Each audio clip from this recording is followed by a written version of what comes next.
Okay. Oh. How's it going? How's it going?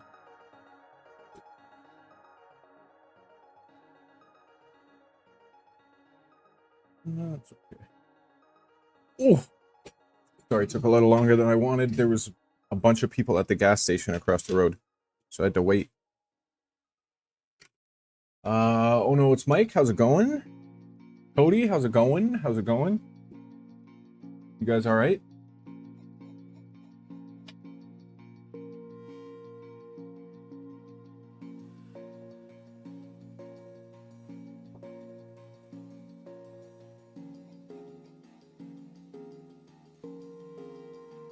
Oh. There you go. You almost done?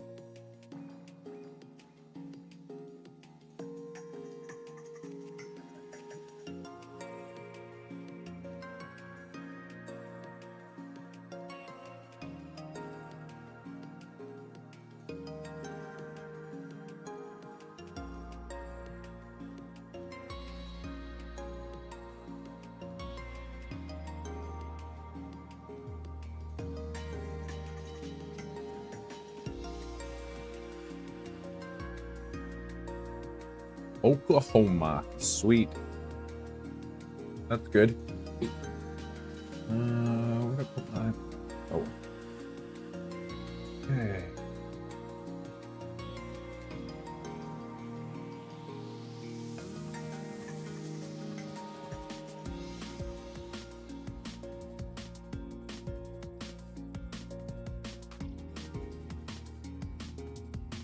So... I guess we won't be here while I do this. I don't have a huge plan of attack for today, so we're just kind of gonna bounce around. I do have to start a print on the Neptune 4 in PETG. I made some rollerblade. I don't know. I think I showed you guys. I made some rollerblade or roller skate attachments for him for his grinding and extreme roller skating stuff.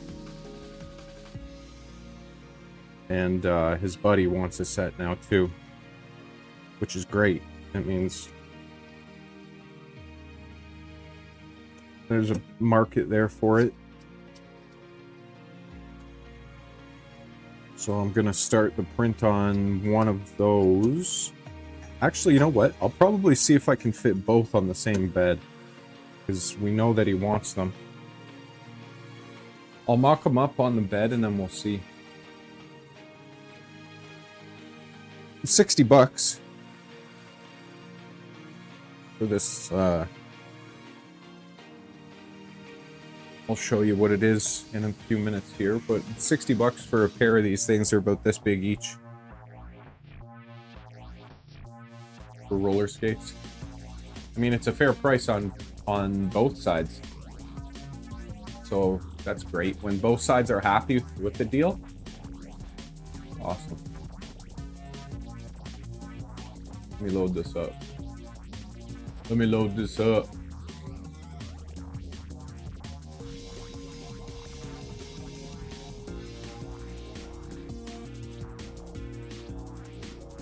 Whoa, it's super bright over here now. I mean, super dark. Why?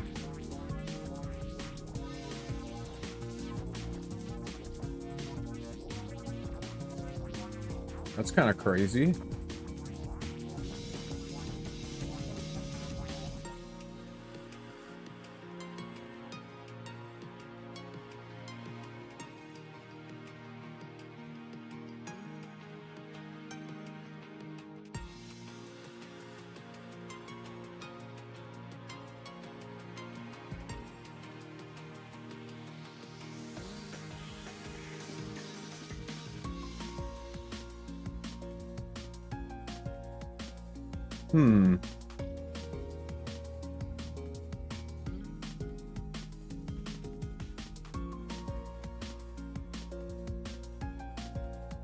I'll walk over here and do it.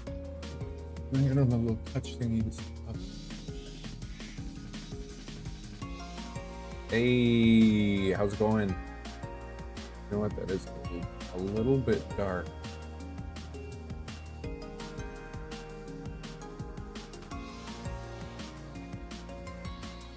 We'll leave it there for now. Just getting started. Yeah,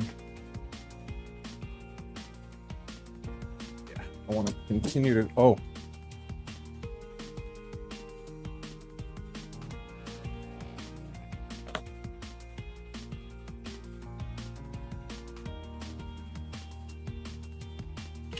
Oh God.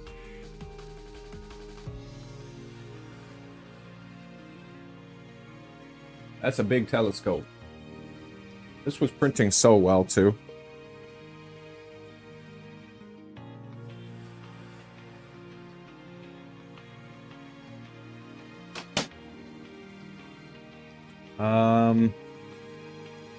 Is that music too loud or is it okay there? Like I said, I never know what those... I see it bouncing around. I can never actually tell.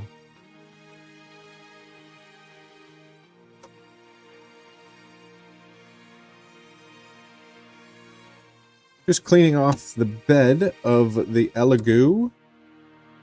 And then I'm going to start a print on the Neptune 4.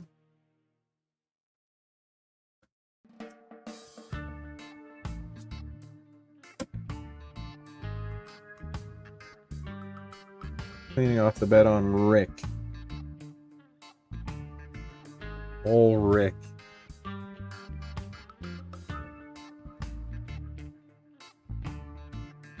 How's it going your way, Brian? Hey-o!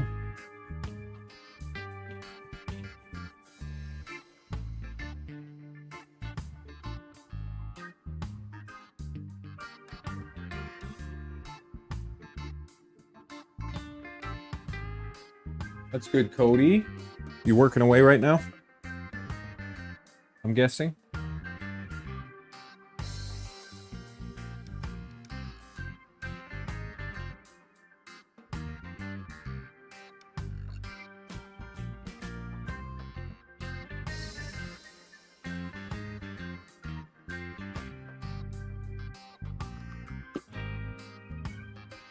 I can actually just wipe off this too. And we're gonna have to swap in some Pet G onto this one.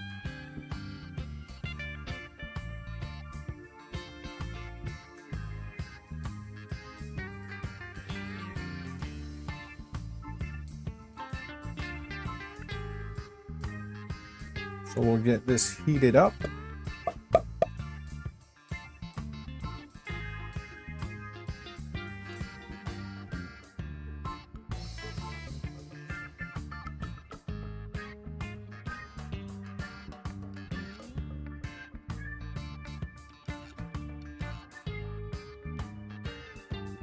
Spare Nighthawks. The box is labeled Rev A batch 2501.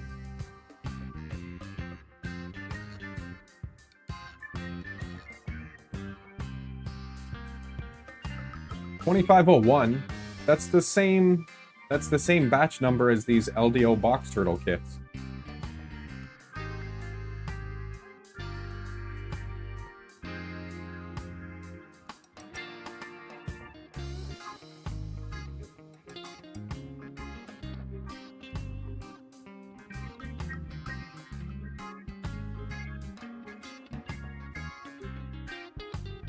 Yeah, that's the same batch number on the box turtle kits.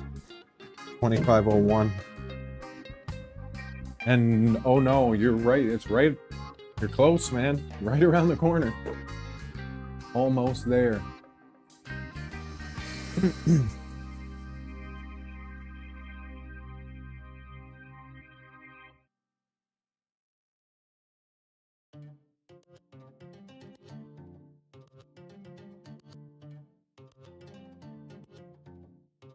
You got the box turtles. You got the box turtles and all the printers and everything? So it's all the same revision.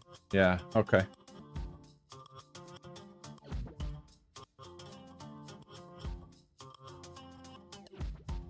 Interesting.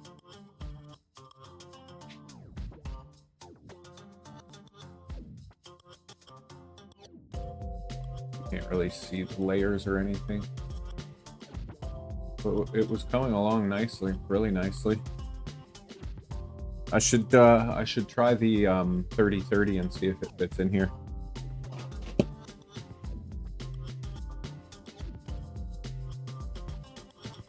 Okay, let's hop on the computer, and I want to model up this and get this rolling before anything, because I'd like to get these attachments to this guy for this weekend. 60 bucks is 60 bucks. That's great for me.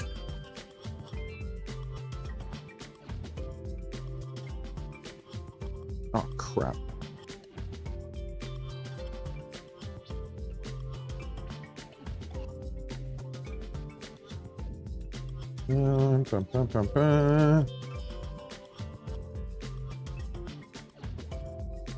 Go there.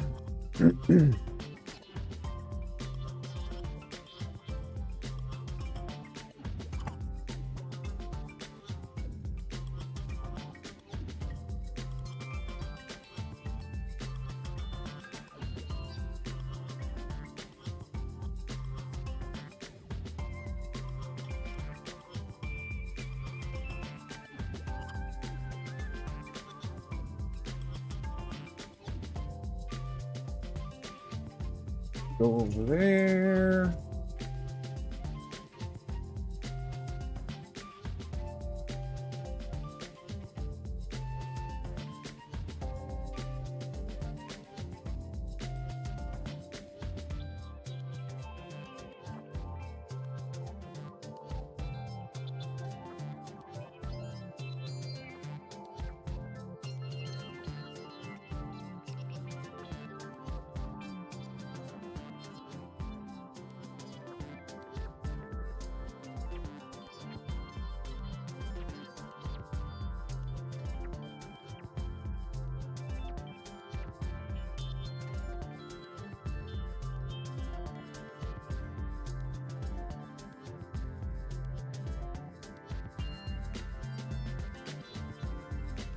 Did I break it? What did I do?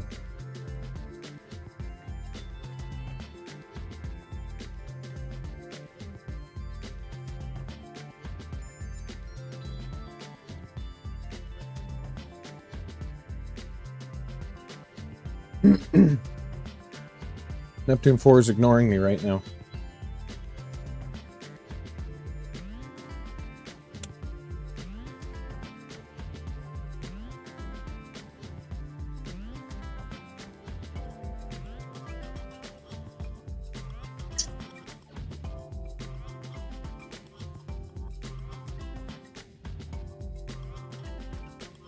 Oh, big old booty.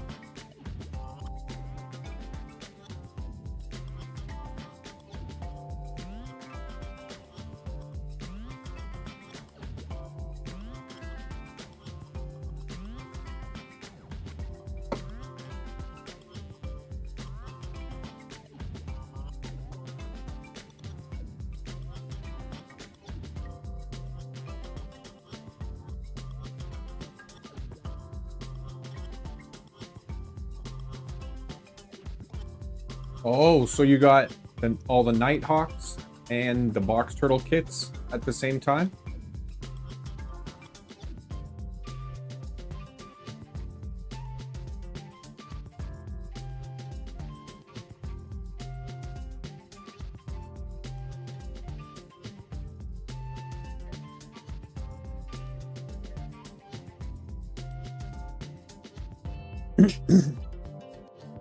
Right, Cody? Exactly. Oh, well, that's warming up. Have a quick look at that. White, so it's hard to see, obviously.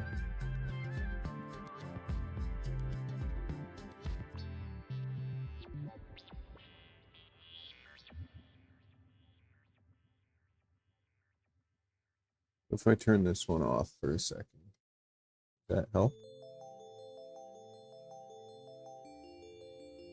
Not really.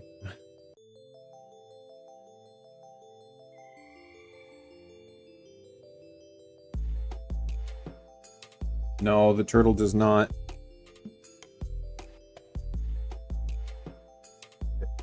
It's got its own AFC light board.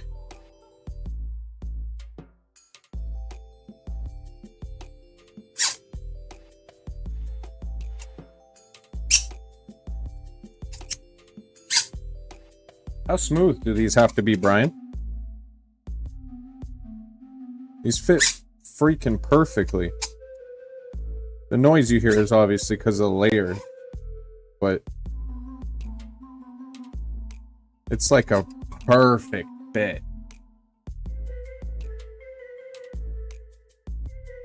Correct. Yep. Yes, Cody. All 5 of them have shown it at one point or another. Some more than others, but they've all shown it. This is perfect. This is really cool. I just don't know how smooth it has to be or loose or... But I'm pretty sure we're right in the correct ballpark for this.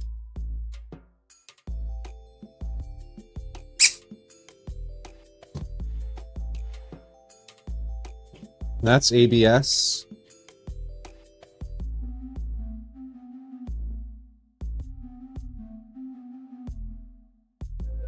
And then this is the gears, the planetary stuff. They're printed really freaking nice. You can see some resonance in this, but I think that's just because of the table shaking. A little bit, even though it's a sturdy table, but it printed so well.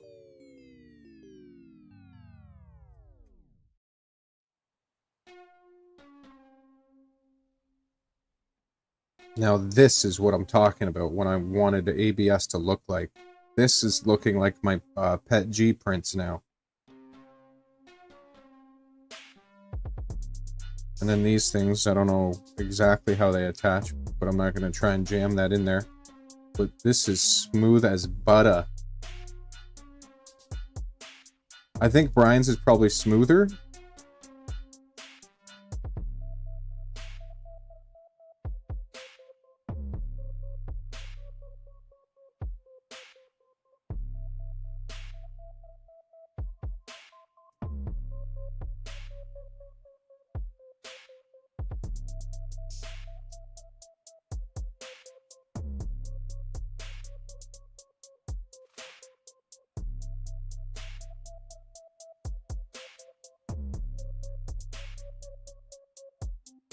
They will be screwed together, just don't want any instability or opportunities for misalignment between these tubes.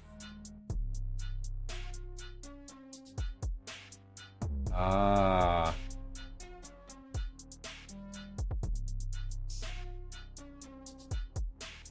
Okay, yeah, I will. When I hop back over to the computer, for sure.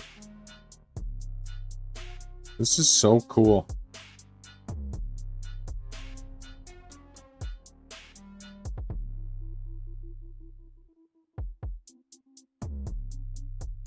So that'll all get assembled.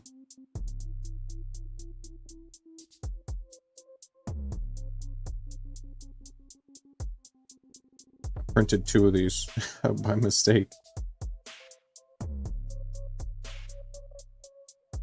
It's really nice printing, man. Really, really nice. I'm impressed. Okay.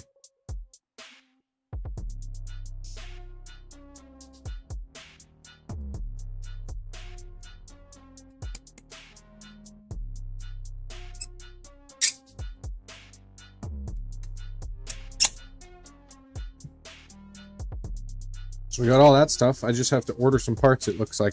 I gotta get some 3mm pins. 16. Yeah, shafts. There we go.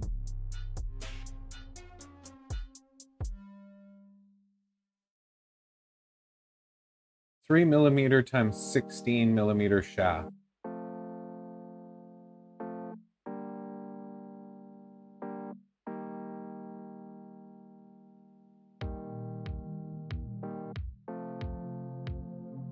I wonder, I'm hoping Amazon sells that as like that length, so I don't have to cut up shafts.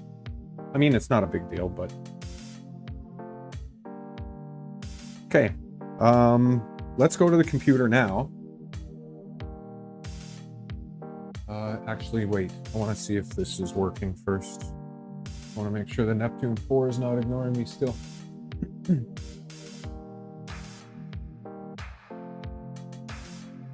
There we go.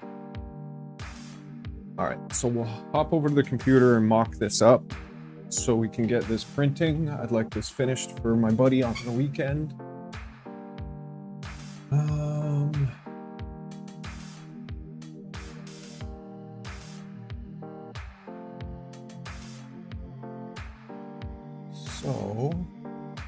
Oh, I was going to try it on the Neptune 4. It didn't. Oh, Brian, those, what layer height did you print these guys off at?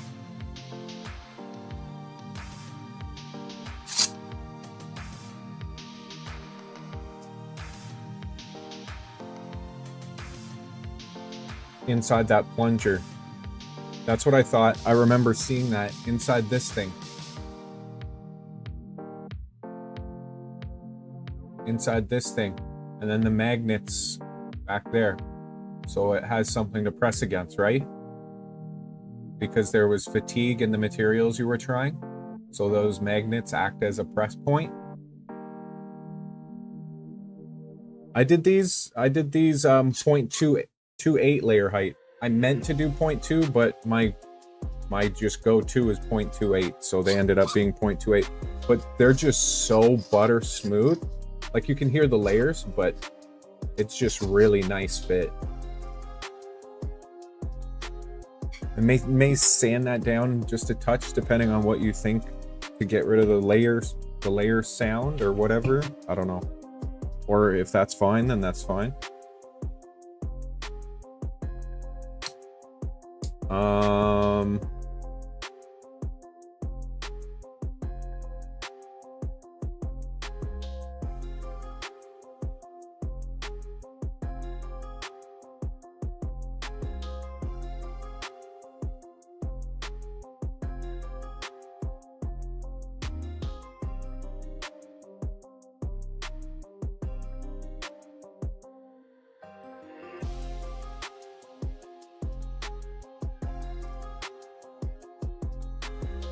Yeah, I thought so, Brian. I remember you talking about that.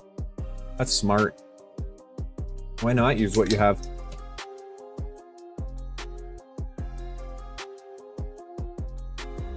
Cody, I put it there for you. Okay, let's see if I can get both of these bad boys on one plate and supported and oriented the way I want.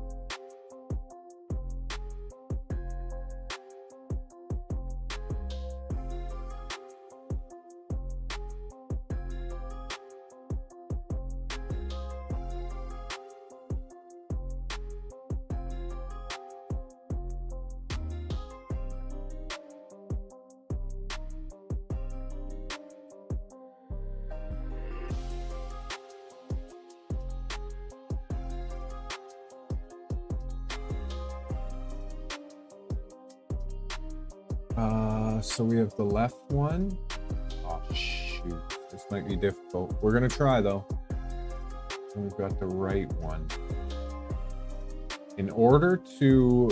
that looks kind of wild. In order to get them into the orientation I need them for them to print with strength, this is the part of 3D printing that a lot of people don't even think about. Goes right over their head.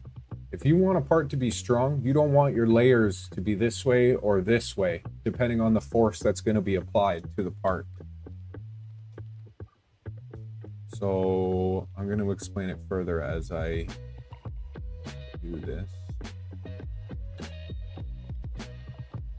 What I have to do is this, though. That can move there, that can move there, this can go here. You gotta perform a little trickery, unless there's another way to do it. Objects.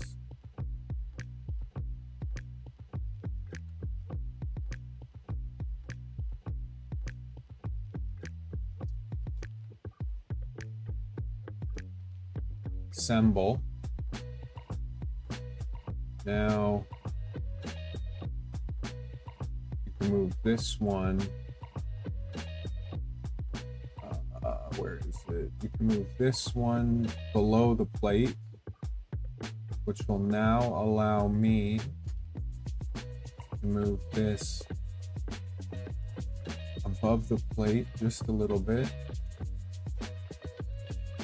Same with this one. Oops. Isa. Just a little bit.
I keep doing that.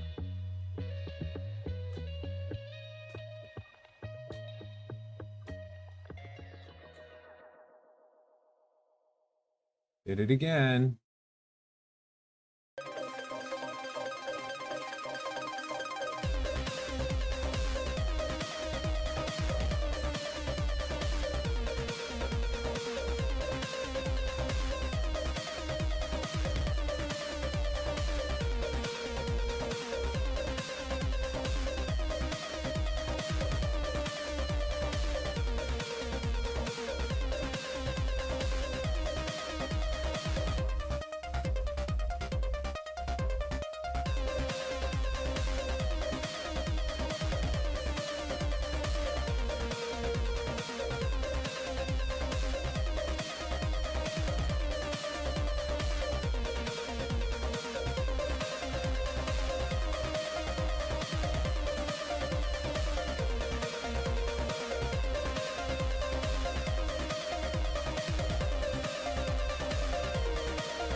No.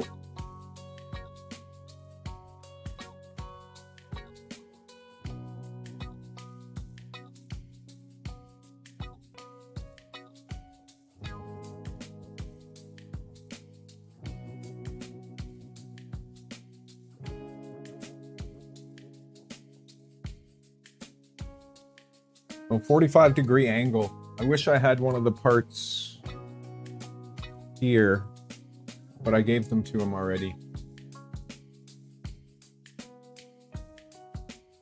Oh, crap. Is it? Sorry. There we go. Okay. Let me catch up here.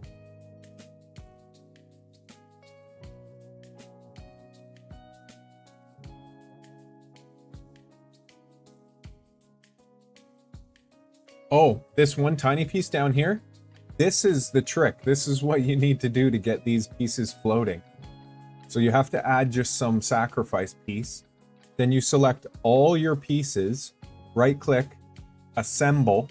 Then you have to come in here, select them individually.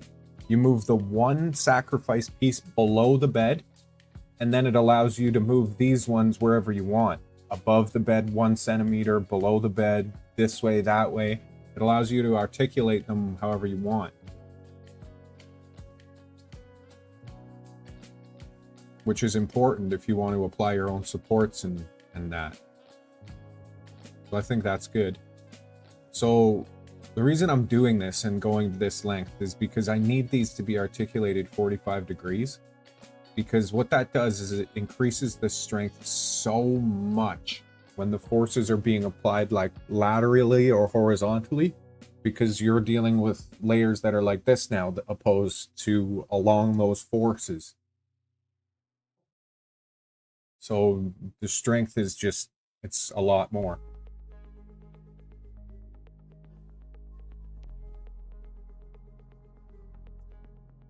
Now we can come back to global.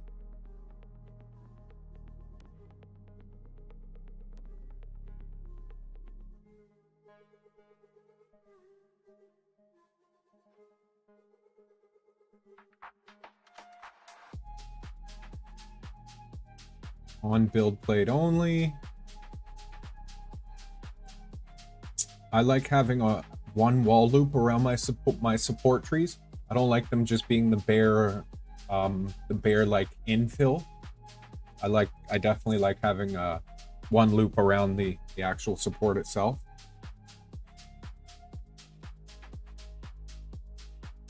This will probably not give me enough support, which is fine because I like being able to paint in more.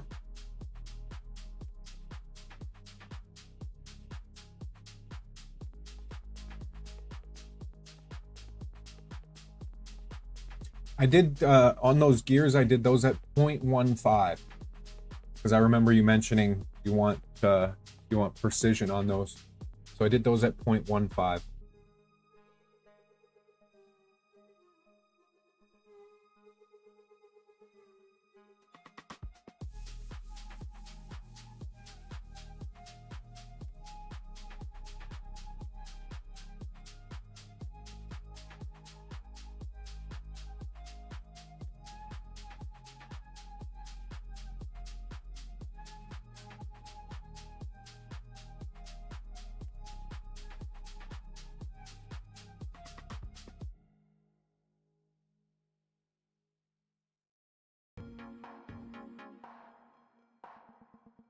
Six walls and 6 top and bottom layers.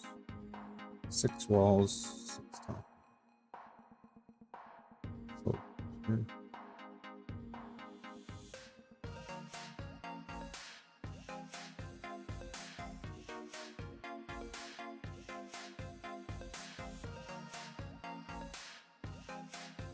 Oakley dokley.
Yeah, that makes sense. That definitely makes sense.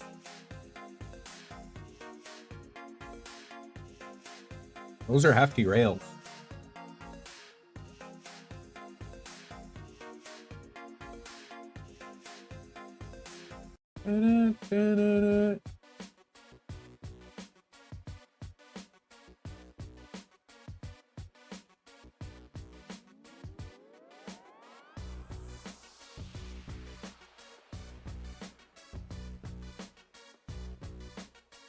Oops.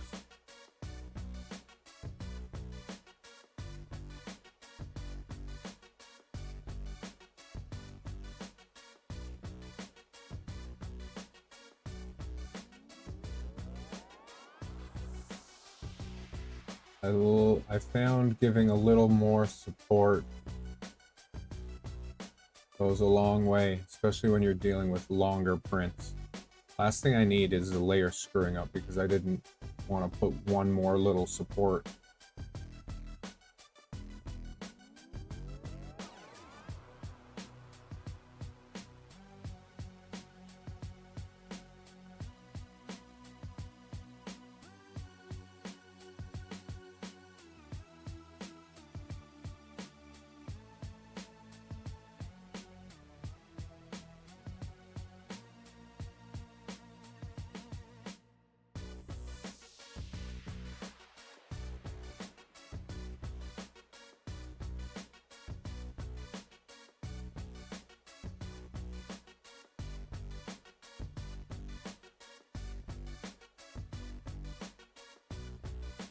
I'm gonna probably start the focuser body actually on the Neptune, on Rick. I wanted to print these precision ones off and make sure things were looking good before I did that thicker than a Snicker one. Yeah, for sure. They definitely will spread the force over. It's a good choice. These are roller skate attachments for a friend of mine that he asked me if I could print for him.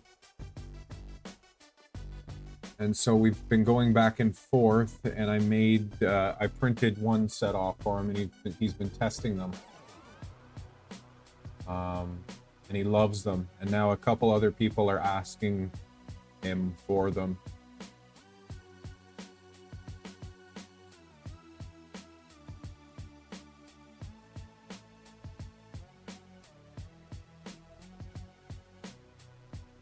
So it's that white piece right there on the bottom.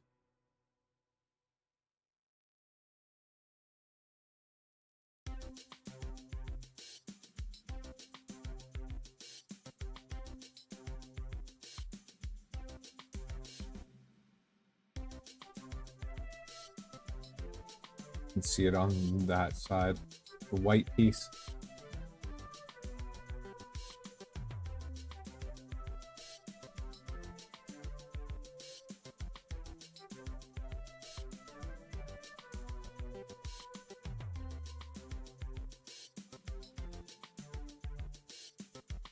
So on these ones, I do, on these ones, 0.28, and then I do this 8 wall count. And then I'm pretty sure I did, what did I do?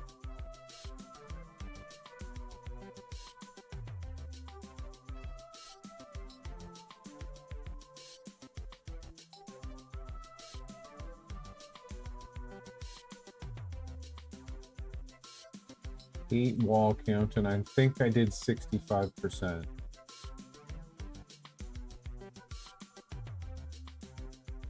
I'm almost positive I did 65.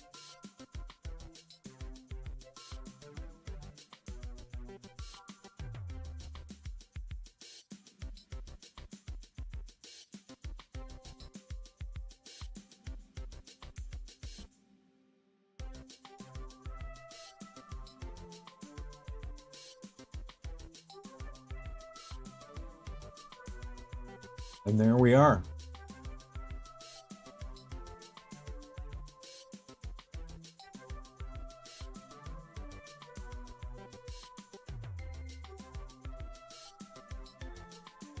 Okay.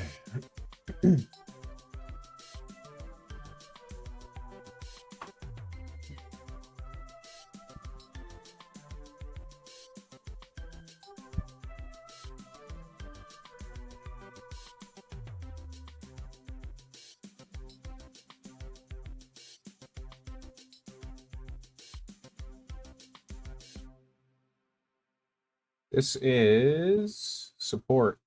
This is my settings, Cody. Yeah, that's a good call, actually.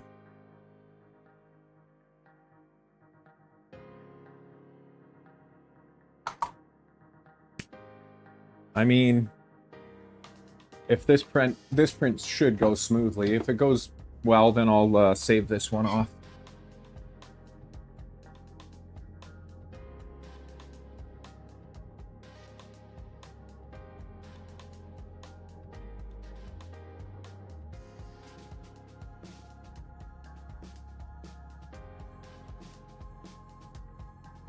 Wait a second. I don't really like that.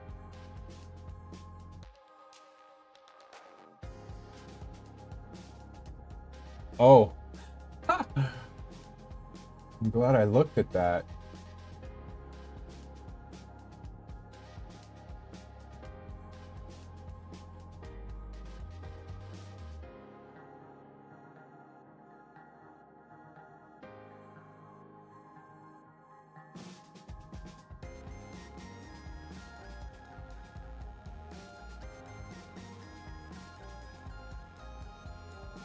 The heck?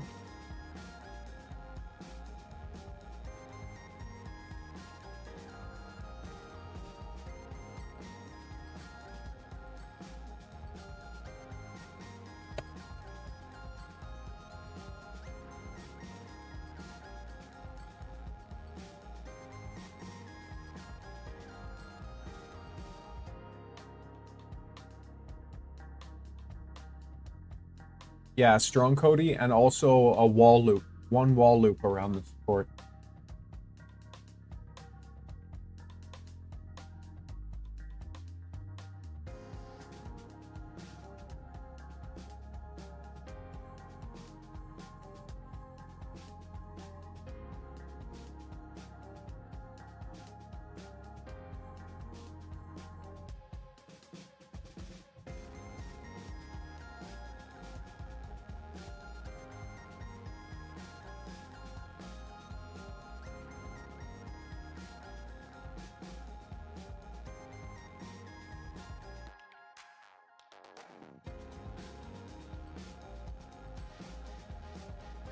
What the heck is going on here? That is clearly not 65.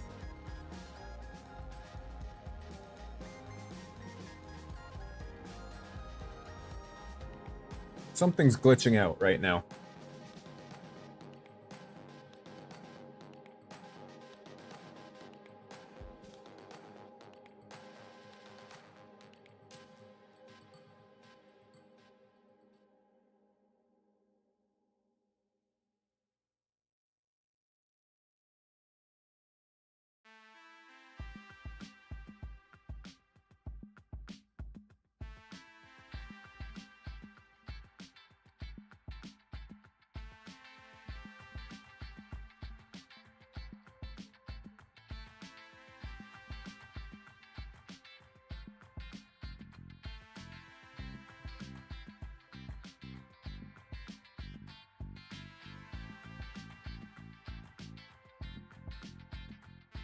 That's a lot of support. I might cut that down a little bit. We don't want it to be super, super, super heavy. Strong, yes. Heavy, no.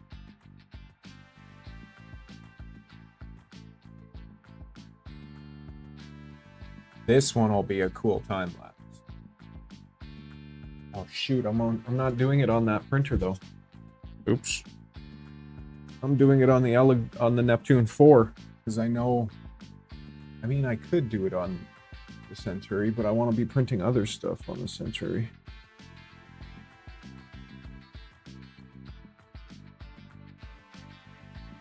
Nah, we're gonna keep it on the Neptune. One day? What the hell?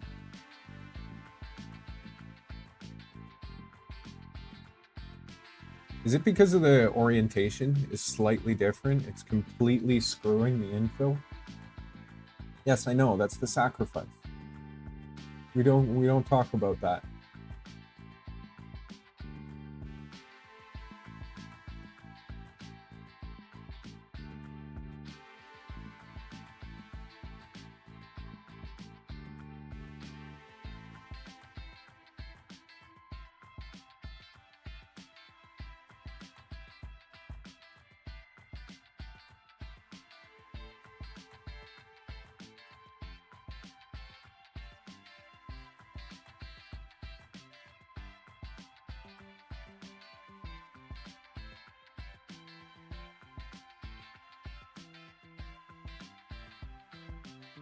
It seems it fixed itself now. Thankfully. It was just screwing around.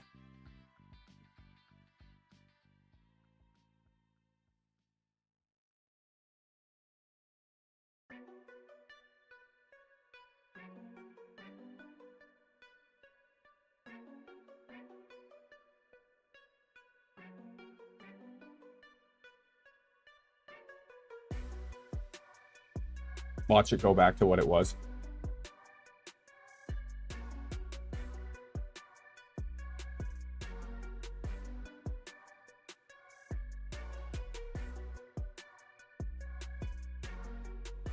Let's try that with this one.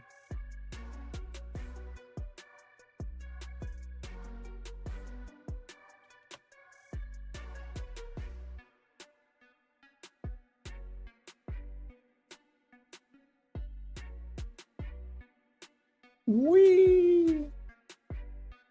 I could clone it and then mirror it, I guess, because there is a left and a right.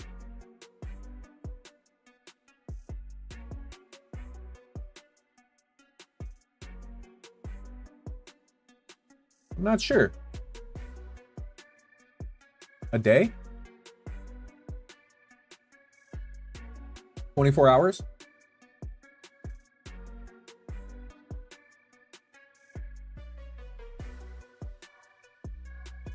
Motherfucker did it again.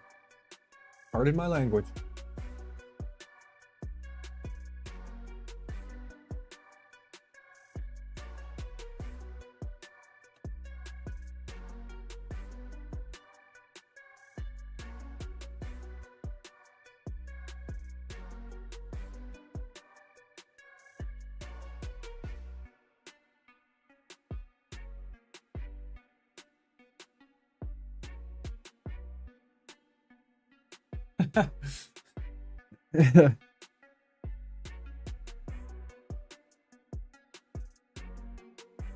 Succeeded. I'm trying it globally now.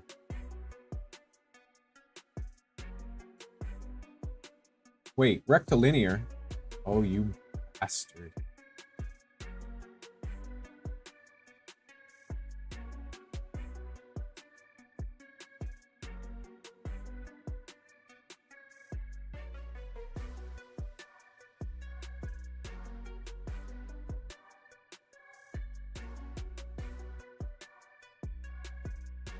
What is going on here?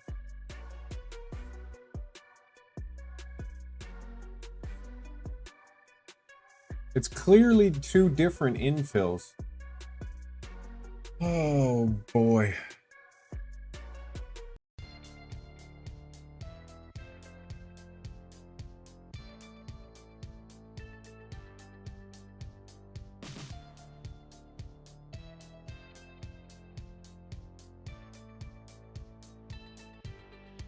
They are almost the same orientation, just facing the opposite directions. So it shouldn't be that drastic of a difference in the infill. Yeah, this is ridiculous.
Just a couple more than 2.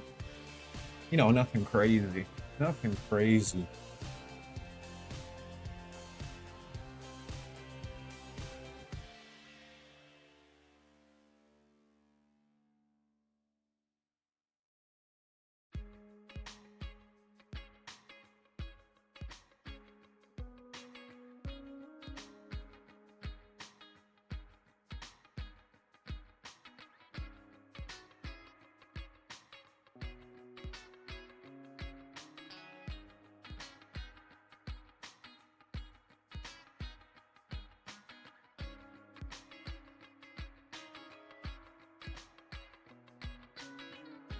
I don't know if it's windy as heck out right now.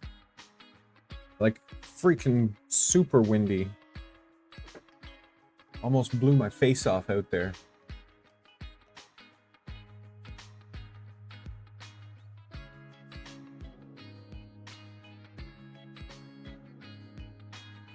Okay.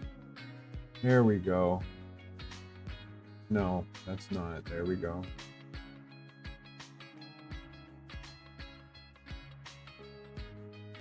This is ridiculous. I don't know what the hell is going on here.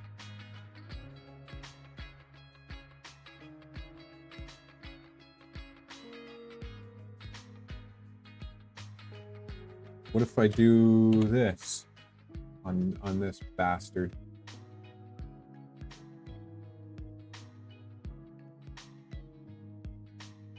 Something so simple, but it's being ridiculous.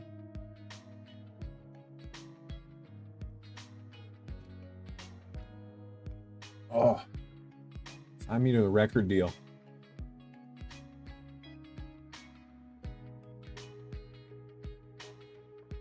Is that actually on the build plate? That's close. This is wild, man.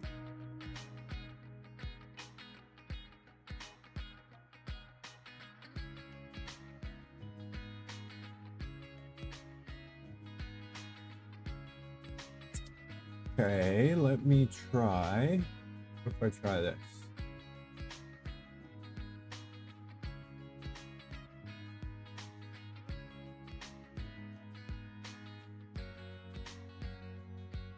Piss off.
Hey, how about now?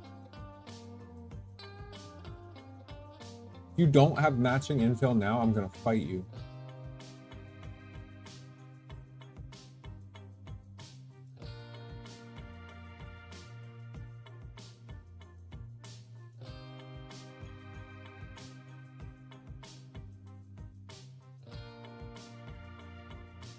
Ooh, ooh, ooh, ooh.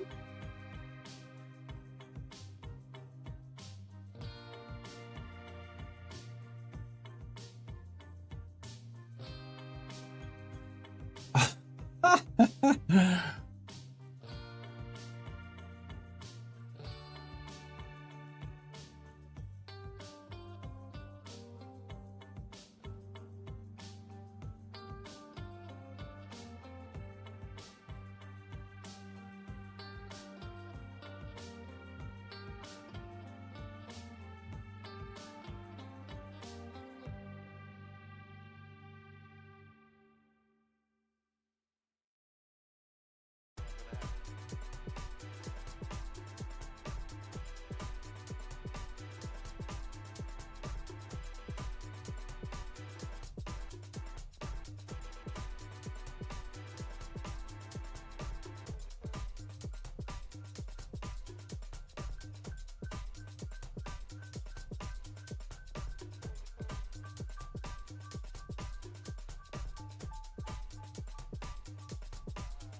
bing, bing, bing, bing, bing, bing, bing.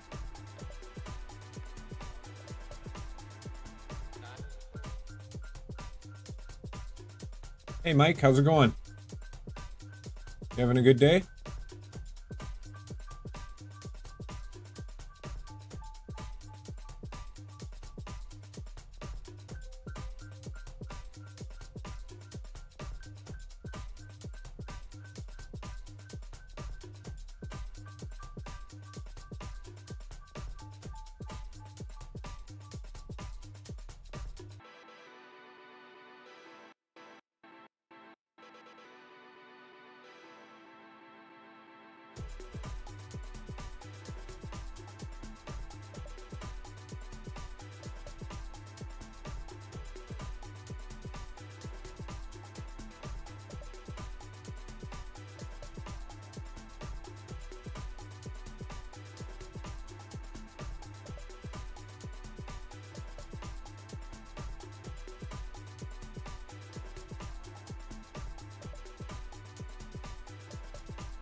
This is broken, man. This is literally broken.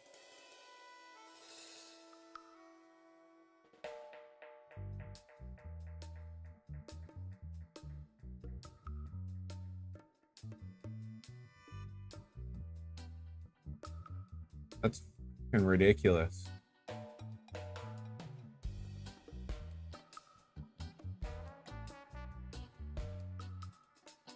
Makes no sense at all.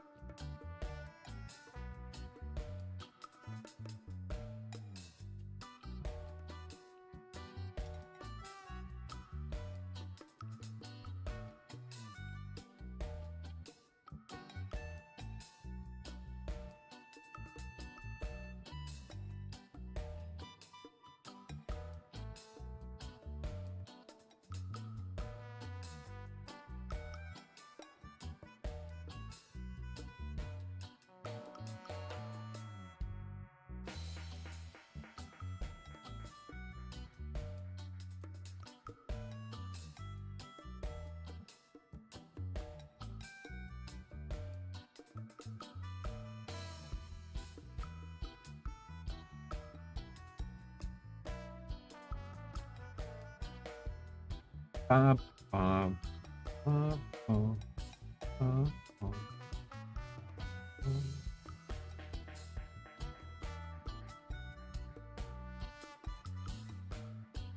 What's that, on something you're printing?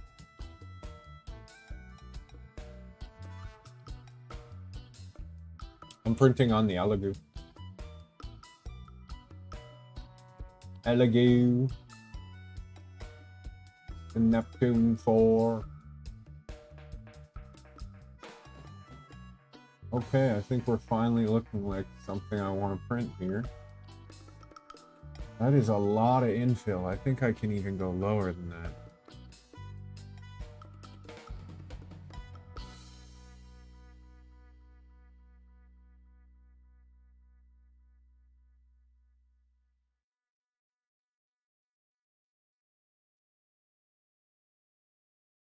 Money.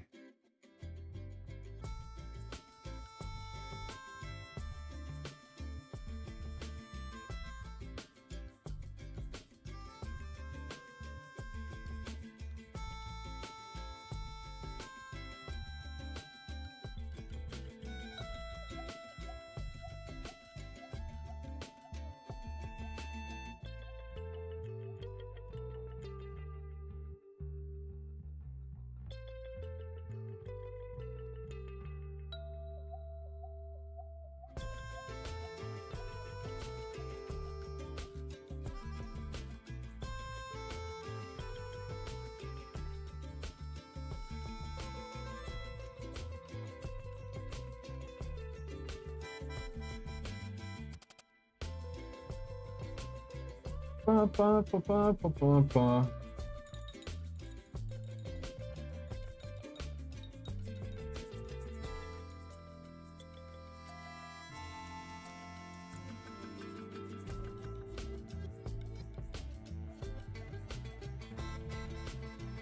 Yeah, when I'm trying to slice it, these silly things, they're the same orientation and everything, but they were trying to have different infill.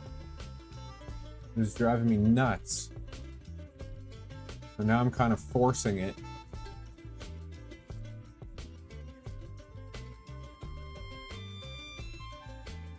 It's still freaking crazy. This is nuts, man. Really? I mean, I'm okay with it.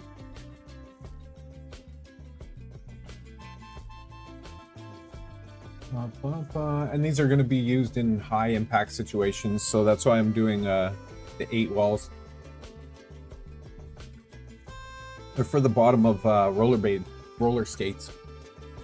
I actually have to do rollerblade attachments for them too.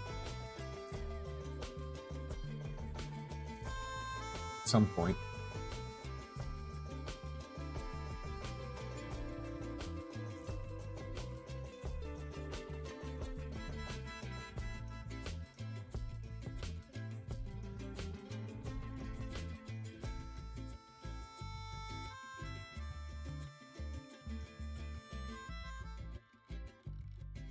I just want to see. I just want to see.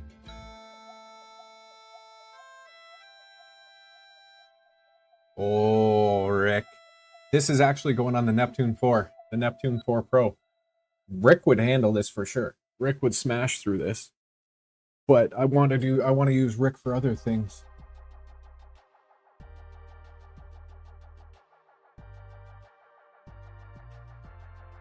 This is crazy, dude.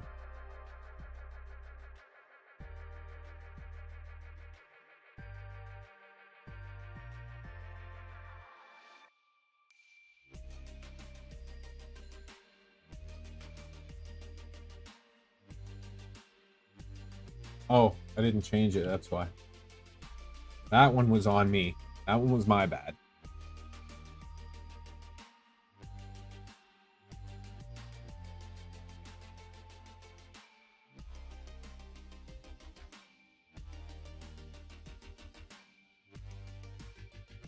Oh, Rick can handle the other parts. You know what? That's a good point. Rick's got a bigger bed than the Neptune 4 Pro. I was trying to wait until the Vorons were working reliably 'Cause it's a big part and I don't want to be just wasting plastic. I'll have a look. Okay, now we're in the ballpark of what I'm looking for.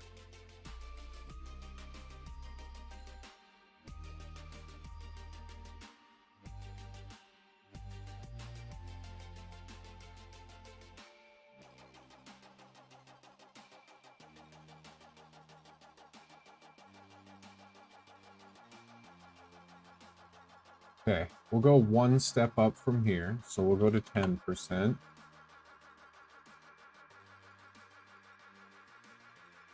And then I think we'll be golden. But yeah, that's a great point, Cody. I'll try that right after I get the Neptune 4 started. I'll put the part on the plate. That would be so good if it would fit.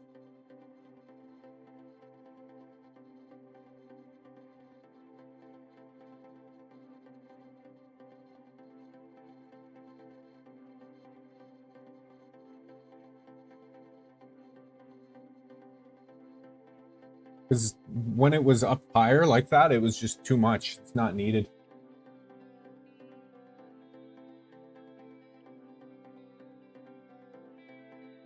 Like, look at that. Even that density at 10%, that is more than enough infill.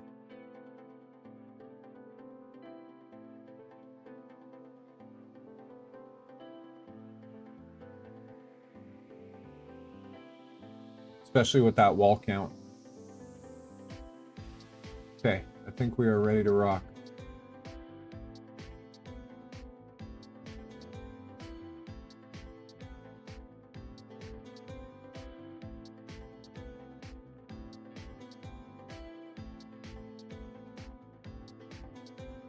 Let me just make sure.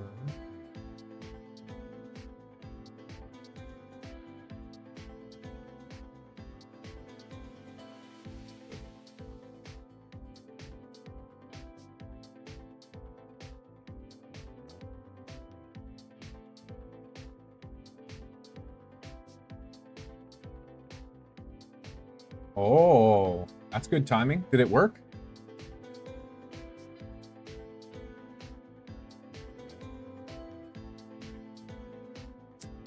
No, all good. All good. I was just trying to, Oh, sweet. There you go.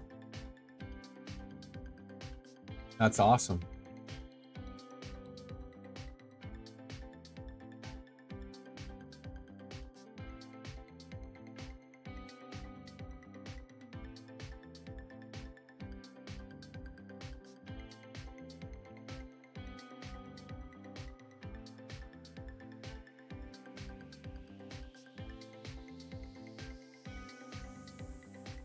Very cool.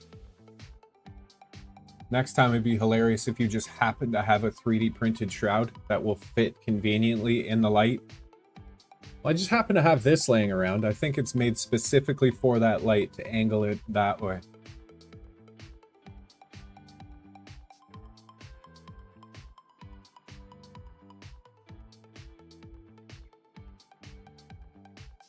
Send it.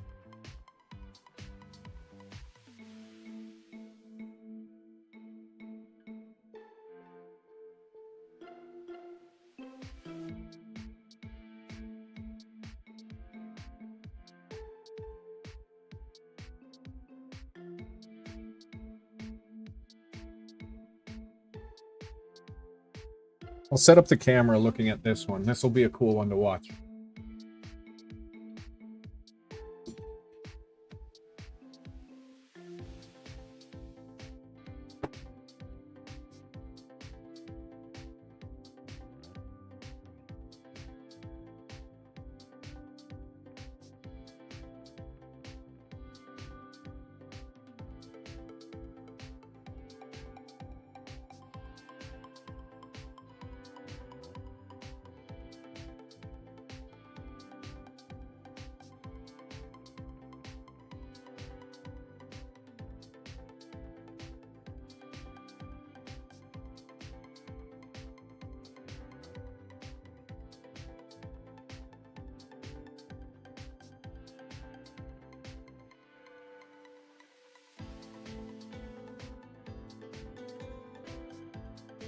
There we go.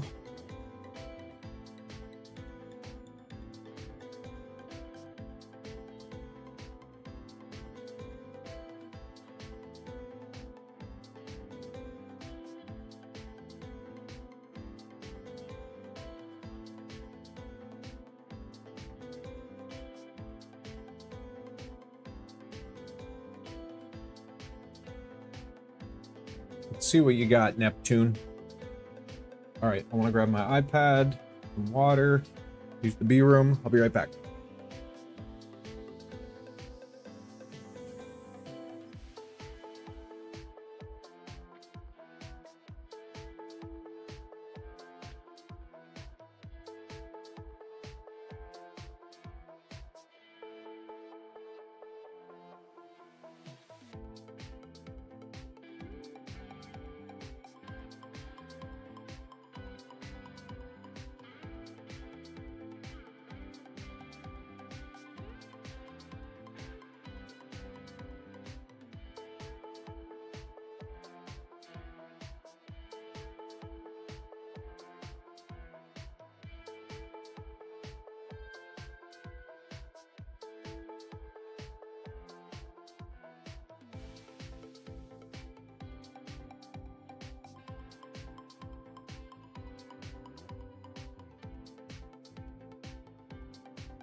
Ender 5 Max. I've heard of that, but I can't remember what kind of printer that is.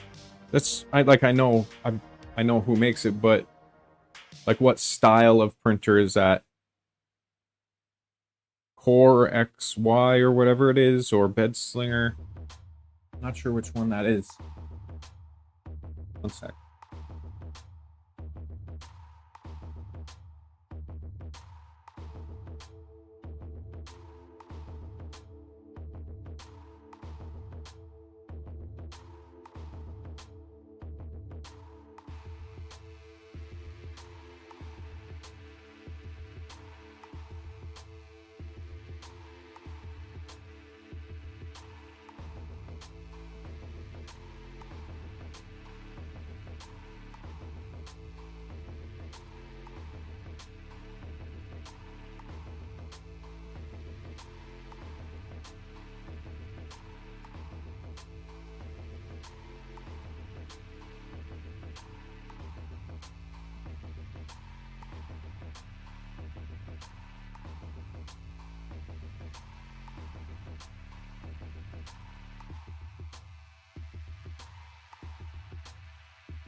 400 by 400. See, that's awesome.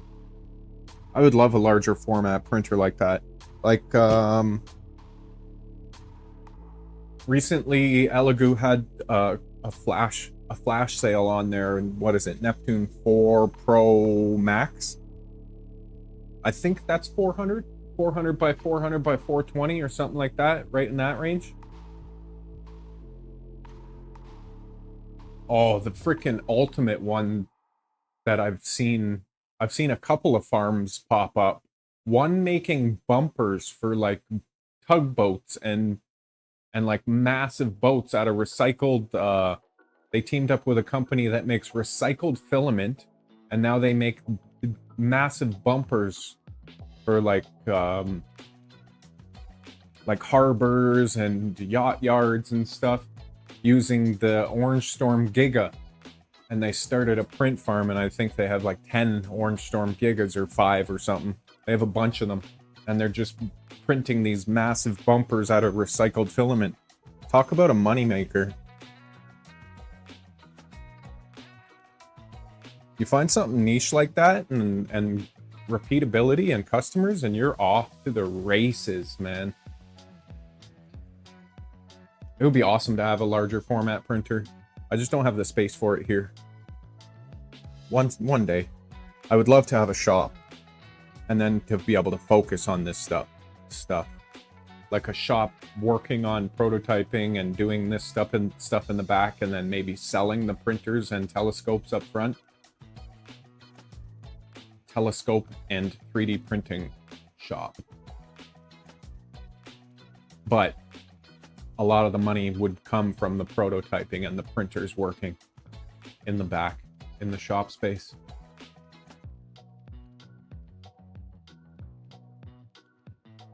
Frig.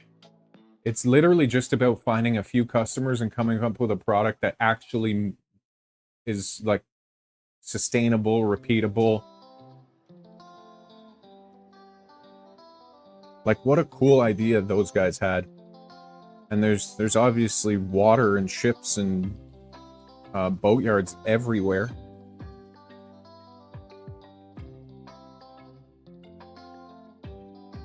Oh, it would definitely be way fun. Way fun.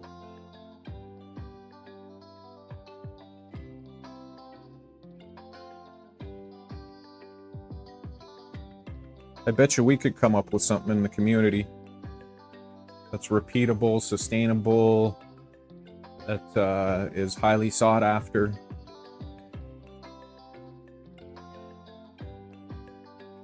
Always thinking.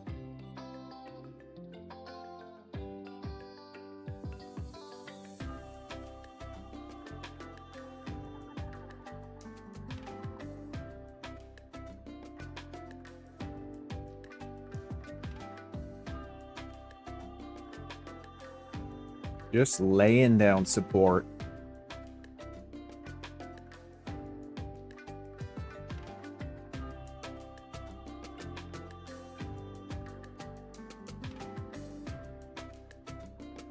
Just watch this for a few minutes.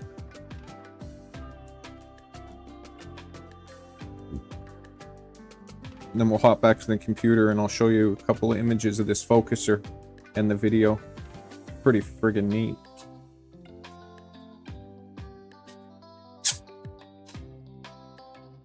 I'm gonna put together an Amazon order for the remainder of the stuff I need for the focuser. Brian, are you still here? I wonder if you could, or maybe I go through our messages.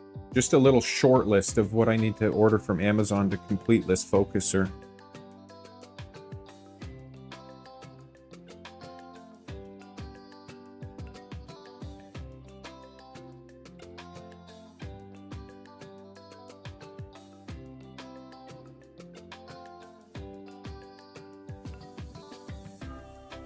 For le focuser.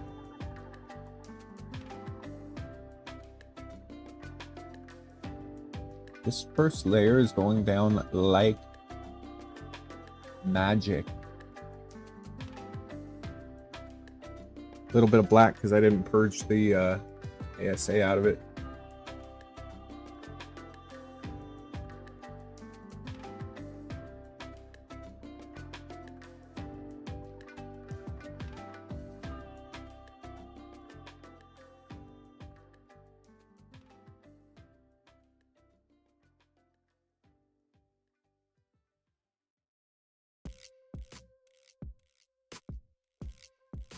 M3 times 10, or M3 by 10, okay. I have those. I'm gonna write this down, actually.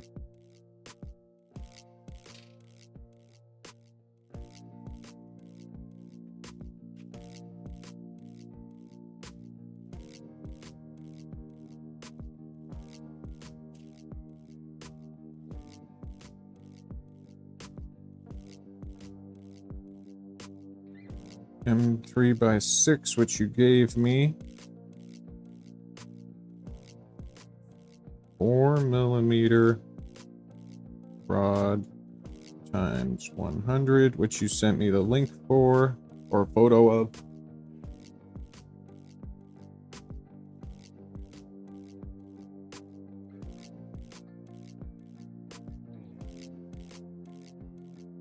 $3mm stainless pins. 16mm.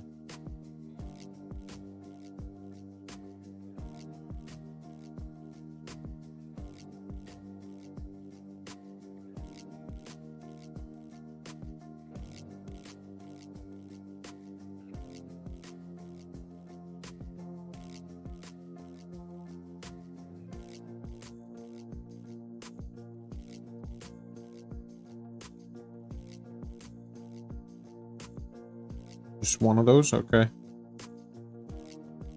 Longer is better, eh? Alright. I'll have to see what I have on that front. I got a couple different ones of those, I think.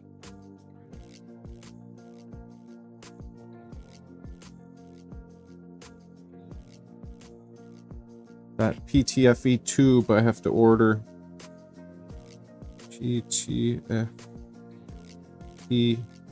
I think you said 4mm inside diameter, 6 outside diameter, I think.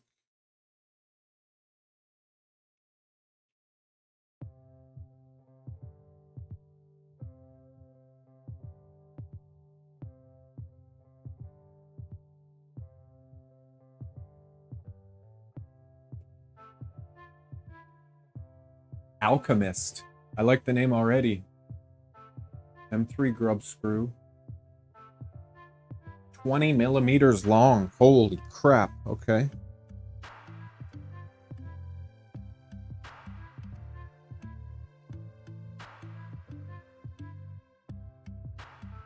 $20mm rub. I'm really trying to come on Sunday. I'd like to. Right before getting back into work.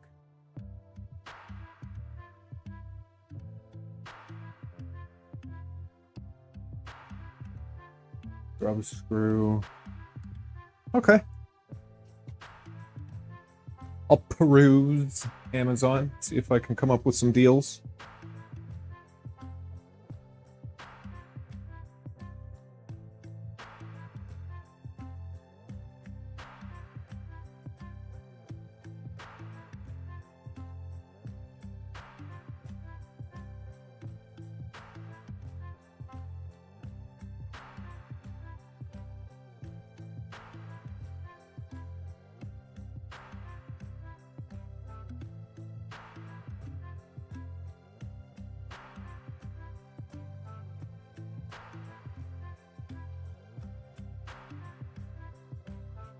What did this end up being after I sliced it and everything? How much time? 17 hours and 30 minutes this should take. Oh, we're still going. M5 times 70. Okay.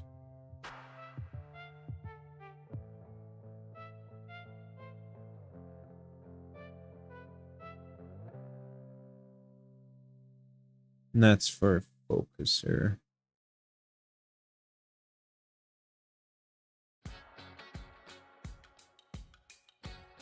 Focuser to scope. Or to spider assembly, yeah. Okay. Times 6.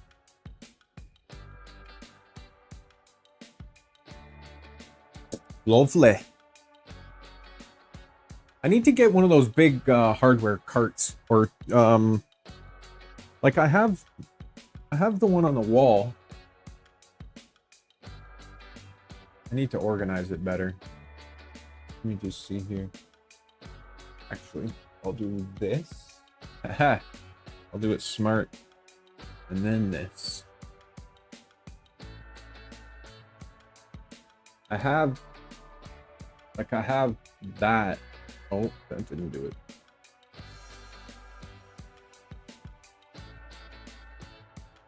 Why did it?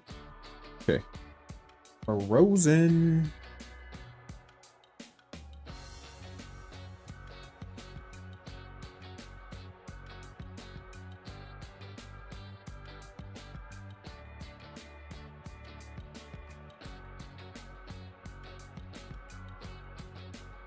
Come on, man.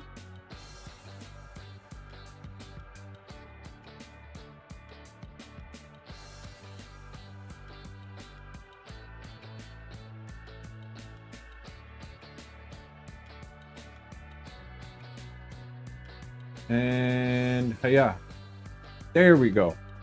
So what I was trying to explain is I have this. I need to organize it more. But I need one. Yeah, you can see the screen that I'm constantly trying to get working. I need one that's specific for hardware. I don't know if I would put it on the wall there. Probably not. I'd probably put it like, I don't know. Maybe I'll print one. But one just for all sorts of hardware, because my hardware is, it's semi-organized, but I'm picking up more and more and more and more hardware. So I need like one of those standing up ones or something. I'll have to have a look. Print it. Always print it. Print it.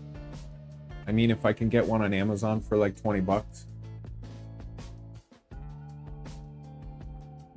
Uline is good. Uline's really good.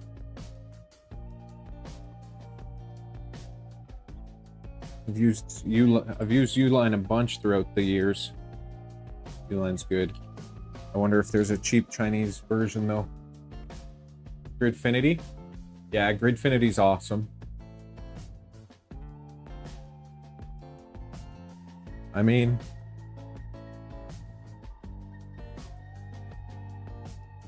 I'll have to think about it a bit. But I need to make it happen because the hardware, as you can see, is piling up in those little plastic boxes. It'd be nice to get it out of the plastic boxes and into organized spaces.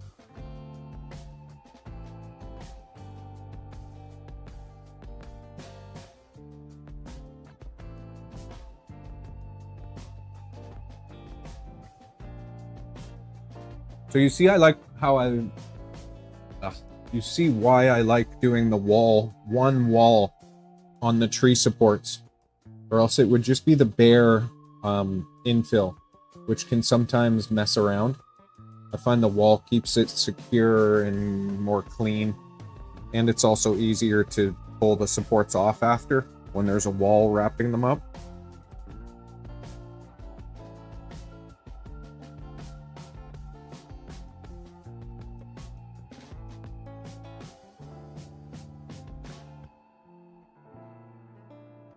I mean, there's a way I guess I could incorporate it into my cart. That would be kind of freaking cool.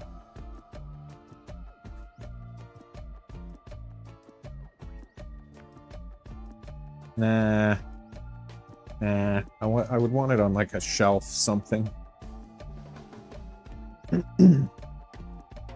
Just have to decide where, really. Got to be very efficient with the space here.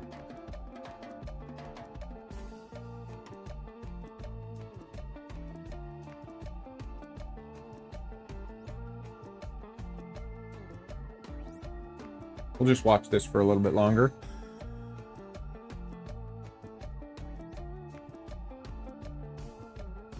And then we'll hop back over to the computer.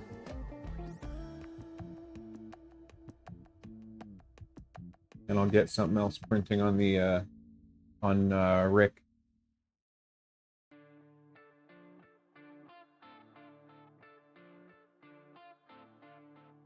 And I want to see what Cody put.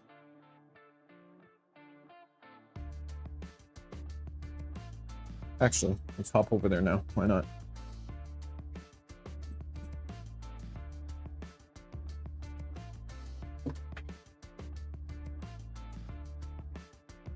M3 times 20 millimeter countersunk head. I have 16 millimeter. Damn it.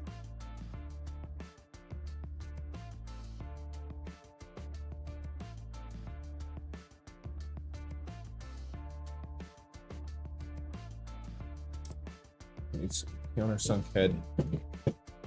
All right, all right.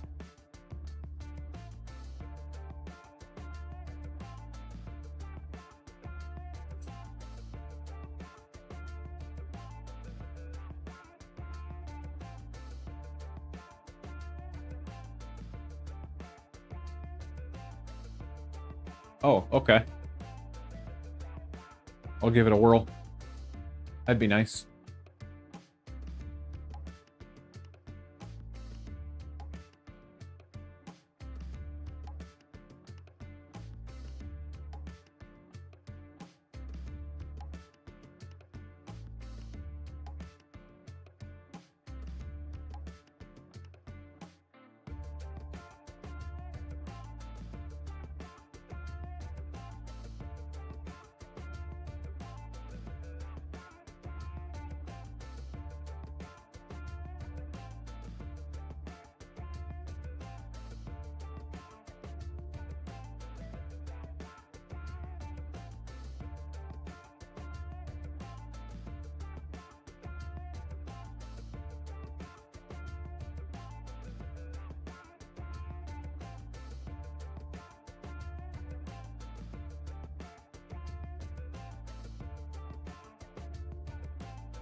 Okay, no problem. No problem at all. I wonder if that place I found is having 50% off on that hardware again. That was pretty badass.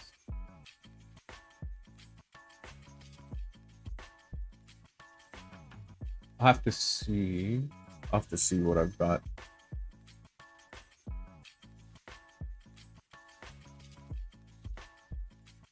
Alright, let's hop over here. While that's on my mind, I'm gonna check that. I'm gonna keep my notepad close today.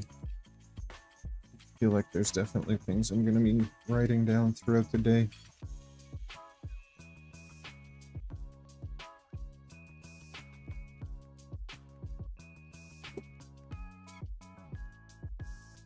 Rick's turn. Yeah, let's see what else we can get printing from the telescope side of things.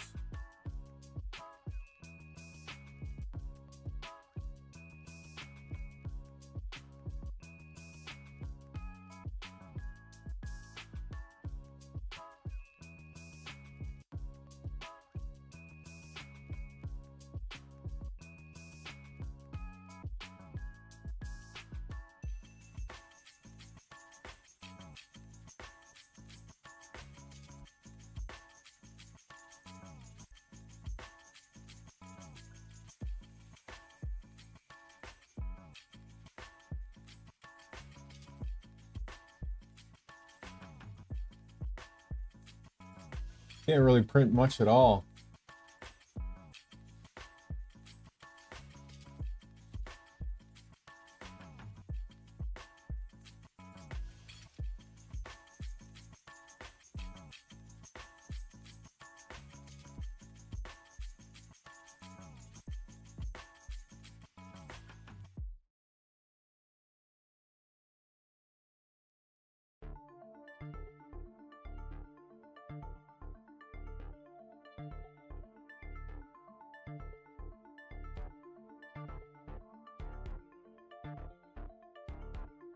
Oh, the CF.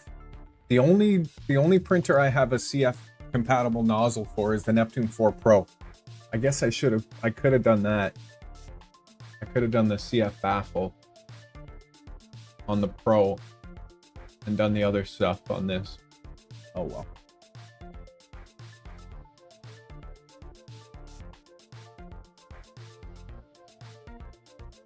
I don't have a CF compatible nozzle for the Centauri Carbon.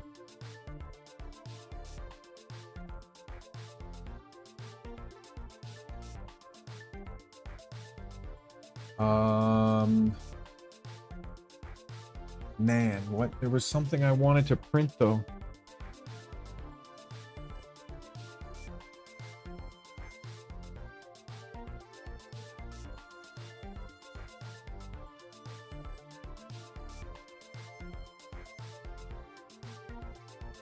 Oh, focuser body. Yes. Yes, yes, yes.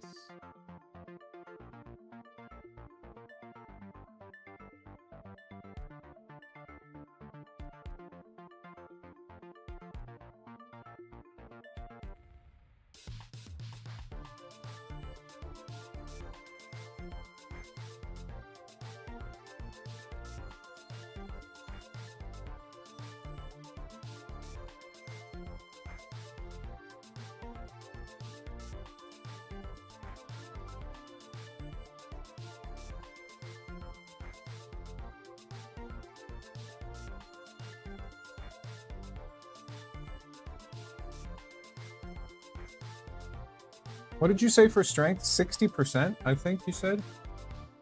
And how many walls? I think I wrote it down. 6 walls, 6 top and bottom. Okay.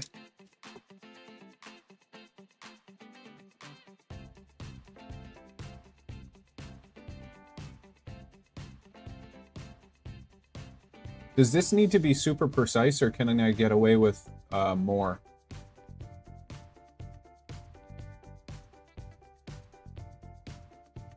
Can I do my 2.8?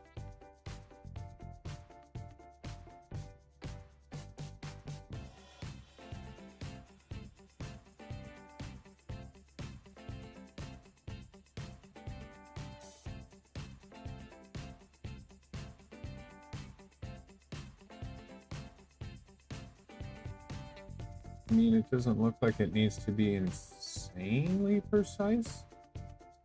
Or should I leave it at 1.5?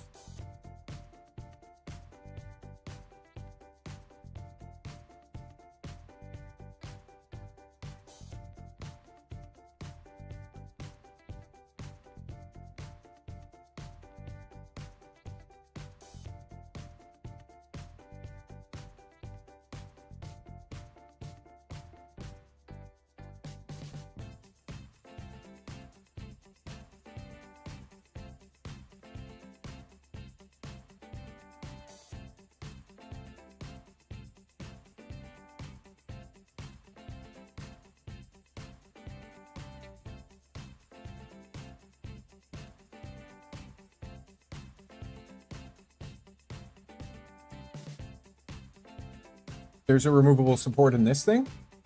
Where?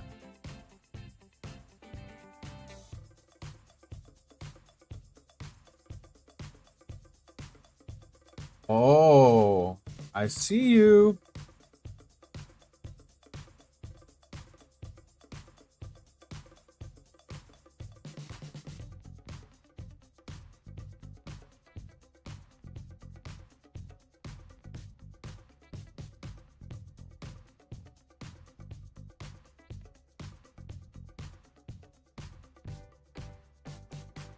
Okay, that's fine.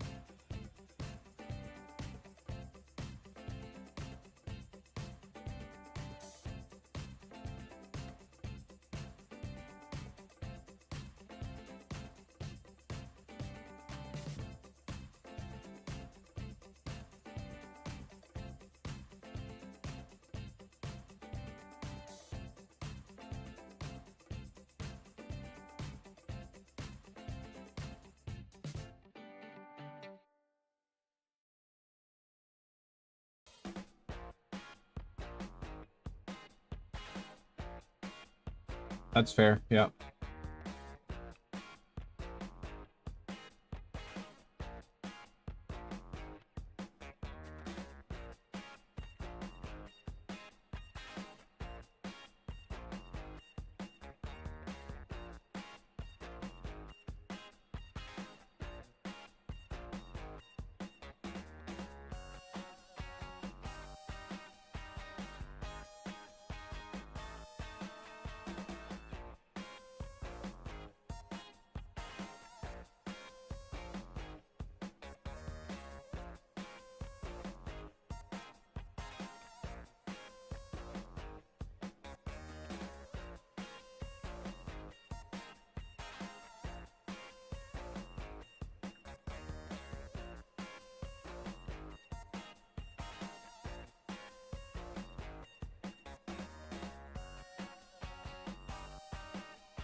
You've already oriented it, I'm guessing?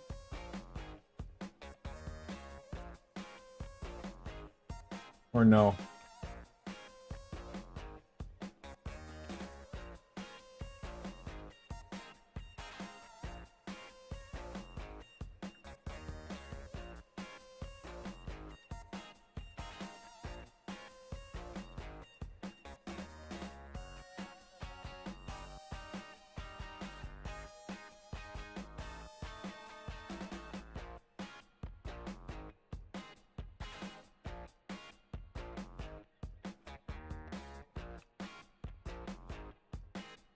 Oh, those are supports. Those little guys? Those are supports? Man, you're so smart. I was wondering. That's exactly what I was thinking about. I was like, oh, okay. Here we go. That answers that question. That's great. To take the time to design those little supports, I appreciate it. It makes the process so much easier. That's awesome.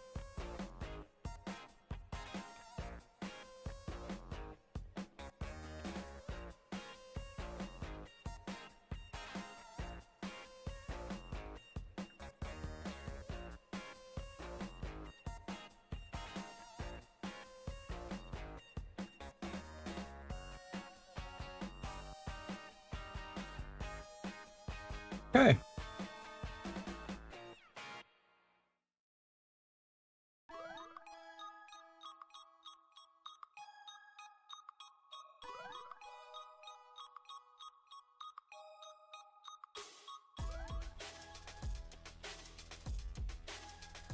Yep.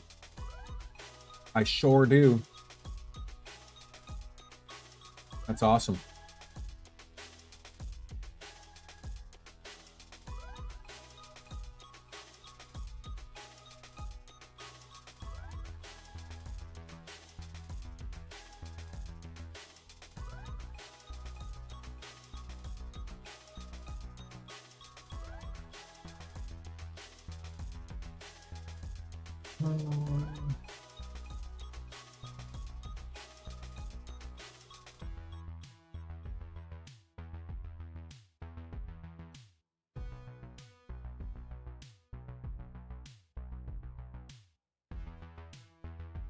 Beautiful.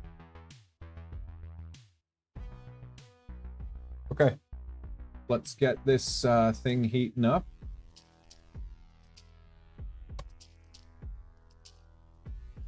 And then we'll fire it off.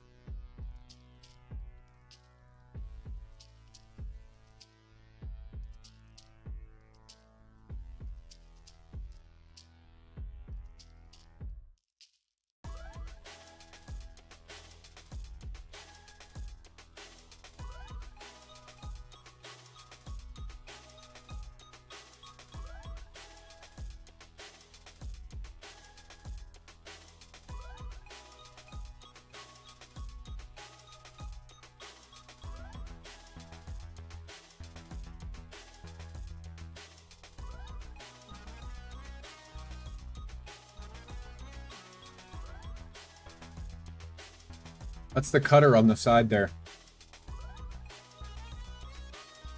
Comes up to the front corner, the front right corner, and pushes on the cutter. Pushes on that lever. Swing!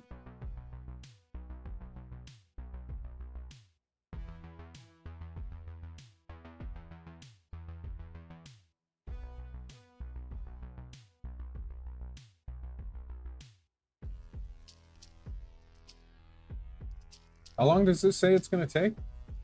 4 hours and 59 minutes. That's not bad.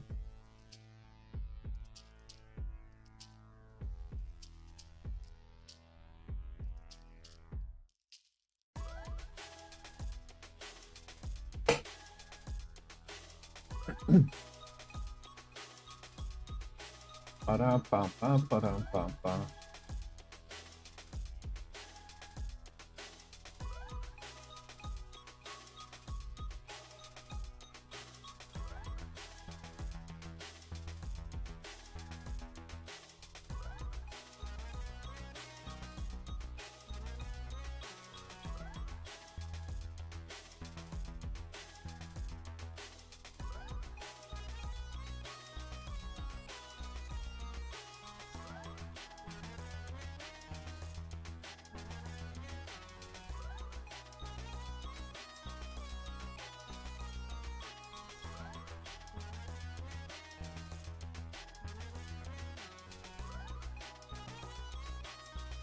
Hey, go Ivy.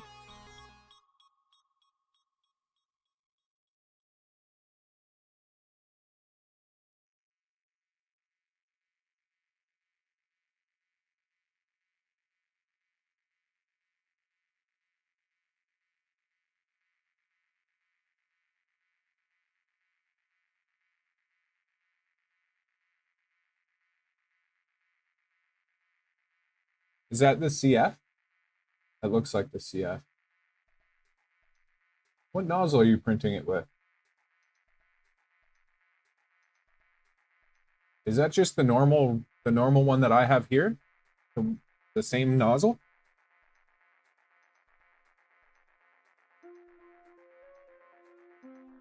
Really? And it does the CF no problem? Is that a... I have no idea. Is that a hardened nozzle, or does it just not matter?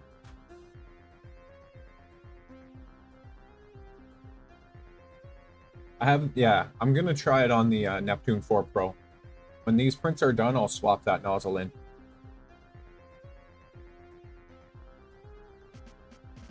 I have steel for the Neptune 4 Pro. I'll probably look for some for the... Where'd they go? Right here. I'll probably look for some for the Centuri as well. Actually, I said I wanted to get Ruby for the Centuri, even though it's a bit more money. What are these? 0.4, I think. 0.4 steel.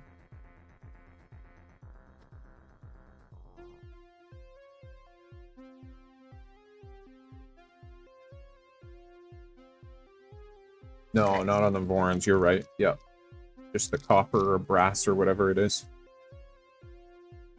Oh, really? Okay, that's what you were saying before. So I should not print those yet?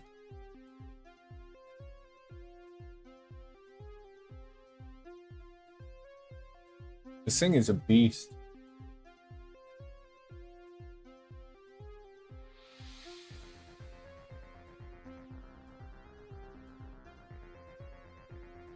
Man.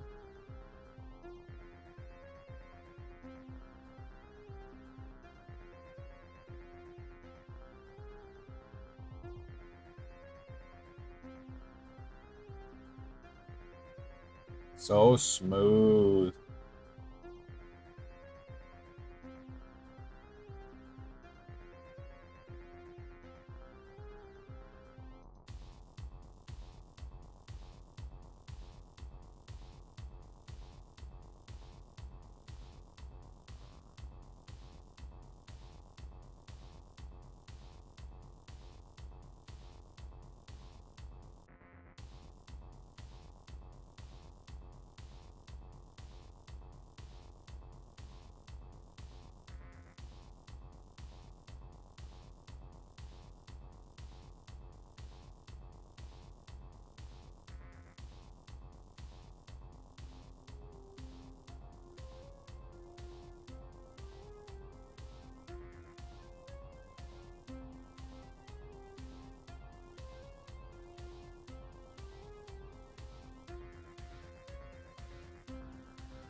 What a crazy design, man.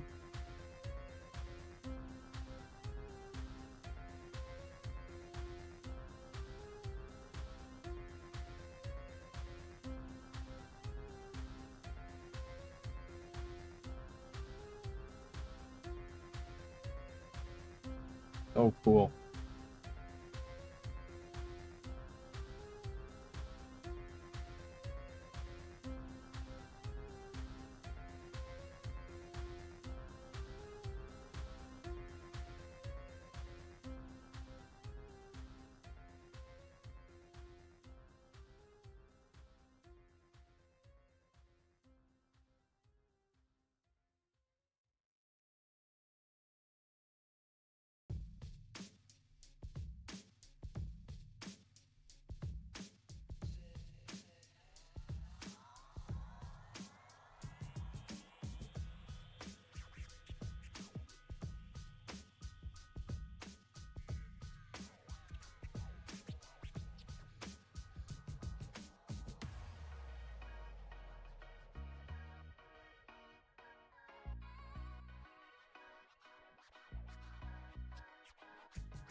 Wow, I think I finally understand how it actually freaking works. I could never really wrap my head around how it actually worked. I was like, okay, I kind of get it, but I'm a visual person. I need to see things right in front of me. Now I understand. So that PTFE tube is, I can't tell if it's, it looks like it's cut in half just so it provides smoothness on the bottom. These magnets are just so those M3s or whatever they are push up against something with strength instead of the plastic, because you need to have that strength pushing up against the shaft that comes through. And then that shaft rests directly on that linear rail. And that's what comes through to the planetary gears. And it's just the friction of the shaft against the linear rail that brings that in and out and allows for that insane smoothness. Wow.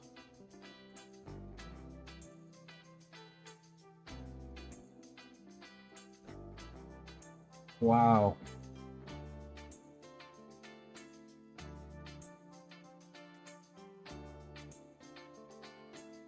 That is so freaking cool.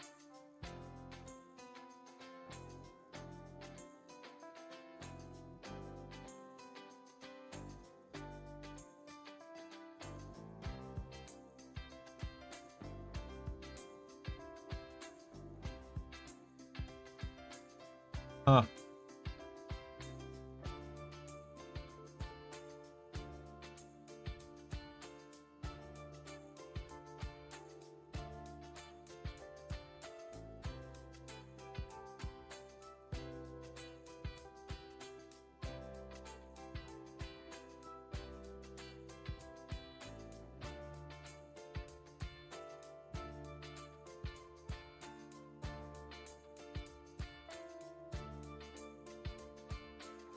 Yeah, it makes sense to me now.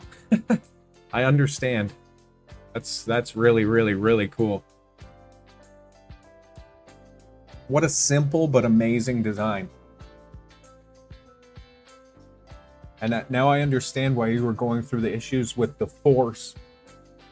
The nuts embedded it. How else would you get that force? Wow. Okay. If I do what? If I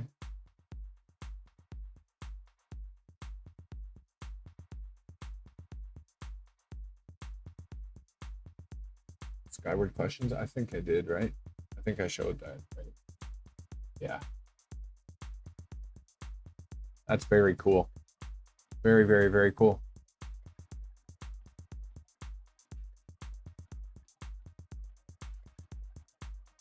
I bet. Yeah, I bet. Hey, Jason, how's it going, buddy? Martin, how's it going? How's it going?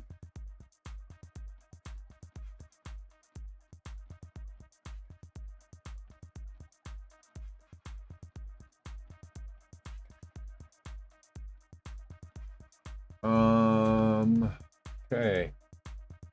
We're at 32 degrees. We'll let this get up to 35 and then we'll start.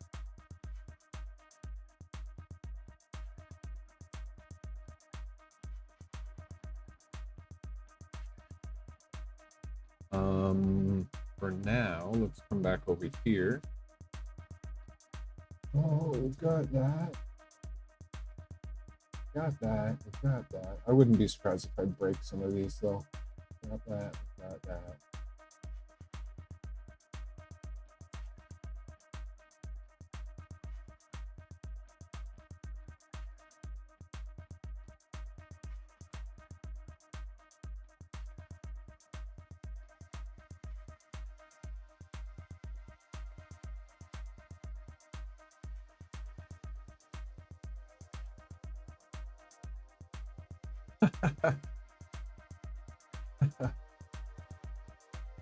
I'm doing well. I'm doing very well. How you doing, Jason?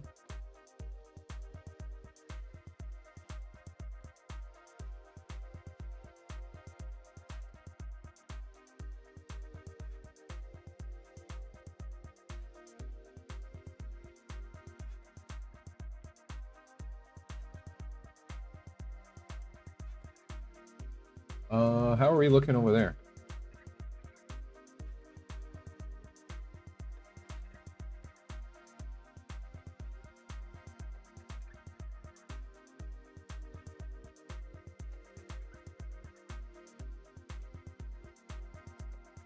Looking good so far. The actual part has started printing.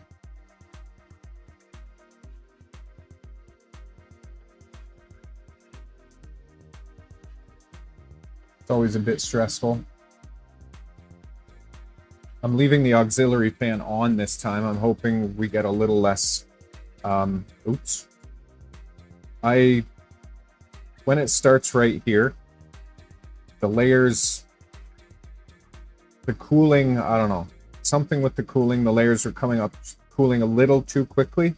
And it was coming up a little bit. So that tiny section of the print was turning out... It had a few imperfections, but nothing that would mess with the structure. It was just on the surface, basically. So I'm hoping leaving the auxiliary fan on is going to help a bit. I can already see it happening a little bit on that back part.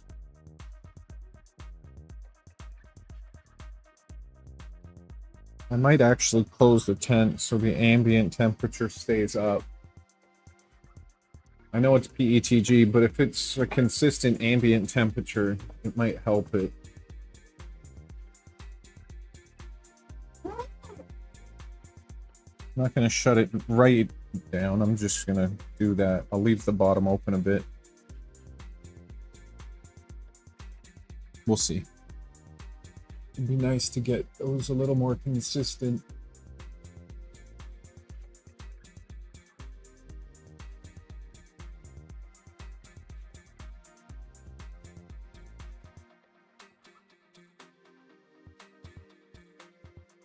And the Centauri just errored out.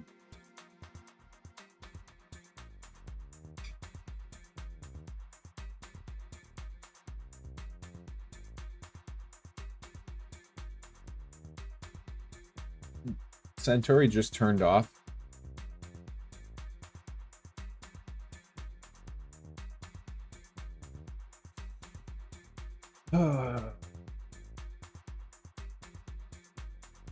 Error code 101. The heater bed didn't heat up as expected.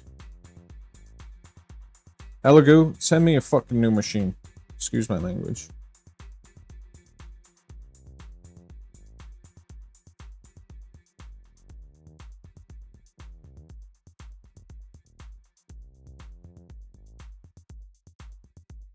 Please troubleshoot the heater bed and wiring.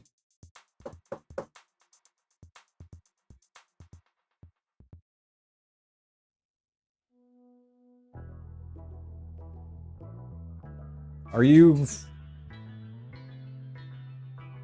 Vorons rubbing off on my new printer?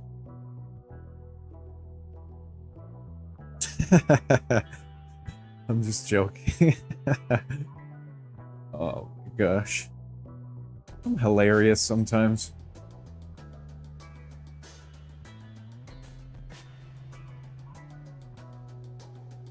Just popped what?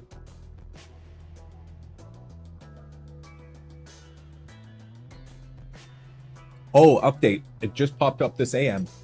Okay, I'll have a look-see. I should export. Let me come back over here quick. I should export my stuff first, though.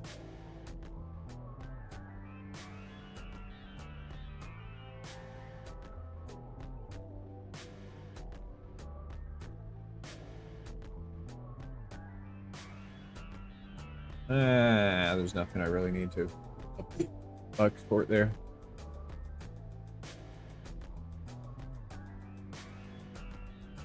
Ba-dum-bum-bum-bum-bum.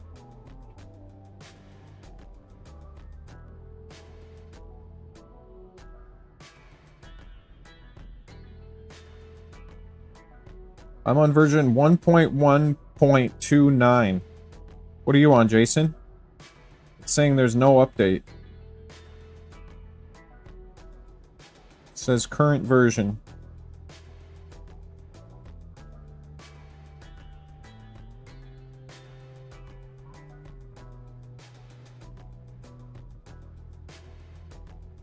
You know what? Does it? I don't think it does a PID, does it?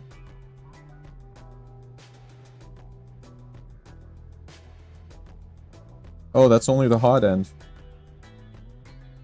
Never mind.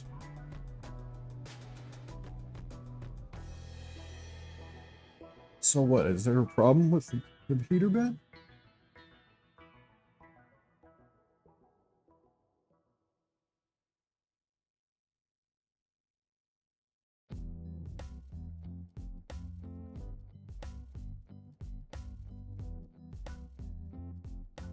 It looks fine to me.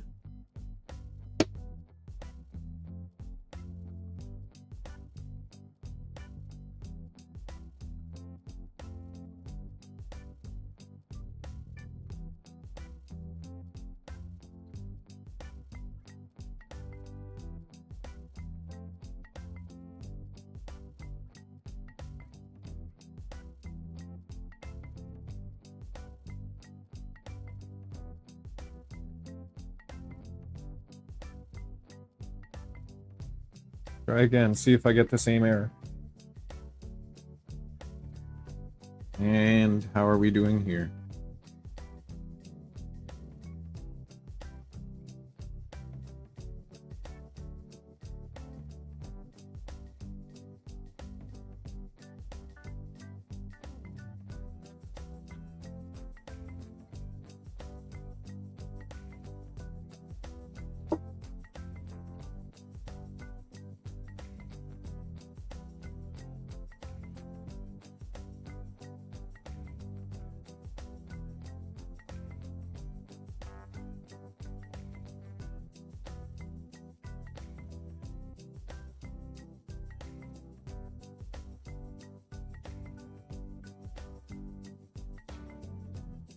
Back one is doing a little bit of curling.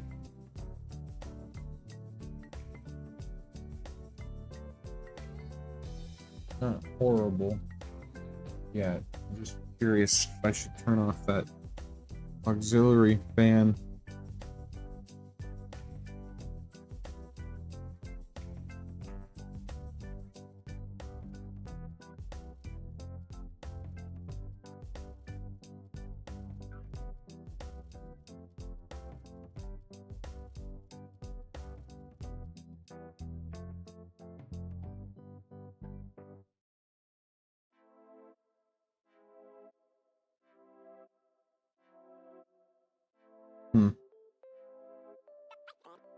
We'll see. I'll let it keep ripping for a bit.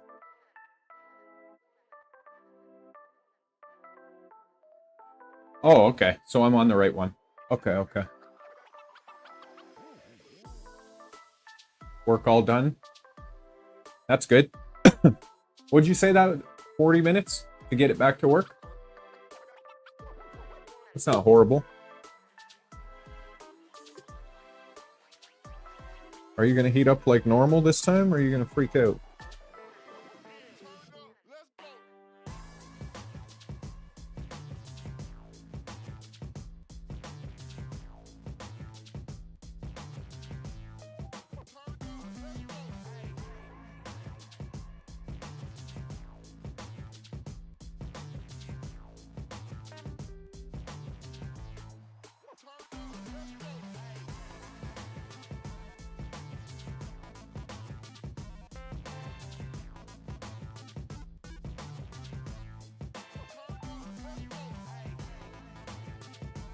I'm gonna turn off that crazy fan back there.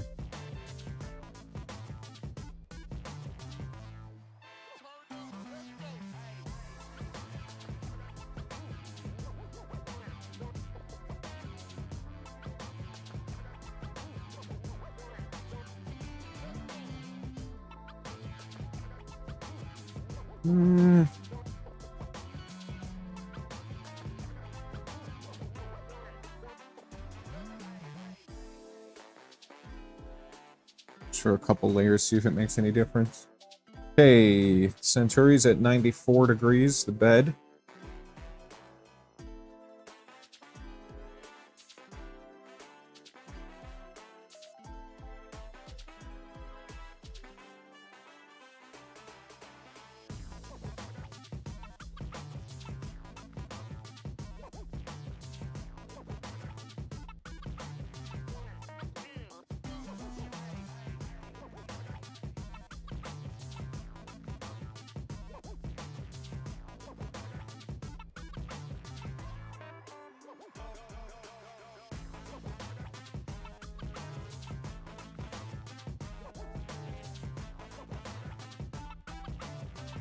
New cables? Which cables specifically? Is that in the Discord? Oh, or like all new cables?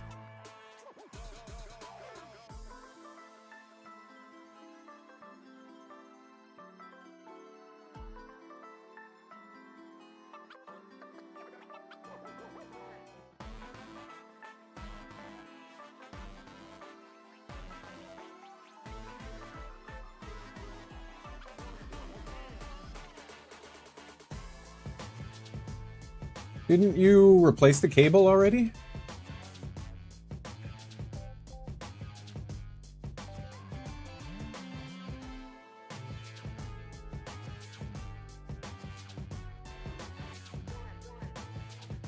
Yep, we did the grounding wire. Yep.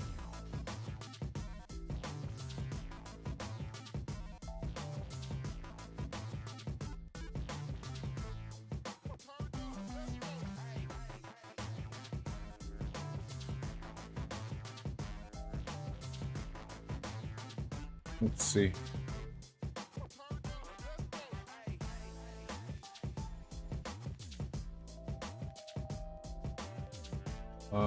Where?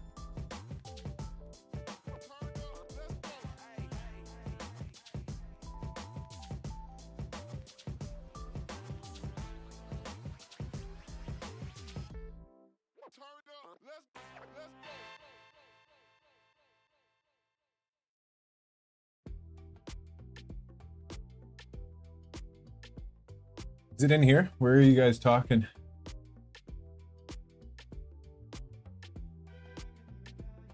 Oh, yeah.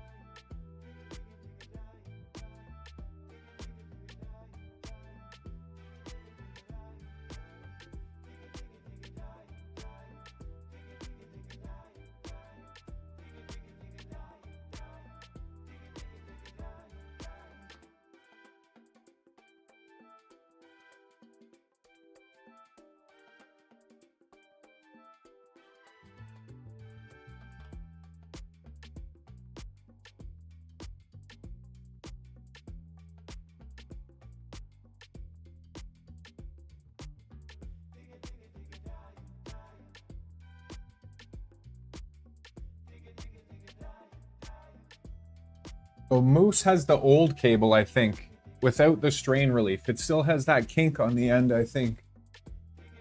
Yeah, Moose still has that kink on the end. Could that be an issue? Like, I mean, it's not a kink, but you know what I mean? You know what I mean, Jelly Bean? Come with me. Come with me.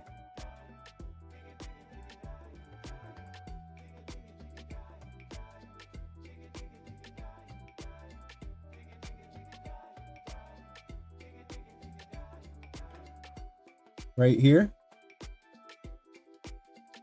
I mean, it's tight in there. It's not going anywhere. Nothing moves. Oh. Whoa.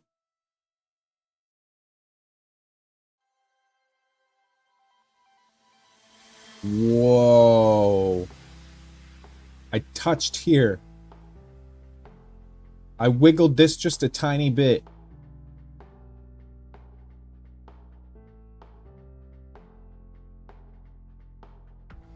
Strain relief, and this, I literally wiggled this just the slightest bit and we got the NHK comms error.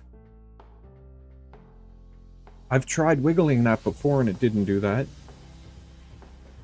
But that is definitely something interesting. I'm not going to unplug it completely right now because I don't want to fry anything. Power's on. But wow. Ow! I keep running into my own freaking tool cart.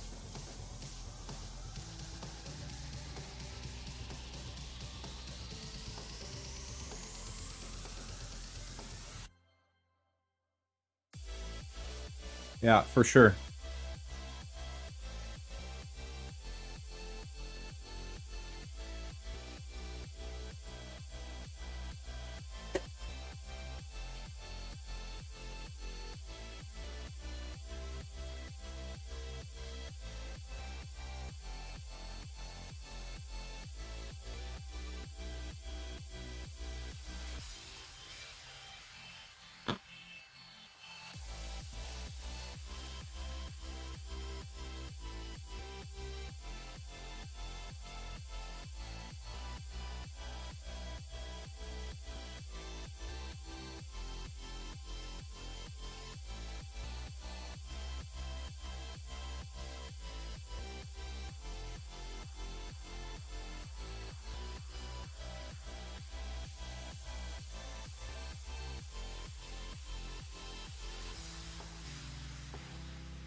Okay.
Hmm.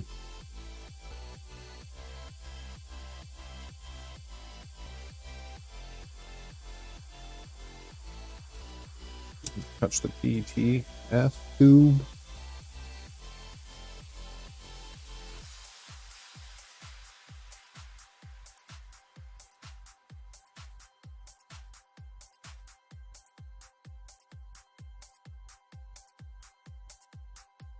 Of course not.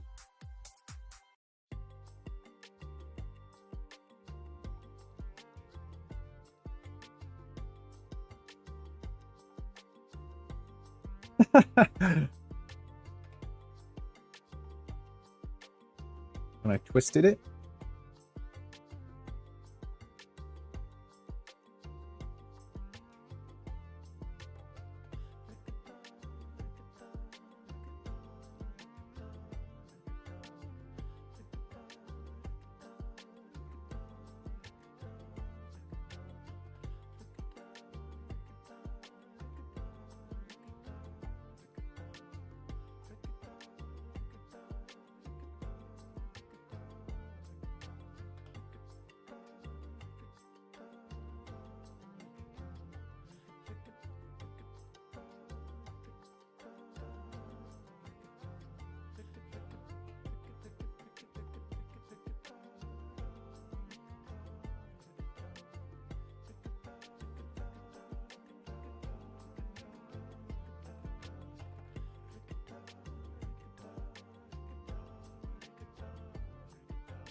Weird, man. Weird. Now we can't even...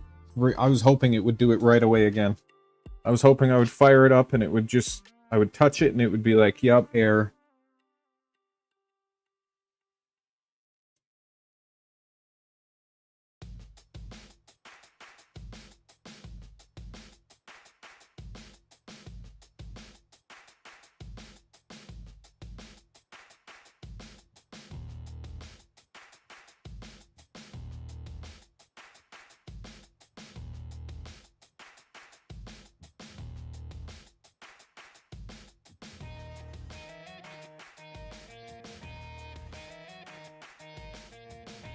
Oh, Nighthawk.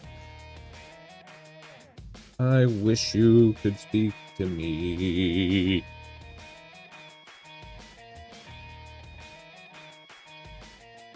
I don't know. No, it won't reproduce.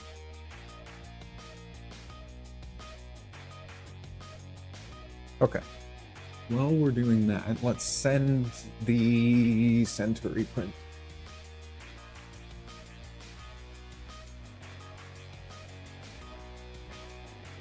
Let's come back over here for a sec.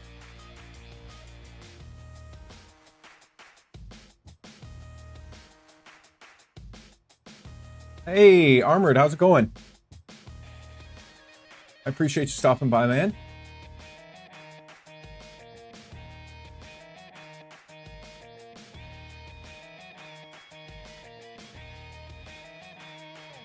Right now we're dealing with a bit of Nighthawk SB errors. The communication error on 5 printers total. So on this guy, this one's Moose, this one's Nova. I'm just trying to get it to a point so I can continue doing testing on the box turtles and keep building them. But we're getting thrown these Nighthawk errors. I was playing with the cable and it threw the error, so we thought we might be onto something, but now I can't replicate it. What a surprise.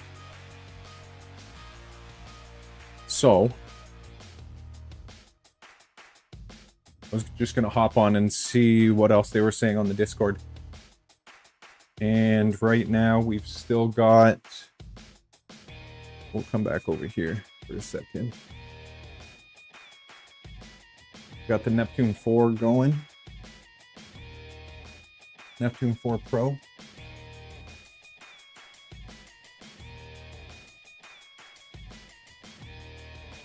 That one's going to be a while of a print. And then we'll fire up the Centauri.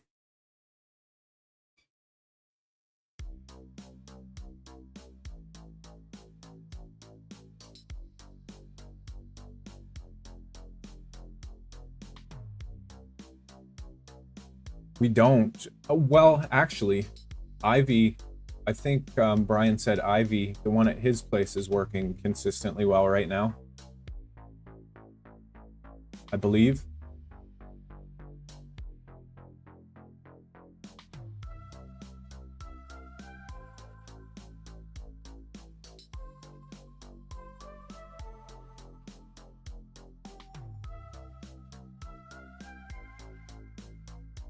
So like I was saying, Moose doesn't have this, Moose doesn't have the different cable. It still has that, that one that's kind of angled.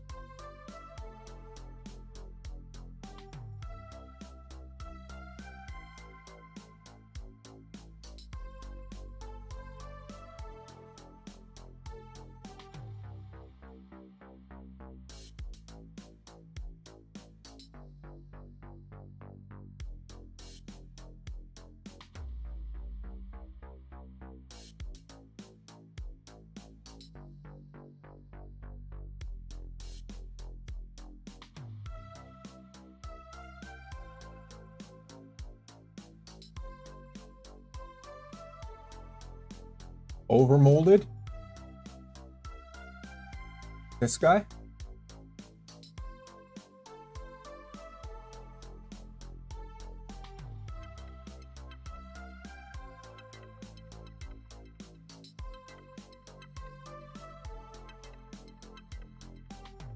Are you thinking the full... Are you thinking the full molded ones?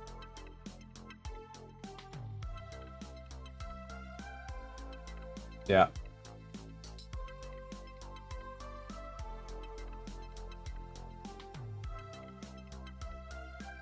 So the full molded ones, yeah, okay.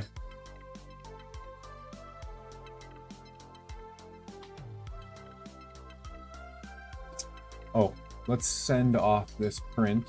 We're at 35. Let's send this print off.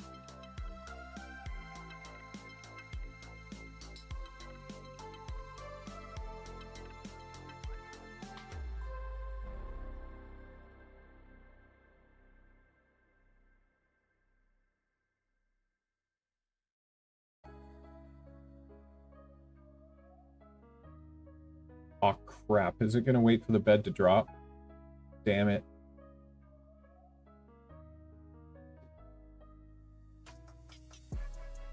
That's okay.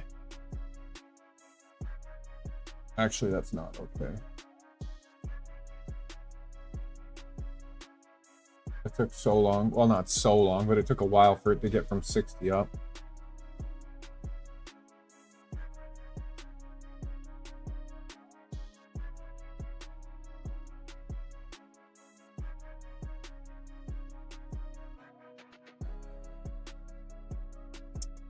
Guess the chamber will be hotter.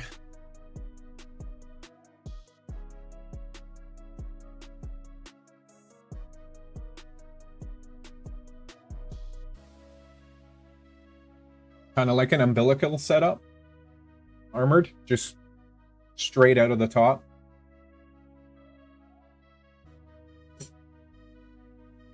Yeah, I hear you. Just to avoid any risk of kinking or anything, I got you. It makes sense to me. I mean, what harm does it... What harm will it do to try?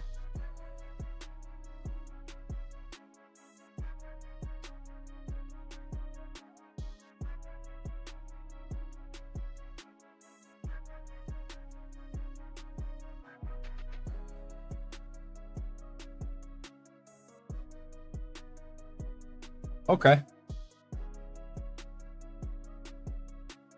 Rest video on it? Okay. I'll definitely have a look at that, because I think that anything we can do to kind of cross off one, I guess, risk factor. While you're here, let me show you this real quick. Speaking of your Trident build, I'm working on a little something that probably won't be ready for a while, but it's kind of neat to look at right now.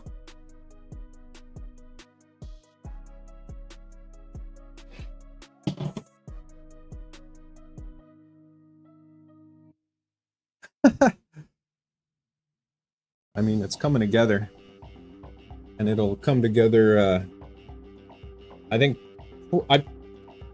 probably fairly slowly, because I'm not really in a rush to get it all going, but it will get there eventually. This used to be a Neptune 3 Pro. Added some extrusion, and then working on putting it together to become a, what is this? Core XY or Core something? Core XY? I always forget that stuff. But yeah, just slowly working through designing all the brackets and everything that pops up, designing the brackets to make as much as the stock printer work.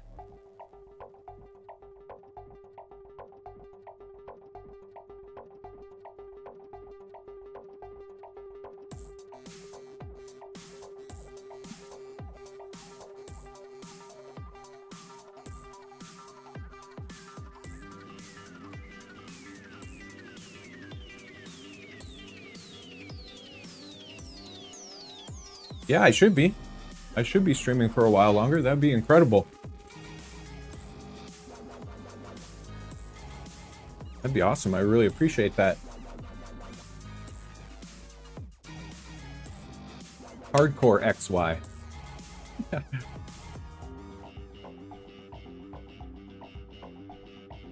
Yeah, it should be cool when as it comes together. It should be pretty neat. Oh no, it's Mike kinda was talking about the NG stuff, and I was like, oh man. The Neptune 3 Pro was giving me a little bit of a headache at the time, so I was like, perfect excuse to rip it apart and bring it back to something else.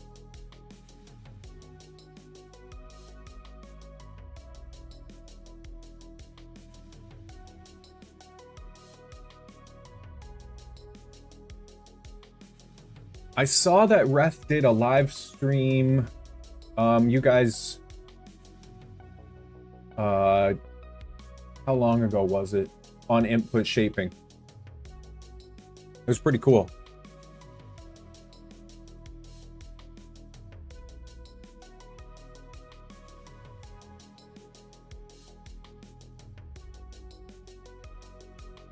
Yeah, I was pretty sure it was your stream. I was there. You guys were fighting audio issues at the very beginning, but yeah, it's super informative, because I guess a lot of people can't wrap their head, including me, can't wrap their head around it. So streams like that are appreciated. It's very neat.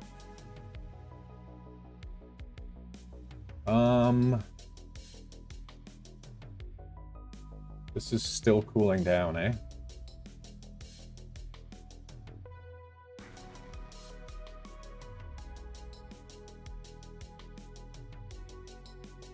It's in the middle of doing its prepping.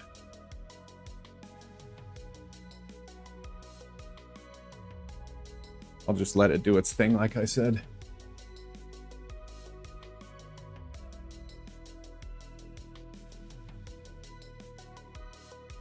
Hey, LTX. Hello, Eric. How's it going? Replacement parts, eh?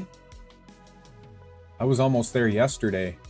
I had some filament get all coiled up inside the actual extruder housing, so I had to take that apart twice. That was frustrating.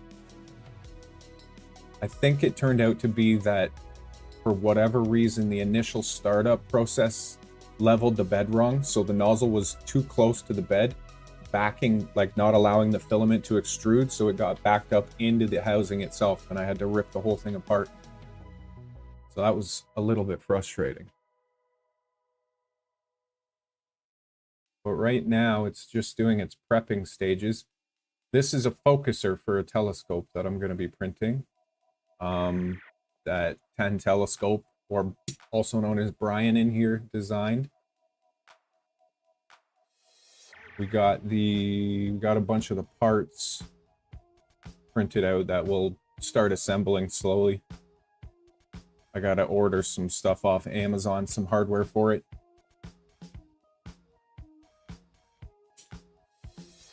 And then we got the Neptune 4 Pro printing off ABS stuff.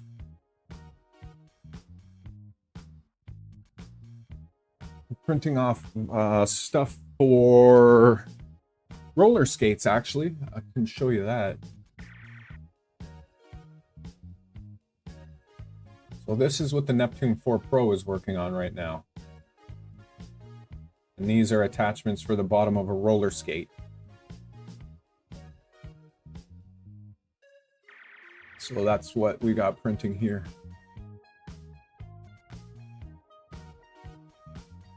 Hey, I appreciate it very much. Thank you for stopping by.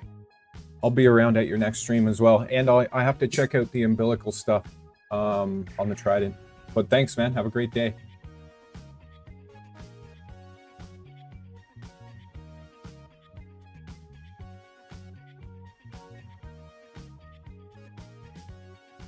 Oh, geez. The entire tool had pooped itself.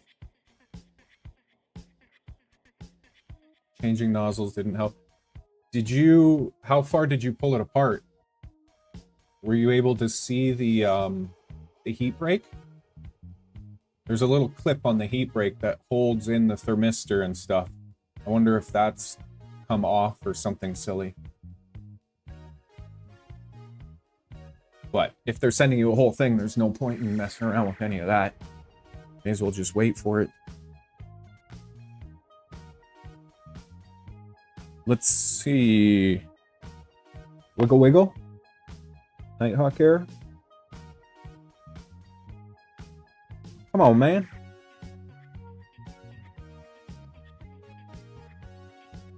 Nope. I mean, it did it once.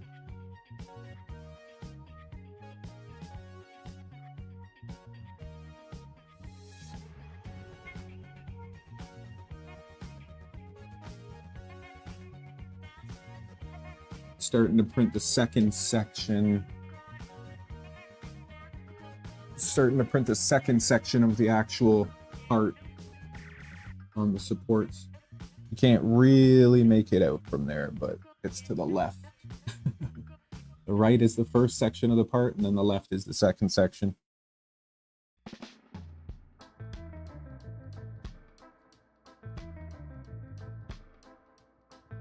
And I'm still debating if turning off that auxiliary fan helped or hurt.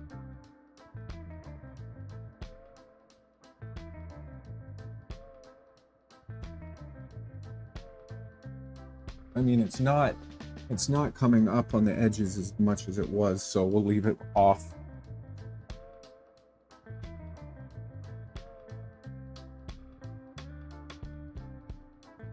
Steve, these are parts for the bottom of a roller skate, actually. Like grinding parts.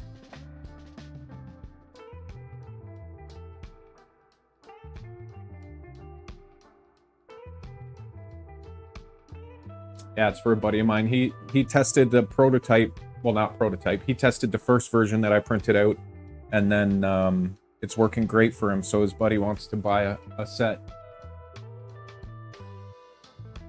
Eric, you did take it apart. Okay. And nothing obvious. That sucks. That's annoying. Did you get any successful prints out of it, or did it kind of happen right away? My thing happened like day 2. I was pretty pissed off. And then earlier today, I got a heat up error on the bed. Hey, Kegel. How's it going? Thanks for stopping in.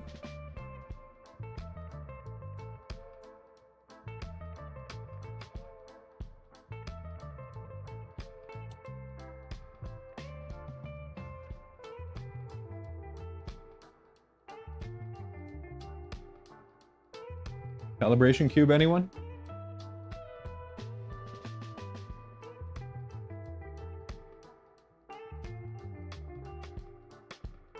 I don't think that's 3 millimeters.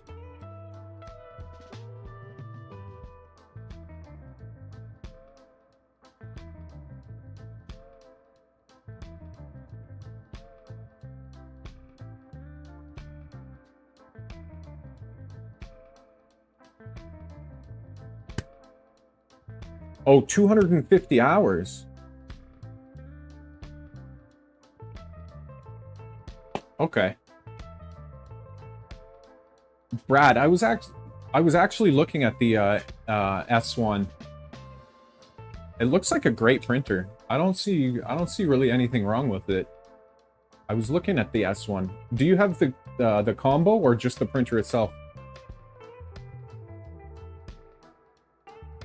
And I appreciate you coming through. Thank you.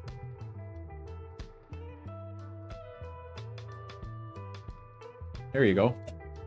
Sounds good, Kegel. I appreciate it. You got much longer to go?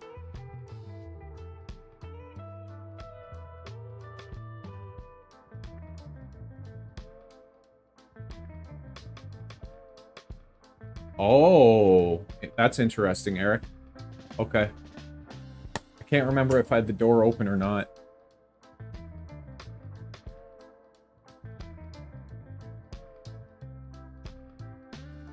2.5? That's not bad. That's not bad. Mike, 30 minutes. There you go. That's not bad either. You're on the trailing end.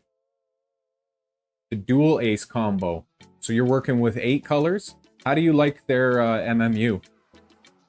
How do you like that unit? Do you find it works well? Not so well? I've seen mixed things as far as the MMU, the Ace Pro or whatever it is.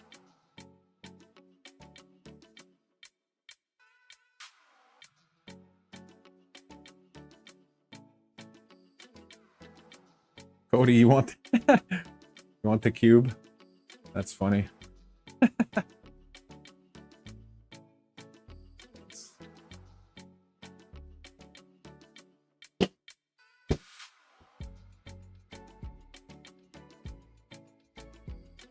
I'm still kind of upset this part failed. This is going to be massive, man. Just in comparison, I'll show you next to the yellow one again. This is the same part. Well, they were supposed to be the same part.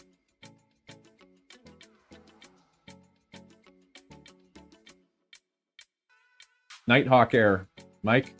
Of course, Nighthawk Air.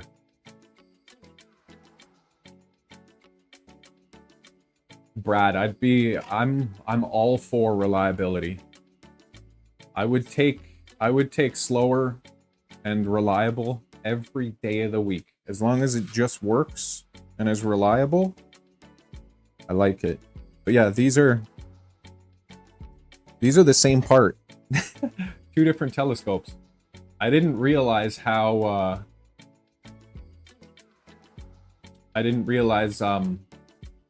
the actual difference in size until now seeing the actual size. So these are parts for a telescope. For people that are hanging out here that haven't been here before.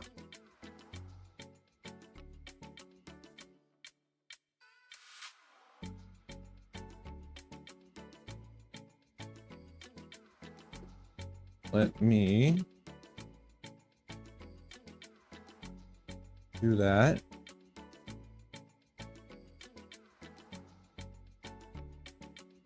May as well just bring it over here for a second. It's easier to explain. And now show the difference. Okay. Oh, bumping crap around. We're back here with Joker again.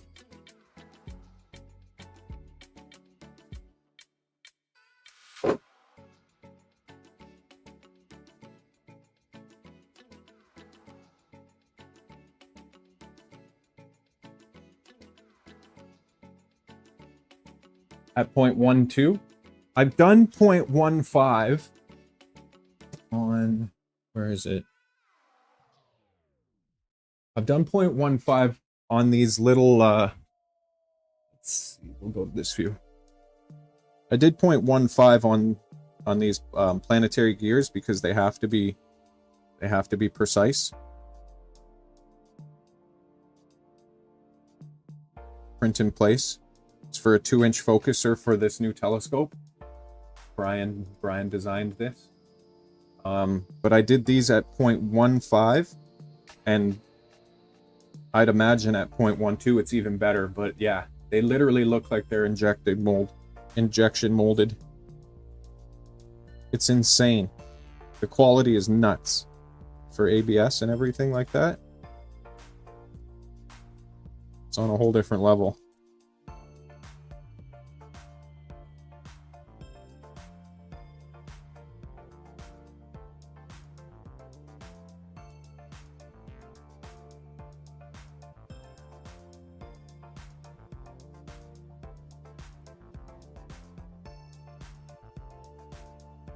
Oh yeah, right out of the box, they're getting better and better, definitely. But this is Joker, and this truss piece here is one of these pieces that holds on the side ring. So it's structural. Now you see how big that is.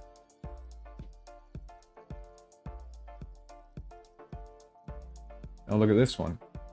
That's wild. Gonna be friggin' massive. I'm looking forward to it. Yeah, it'll be crazy to look through.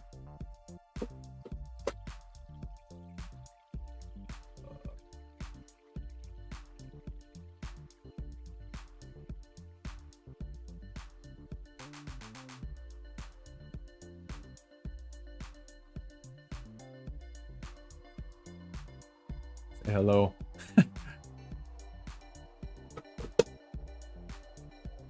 So that's what we're trying to do, and that's the purpose of trying to get infinity spool or infinite spool working on these box turtles. Because we have 5 of, well, not we, Brian has 5 of these printers that he's going to be trying to just print a lot of these telescopes on.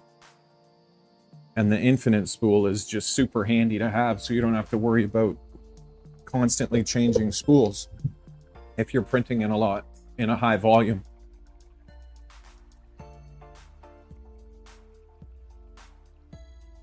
But it's difficult to test when I keep getting these Nighthawk errors.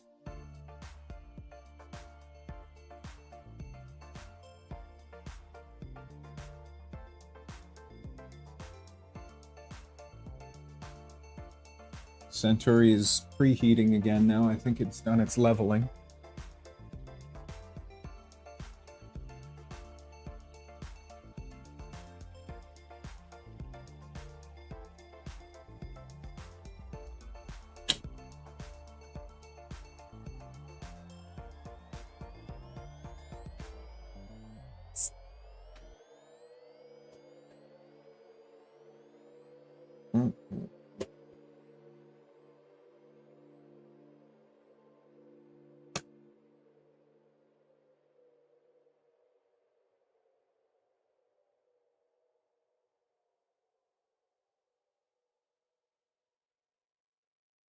I don't know.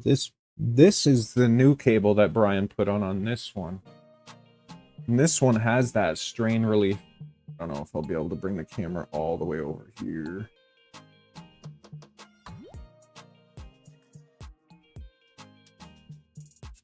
there for a second.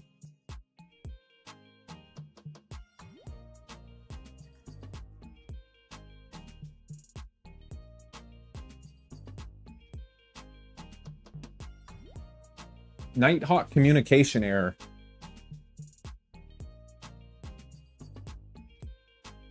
Oh.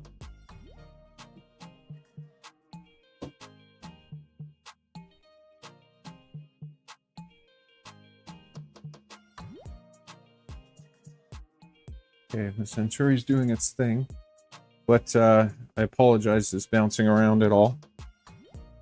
But you see this cable?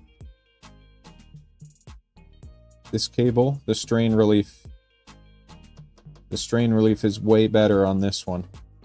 And it's much tighter in the socket, to be honest. Whereas this one, on Moose,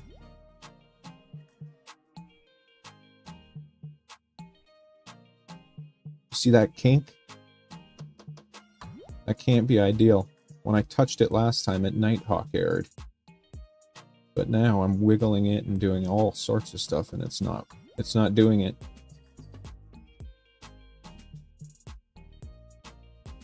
So we're just right back to the frustration. Oh, the Neptune 4 screwed up. That's what I mean about that freaking the cooling issue. Let's have a look. You guys can see in person.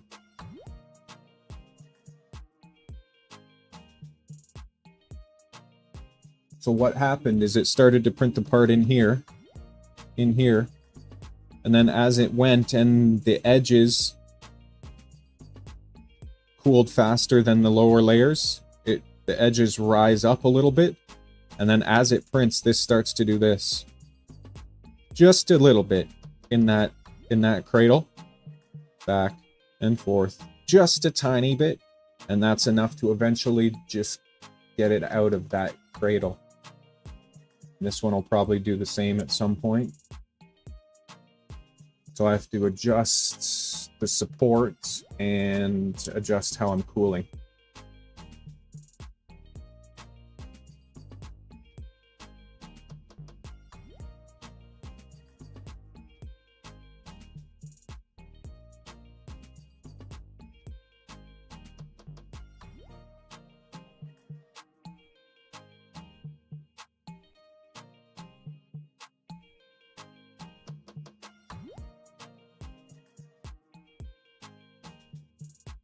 Might wait for this to cool down a bit, actually. It'll come off easier. Wait for that to cool down a bit.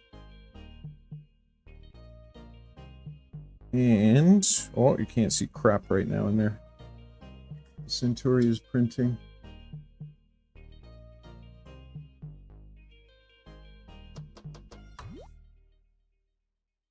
I'm not the most happy with the Z-axis, how it starts.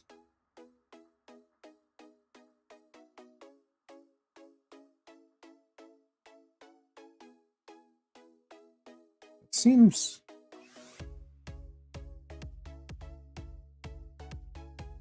awfully squishy to me. And then when you adjust the Z, it doesn't at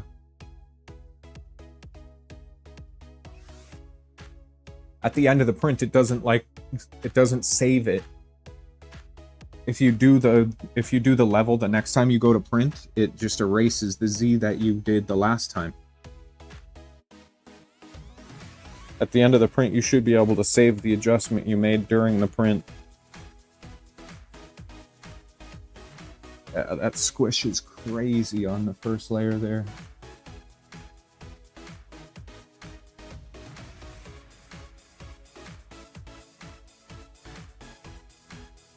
I've read people having to adjust up to 0.2. I mentioned that yesterday.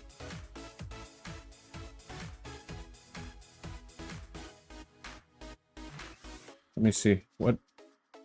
I gotta scroll up a little bit.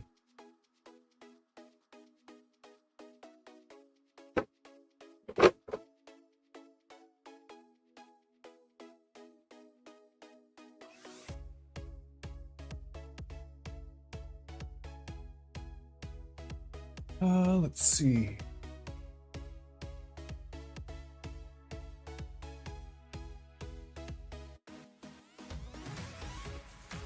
Turn down the cooling?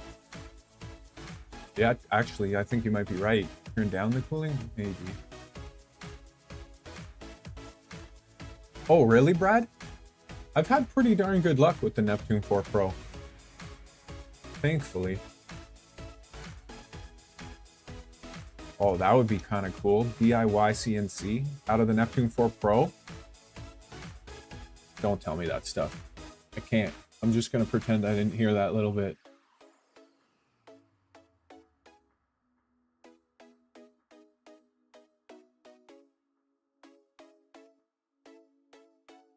That's badass.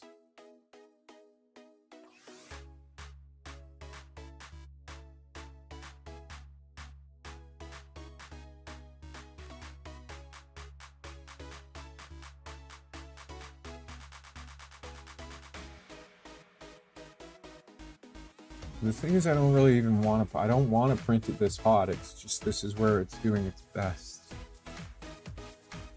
I really don't want to print it that hot. Let's try going back to where I used to print.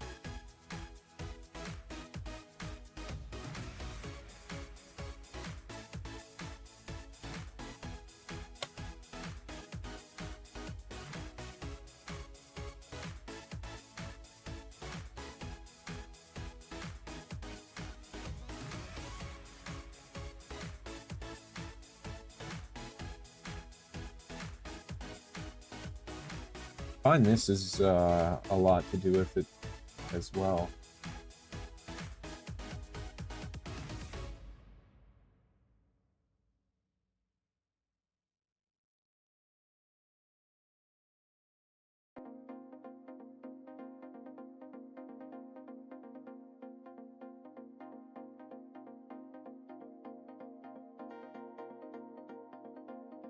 What's he doing?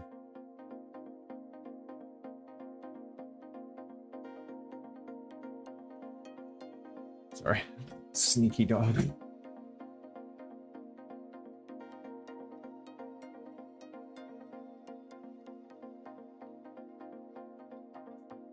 A Dremel and a dream. I love it. That's kind of how I feel with the goo that I'm building. The goo.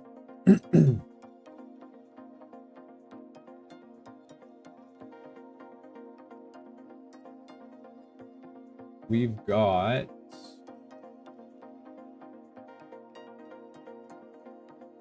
this guy printing. How are the layers looking right now?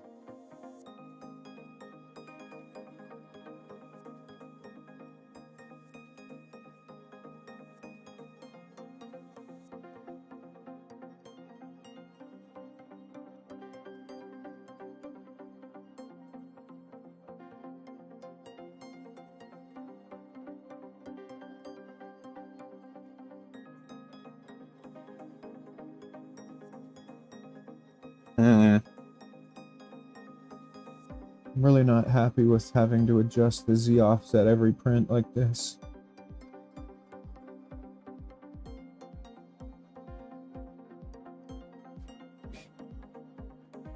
So the only fix I've really found is you adjust it one time during a print and then you just don't level when the print's going forward unless you see an issue, which I'm fine with. But it is a touch frustrating having to do that. Ideally, you should be able to level, right?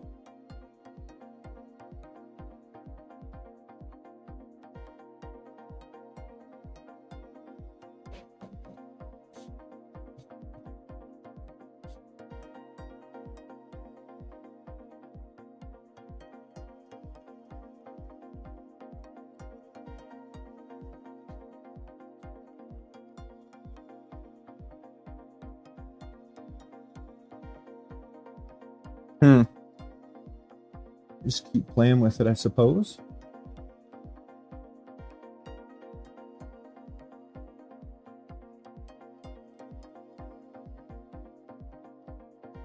Right now, I've adjusted it 0.09, so almost 0.1.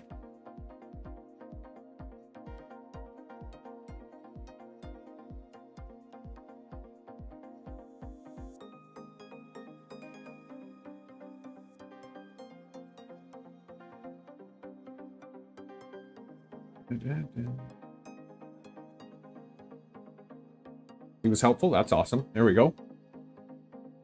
You can't save it after the print. It's a little frustrating. You can't click save offset. 6 of these cables from Fabrico. It's like their version of Clipper. I haven't tried SSHing into it. I'm not sure if it's possible. I think it's like their version.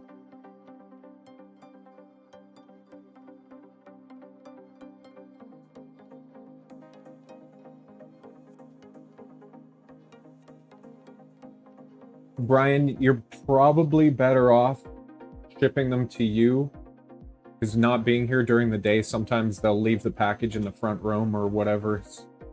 Sometimes they'll do silly crap.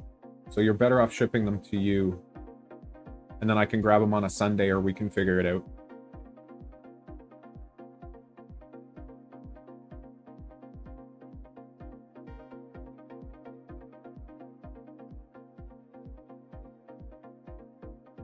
So this is what's even more annoying, Cody. You can make small adjustments while it's printing, which is fantastic. Get it the way you want it.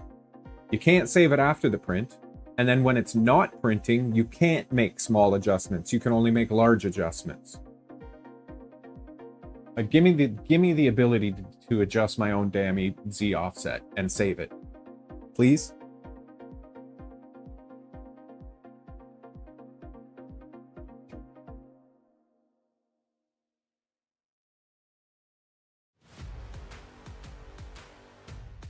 I think I've got it correct. I've got to take off my glasses because I'm getting old.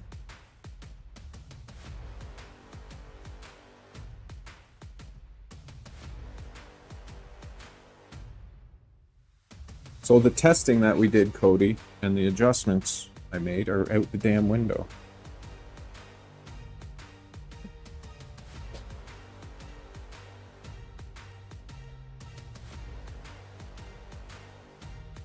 But the adjustments remain. Now, the adjustments will remain if the next print I do, I don't click heated bed level. Like 0.1 or higher. Whereas when it's printing, it'll let you do 0.01, 0.05, 0.025. I'll be right back. B-room. Oh, that was pretty awesome. Armored printing bopping in. That was pretty cool. I mean, I guess we're all part of the same community, right? I'm just kind of making my way into this community, but that was pretty cool. Be right back.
Okay.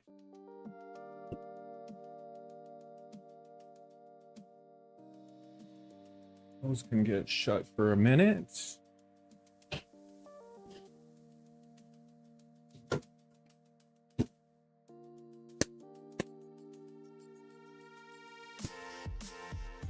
Freaking big, man. I don't have anywhere to put it.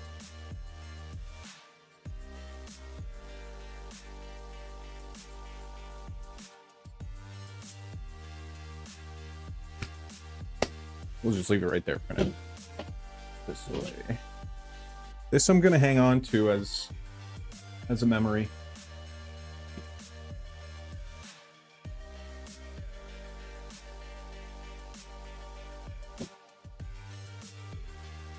What? Did I call Rick dumb? Uh-oh.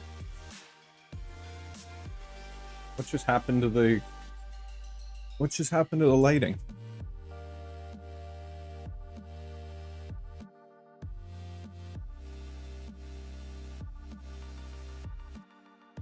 I don't like when it does that. Did the lighting just go all screwy?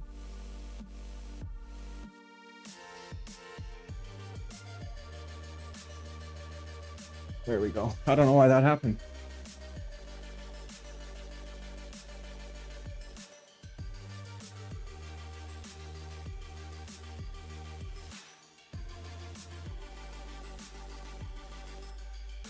Oh, really, Cody?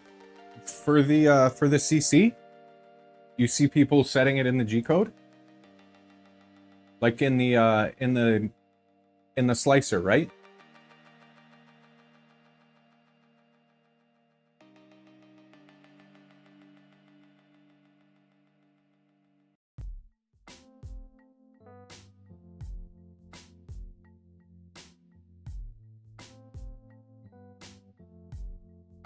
Oh, and Brian, yeah, they say that in the Discord. They chose a 12,000 RPM fan. It just screams. Like it's just whipping on both of them.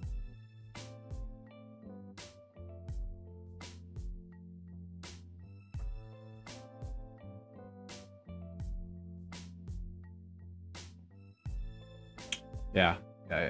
It's just whipping. Fast fan.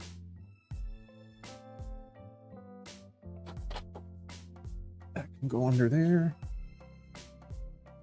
Oh, clean off this bed.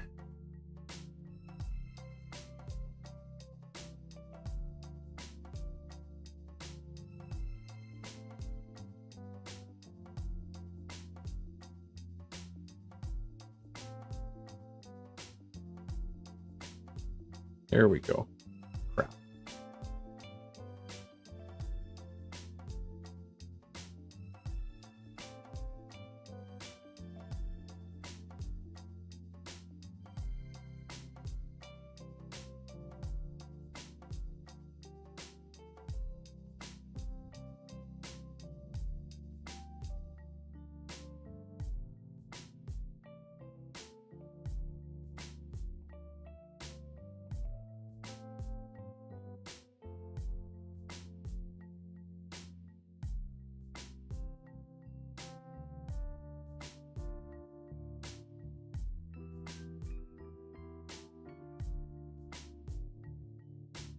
Just trying to get all the crap off this bed. I'm gonna have to level the Neptune 4 too.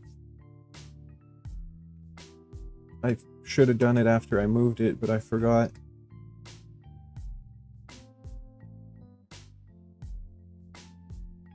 So the first layer that got laid down on it was a little bit tight. Seems to be the going theme around here. The two goos had a conversation.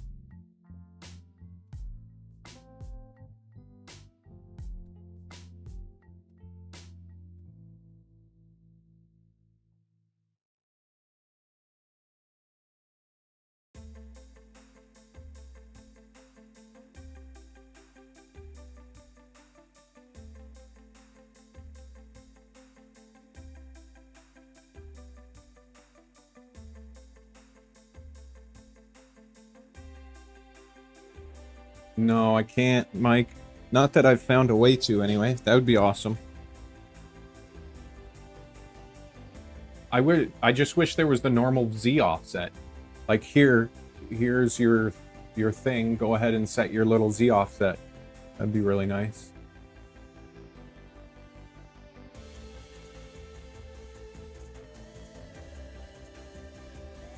The Noctua, that fan is, yeah.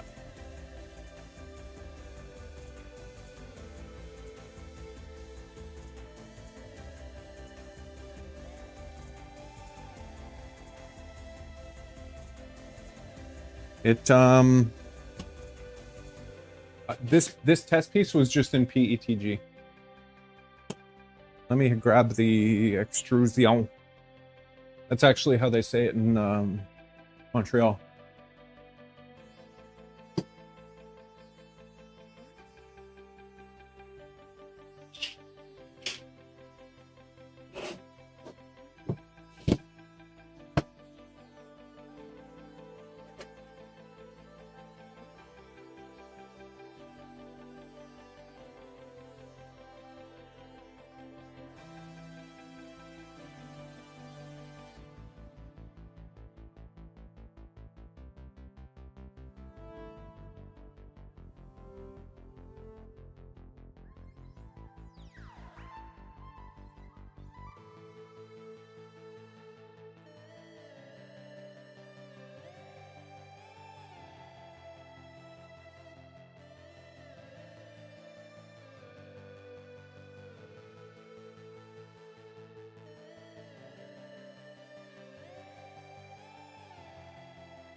Pet G, I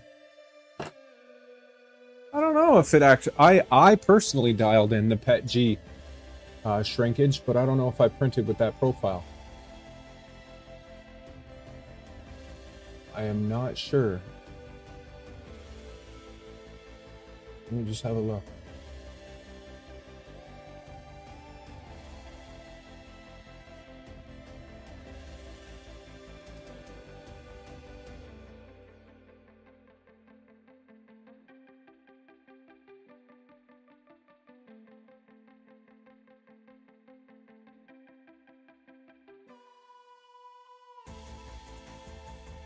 Yeah, it's still set. The PETG profile that I used to print that with is still set on the shrinkage that I used, or that I set when I was printing those yellow pieces.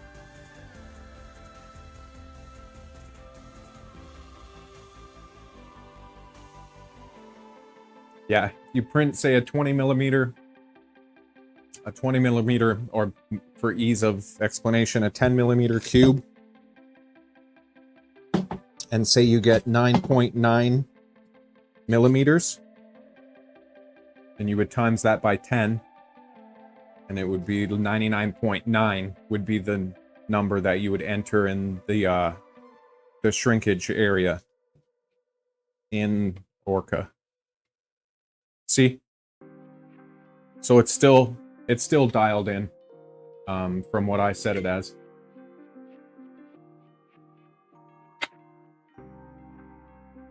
I actually have a tiny bit of room. I could go a little bit tighter. But right now I'm sitting at 98.6 on the PETG, and it's a great fit.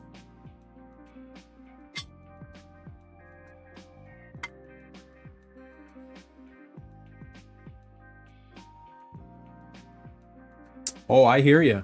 That's interesting. So this, for example, this square portion along the Z-axis could skew because the frame of the actual printer is not perfectly square. Wow, now that's deep. Okay, so these might actually be perfect then, but it fits wonderfully. So that's fine. So that little test print was a success, like Cody said. Gotta view it as a thumbs up. That's just wonderful.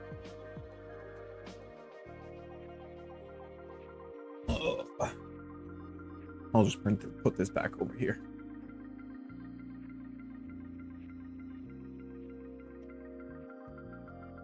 Do do do do do do do do do do do do do.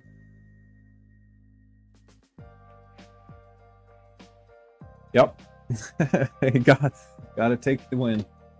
Okay, so you've ordered the cables. Interesting.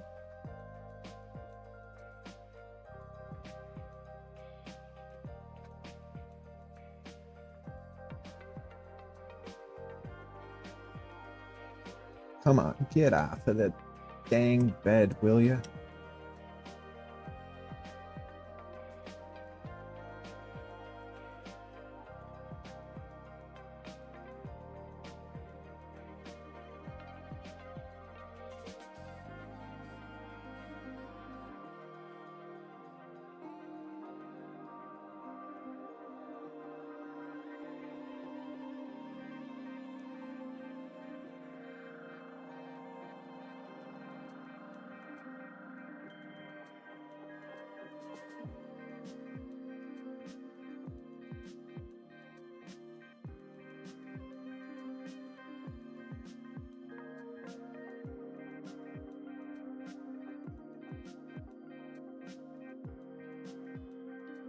This really squished. Holy crap.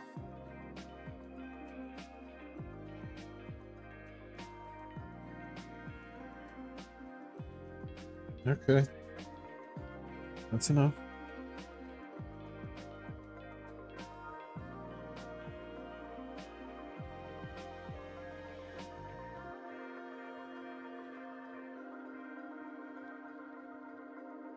Cauliflower.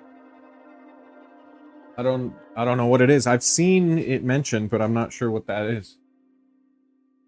Cauliflower.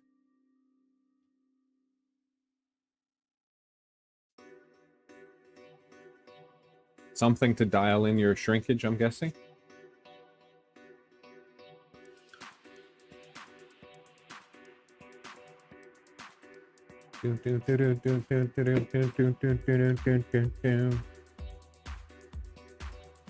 Less part cooling? I mean, let's try.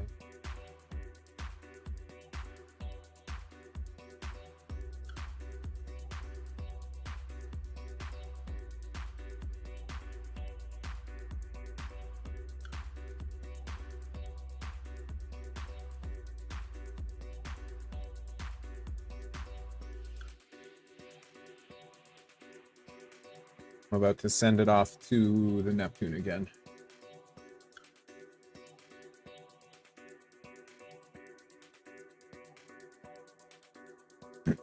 Calibration flour. Interesting.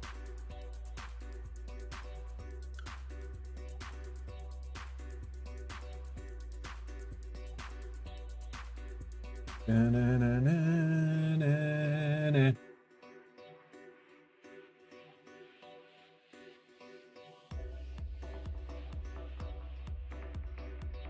All right. Wiggle, wiggle.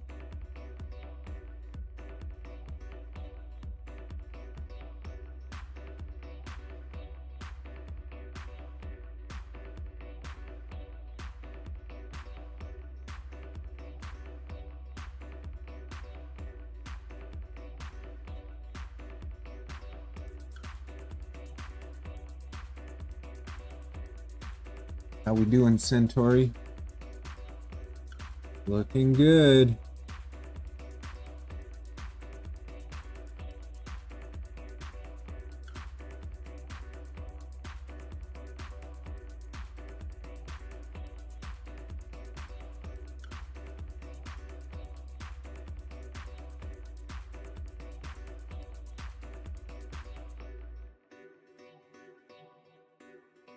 Is the base like that? Like actually like that in the model? Ba, ba, ba, ba, ba.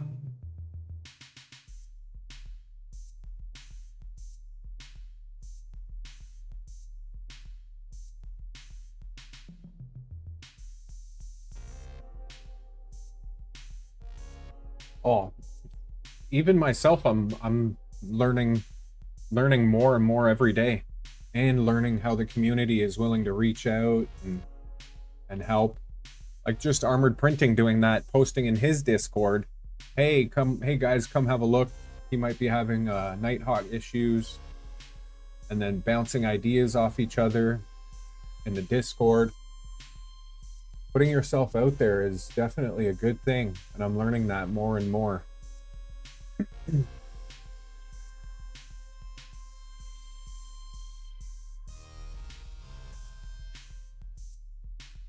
So yeah, I didn't think so. It's just flat in there. It's printing. And this is the Z issues that I'm talking about. I need the Z to be consistent. Because down here is like in a little bit on the print. It goes in a little bit. Like the opposite of elephant's foot. I don't know. We'll have to take a look when it's finished. Piss me off. Oh, maybe it does go in. Oh, that is the model. Okay. That is the model. You see? It does go in. Oh, I appreciate that, Brian. And you should stream, man. You should get your stuff set up with a few cameras in your workshop and in your office. I wonder if there's a way you could do it properly to hook it all up to OBS without having to run a billion cables. I'm sure you can think of something genius, but you should for sure.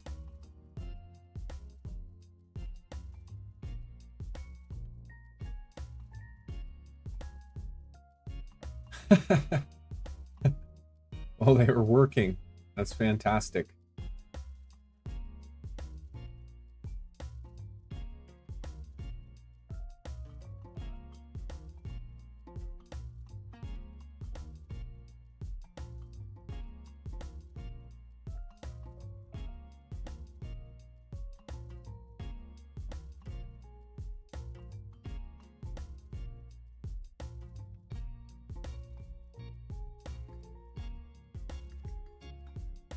That would be cool. See, I know these Osmo, the camera that I move around that's wired, I know there's a way you can do it RTMP or something, and I know there's other cameras that you can do wirelessly. There's definitely ways you can do it. For sure. That would be kind of cool. Like a POV, point of view styled. That would be kind of neat. I love having the different views when I'm trying to move around and get things done. I'm not always the quickest on changing the scene, but it's very neat that I can actually bring you guys along while I'm at this station, while I'm at my bench over there, while I'm doing the printer stuff. I love being able to do that. It's super cool. I think it brings the engagement to another level.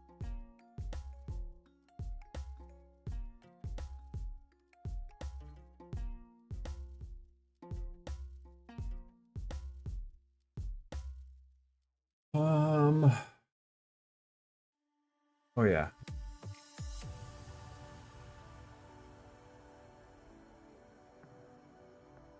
Did I already send it? I can't remember. I did send it.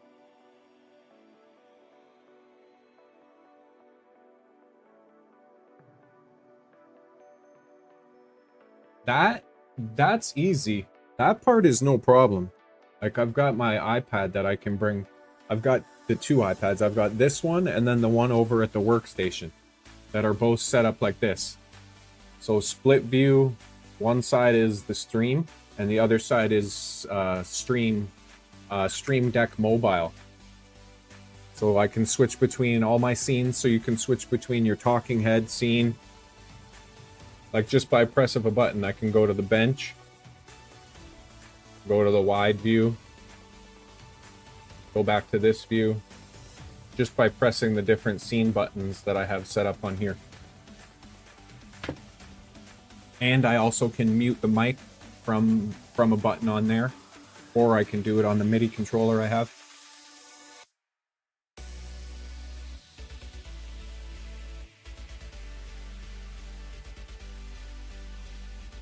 I don't know about smarter.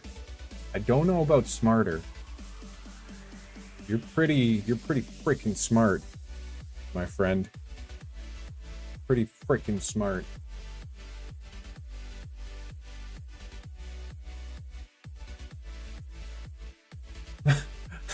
There you go. Oh no. Round trip.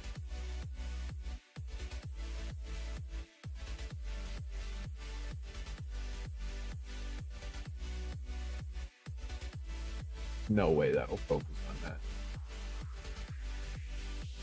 Maybe. It's prints so well.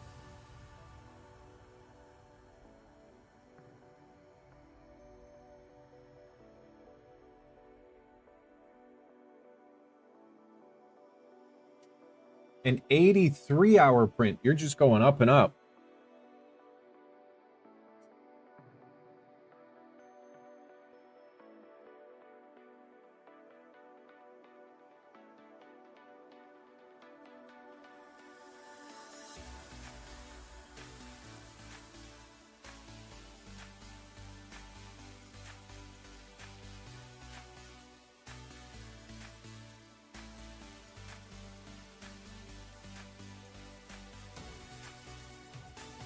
We're gonna try this again. See what happens.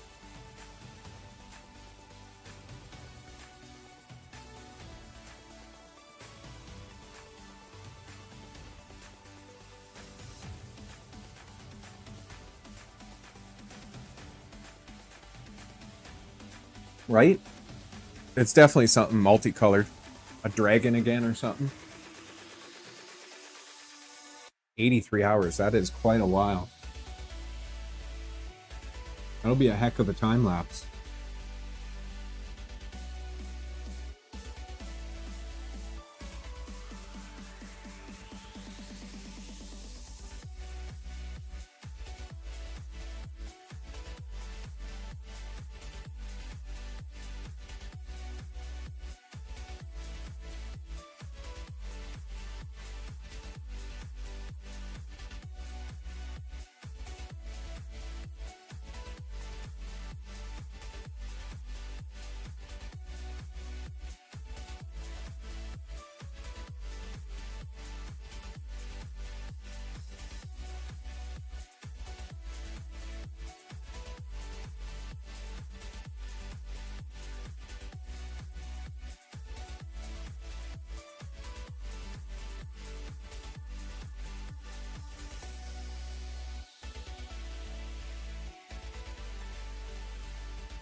It is a dragon.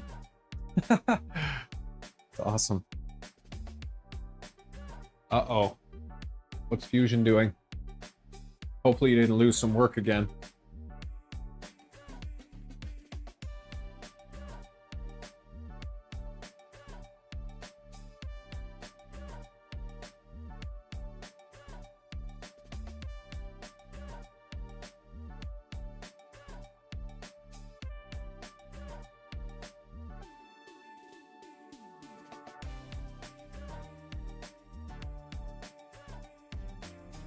Right now we're sitting at 49 degrees in the Centauri. That's impressive.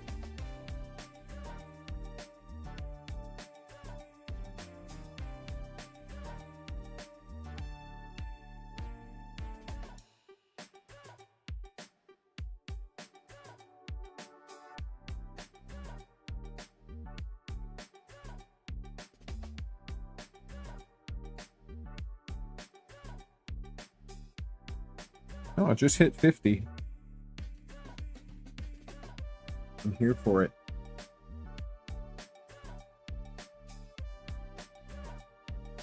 It should keep these layers pretty darn consistent. Can't really see through the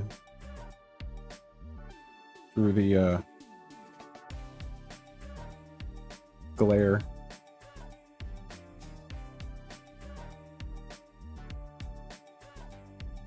But it's rocking.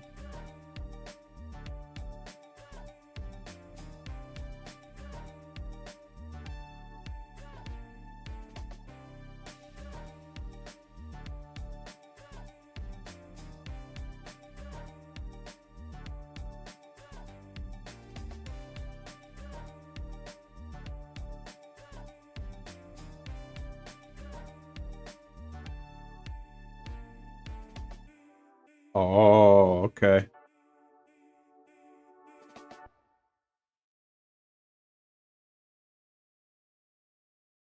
No, the box turtle fan? No, it just screams at 12,000 RPM all day long.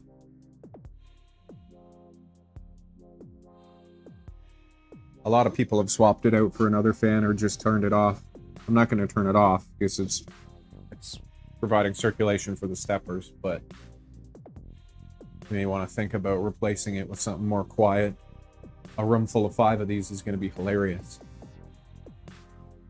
Little mini Top Gun movie.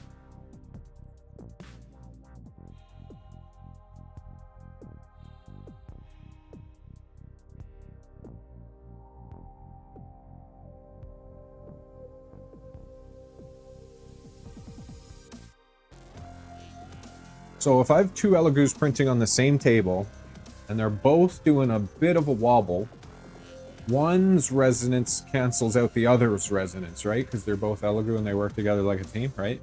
Right? Right? Right?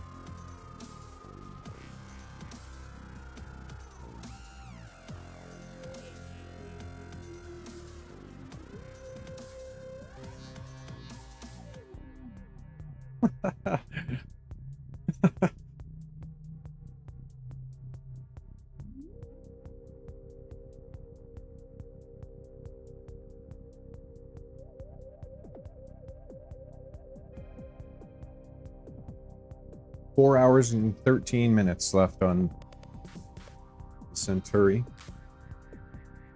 I want to try something on these. I want to try something on these Vorons, but I don't know what to try. I guess I could try playing with Nova a little bit.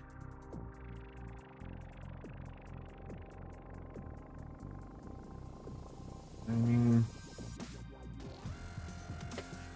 I wanted to have a look at this Bowden path for a second. That's what I did want to do. Did want to do. Do want to do. Okay, so like right here is actually right where I want it.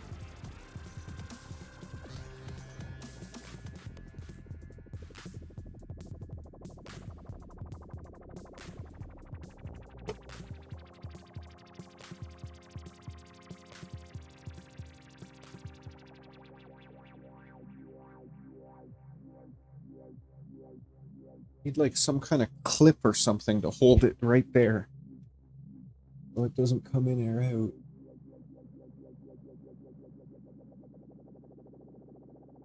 Hmm.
Mirror cell for the mirror fit. Yeah, that's a good call.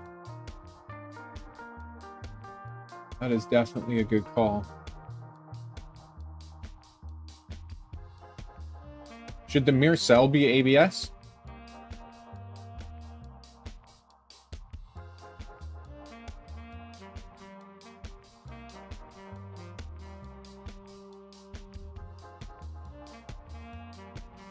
Ba, ba, ba, ba, ba, ba. ABS for the mirror cell? Or would PETG be okay? ABS. I have a lot of ABS. Okay. It's easy enough.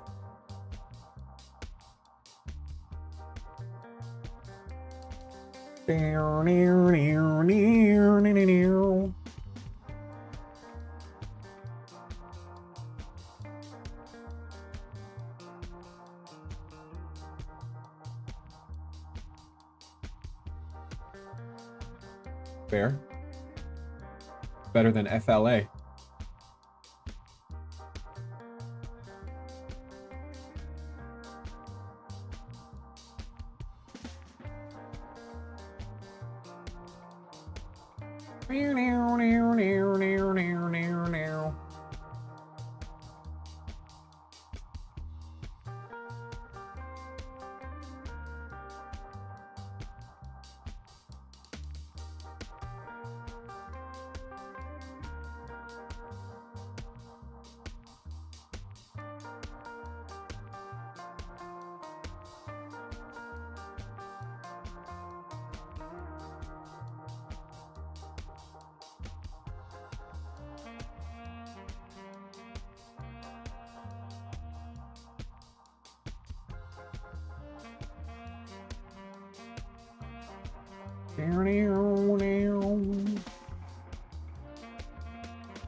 Ooh, look at all the ventilation.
Do do do do do do do.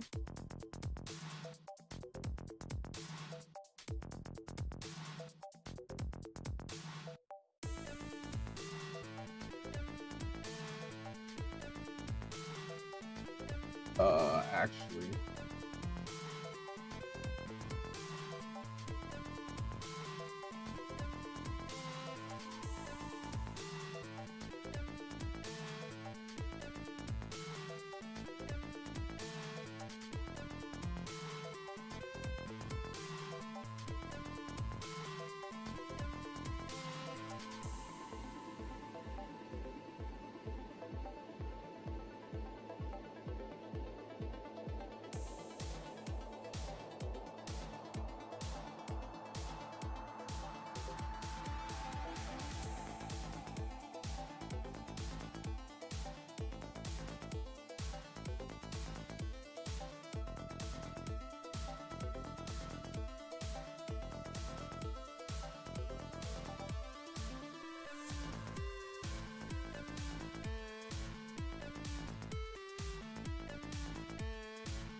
What about it, Mike? The shrinkage tool.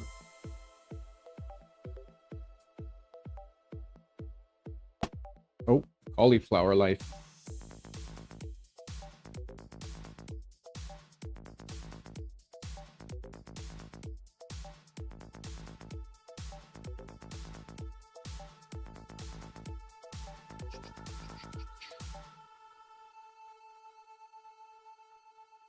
You're gonna unload or what?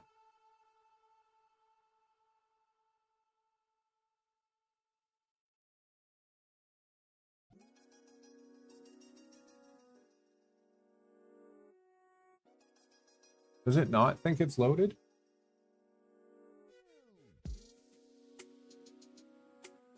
Oh.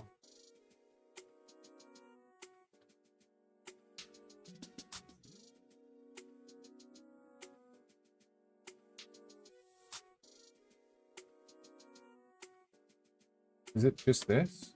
Shit. What was it again? Oh, man.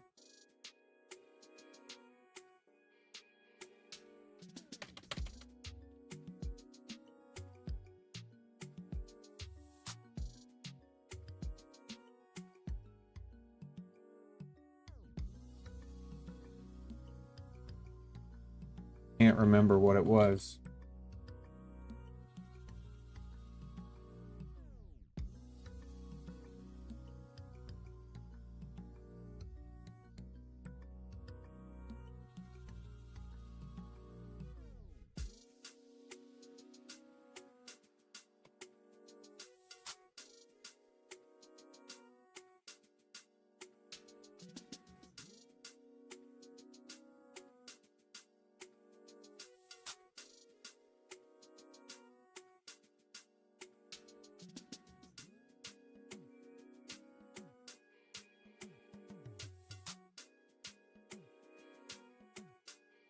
Remember what it is.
Oh man, where did I find it before?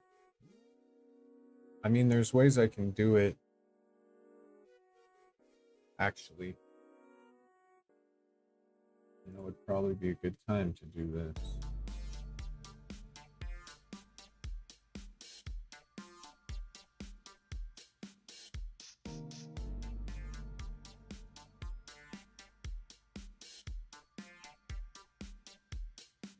Really?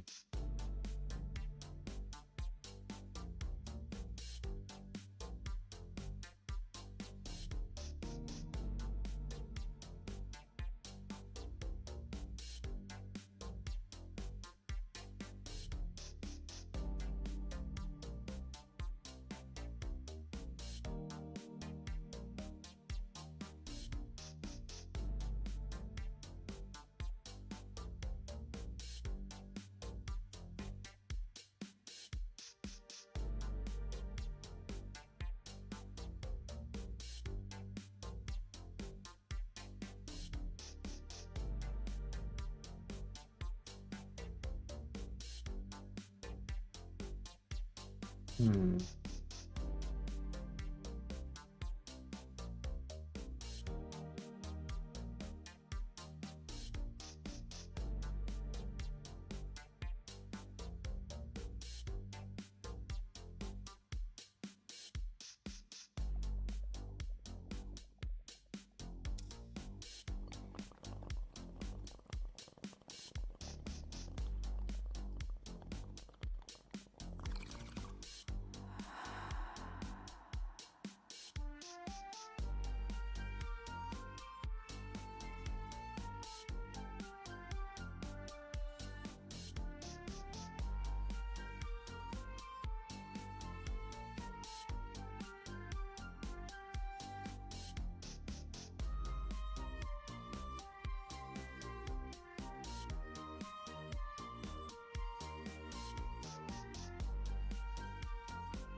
Want to get the GUI screen going on Nova, because that would make this situation much easier right now. For example, if I had, let's just look at Moose here. I could just go in and do this, unload lane, or set lane. There would be a command here, set lane loaded.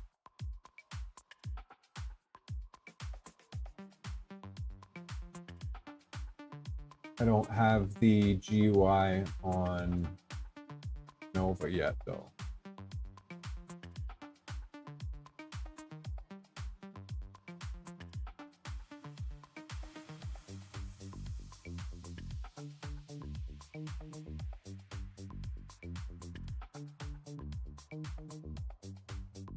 I had to be so close.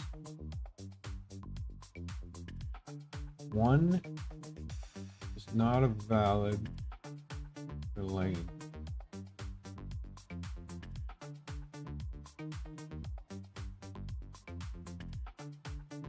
Where did I see? There was a whole thing of the commands. Macros.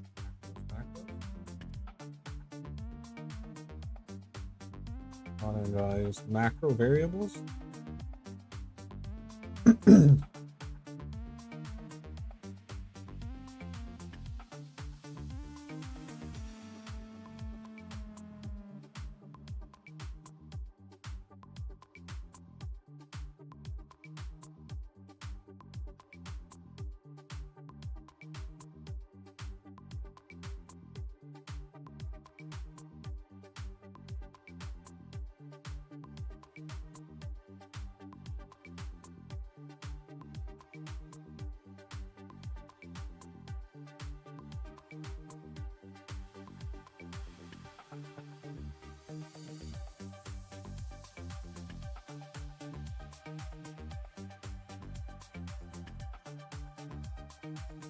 This it? I think this is it.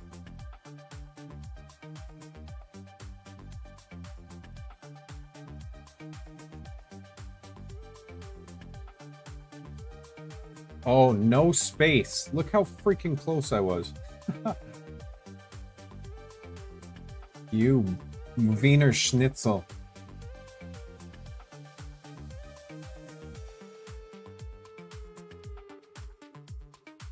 Okay.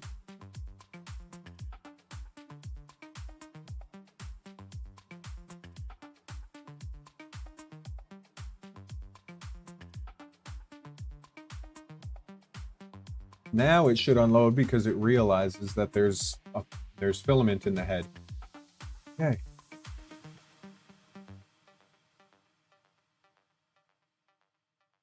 Or it's gonna get stuck in the head, but it's not actually stuck. Yeah.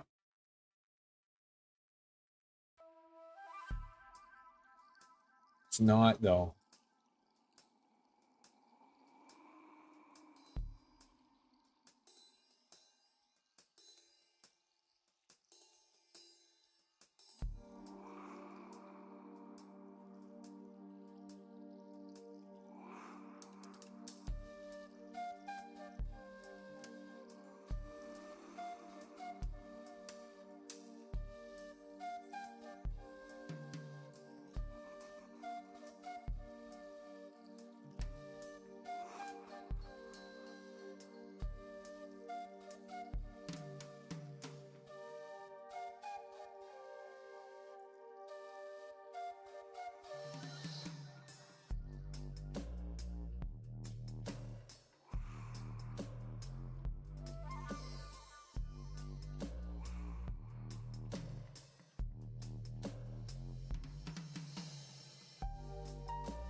My bad.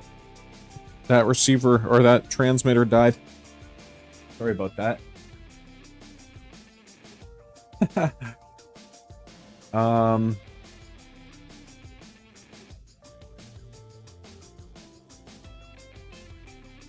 Yeah.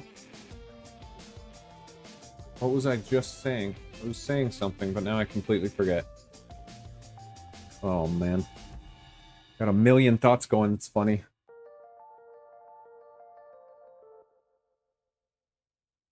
I'm printing off these spool adapters so I can use the ABS 500 on the box turtles.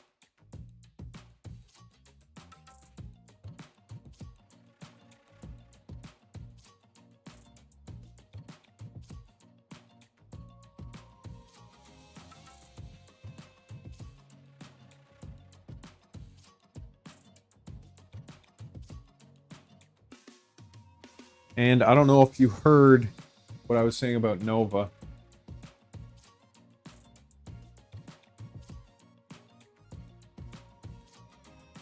Yeah, my bad. What I was saying about Nova is there's something going on the right side travel when it's traveling backwards to go home. Sometimes there's a hitch, and I think it's in the bearings in this carriage thing on the side, on the right hand side.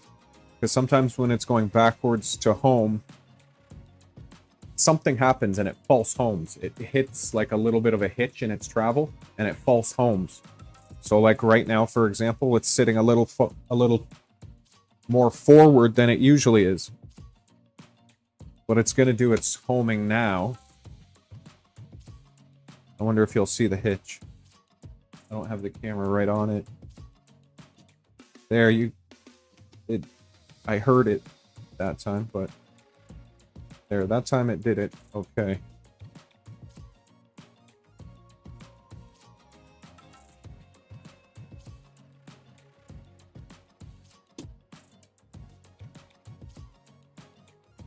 Oh, crap.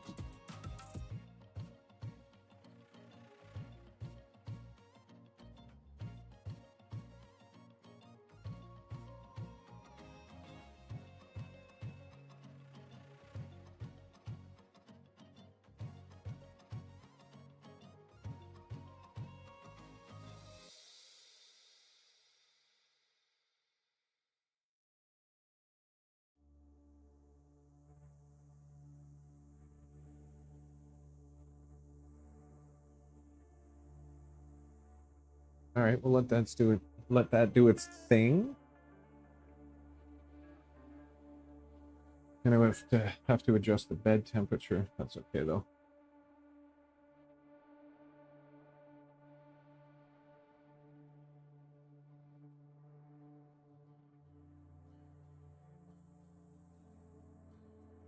Ah, okay.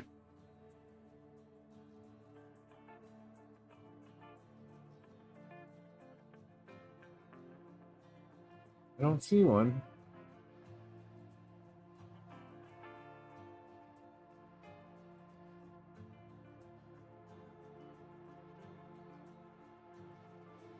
I'll have to look at it when it's not doing its leveling. It's weird. It's a little glitch in its travel.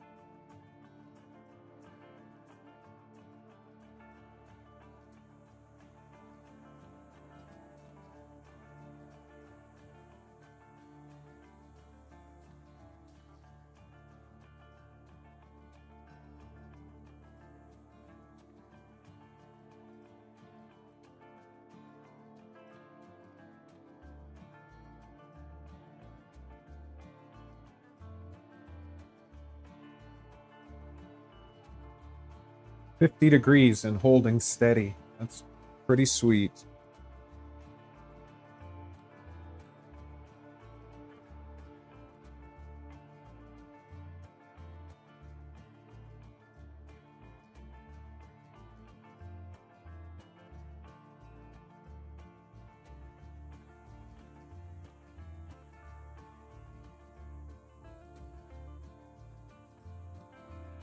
Let's go, Nova.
This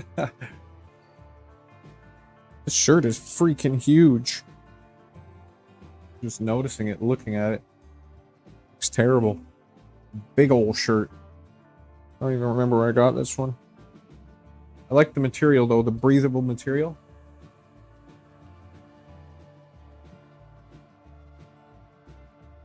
Okay. Are you actually gonna feed?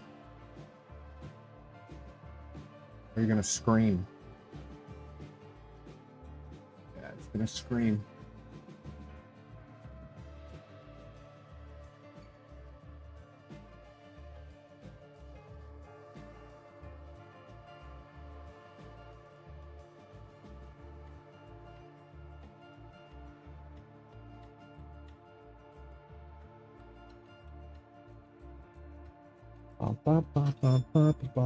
Ooh, Speedy.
Bum, bum, bum, bum.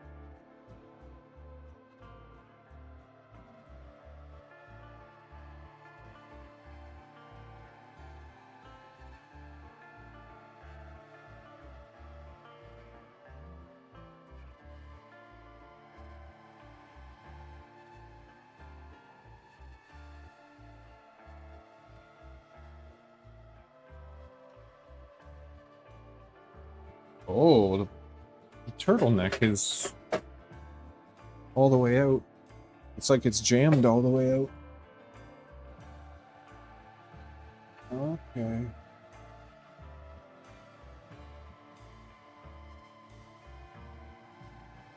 That's definitely not ideal.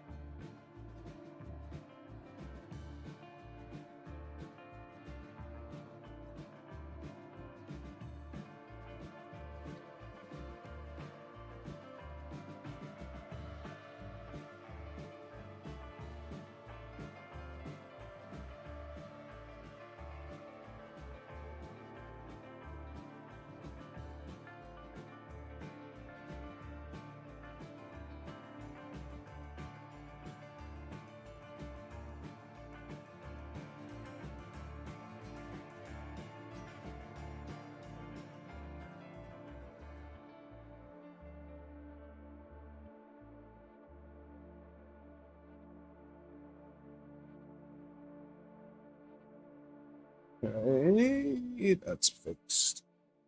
Oh yeah.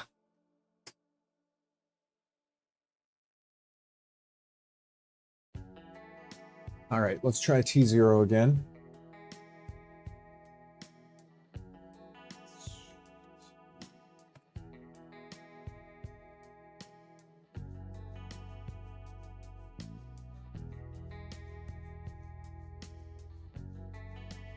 I'm gonna watch where it gets hung up.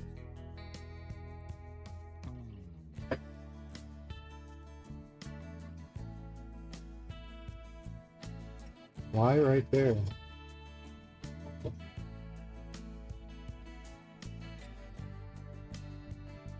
Hmm.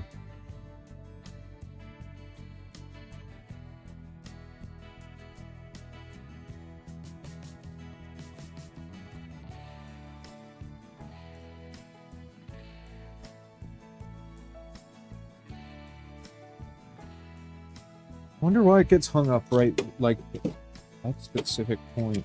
It's obviously something in the Bowden path that it doesn't like.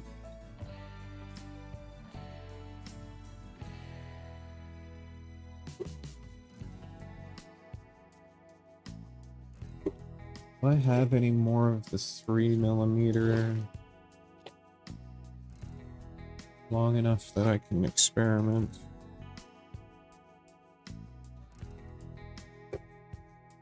That's 2. That's 2.5.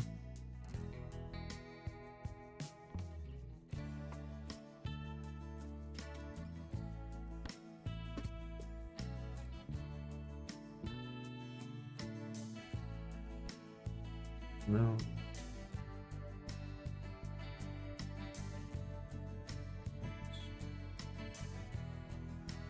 I don't know if this is going to be long enough.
Hey! Was it just sitting there working away?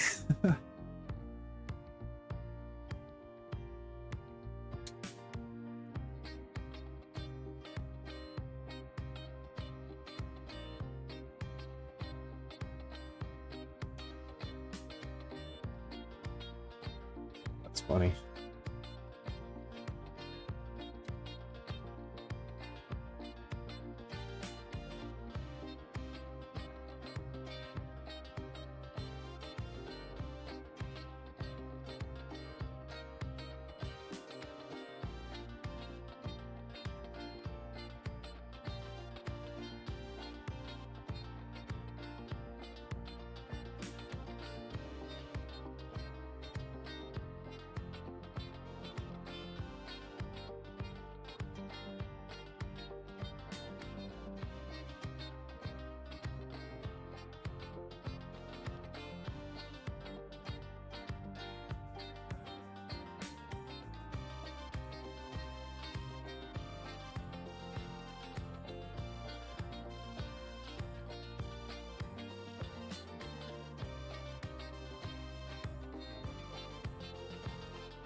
That's funny.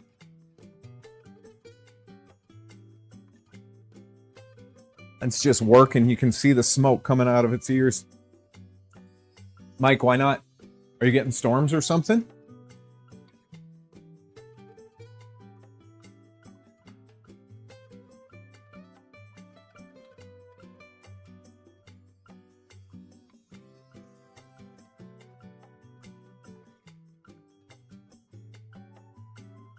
Just printing away. 50C on the button. Love it.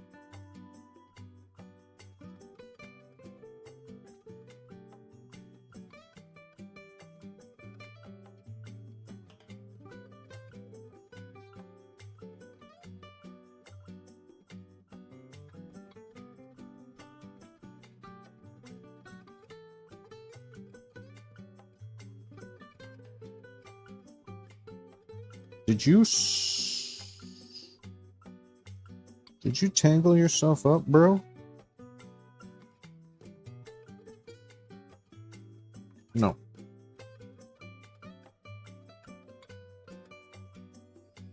I'm definitely gonna get rid of that end, though.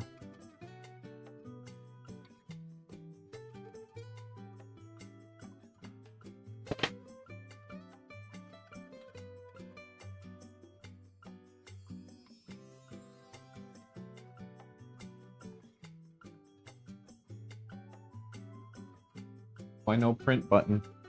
Why? Just send it.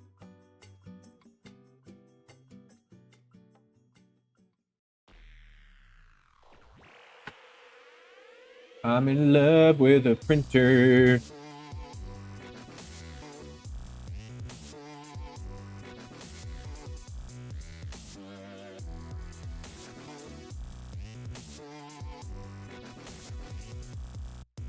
Really?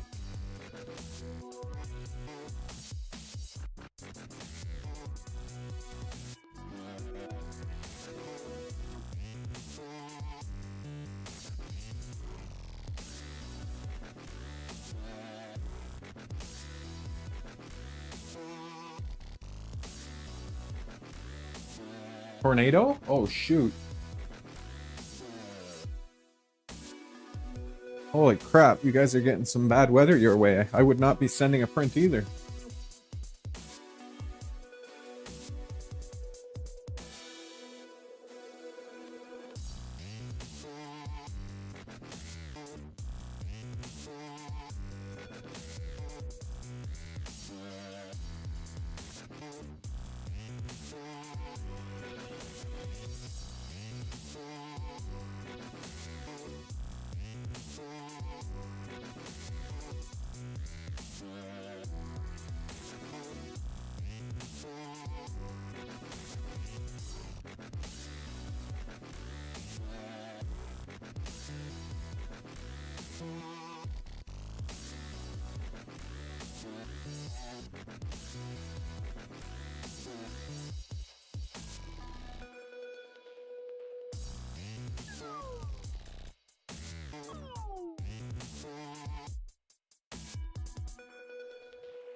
Bum, bum, bum, bum, bum, bum, bum, bum.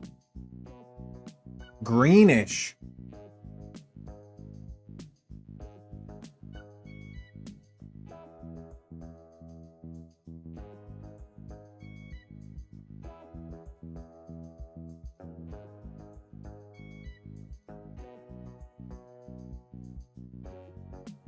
That's kind of crazy. Green. No thanks, bro. Okay, it did load in all the way. That's dope.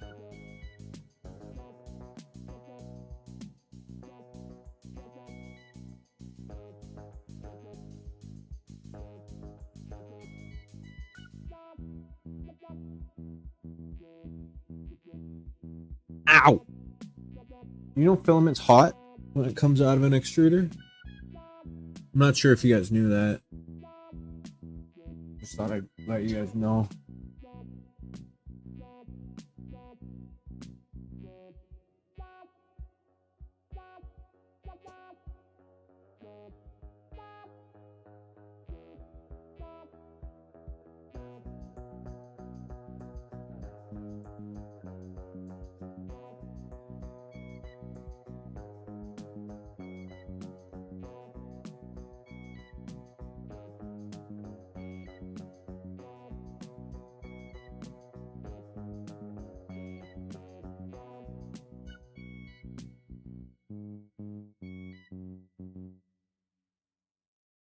Oh, Mike, that's a good point. I was actually looking at a dryer.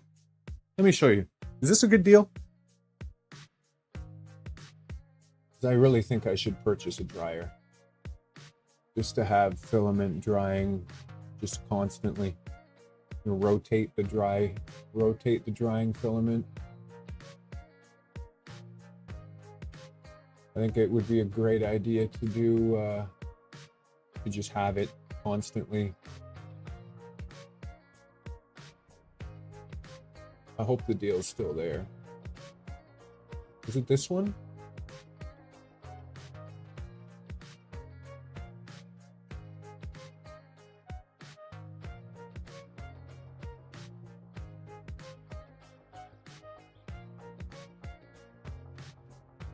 I think it was that one.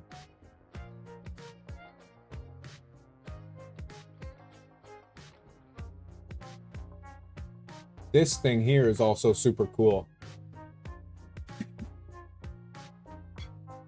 I think this is cool. I would love to try this. The filament connector for all the leftover filament that we've got. I'm pretty sure.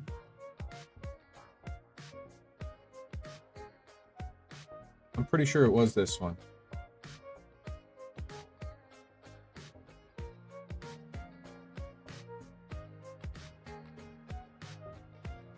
$65 for a dual.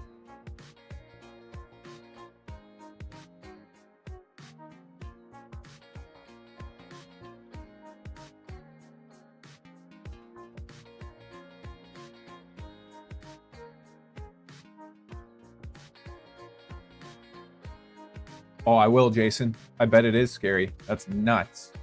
That's when you're like, I kind of wanted to see a tornado, but now I don't at all. The 4 Polymaker and Sunlit S4. Yeah, I've seen your dryers, Mike. That's badass.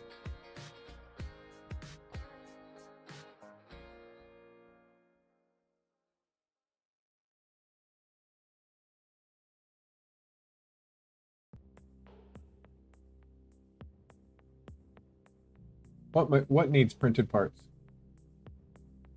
This guy? I hope not.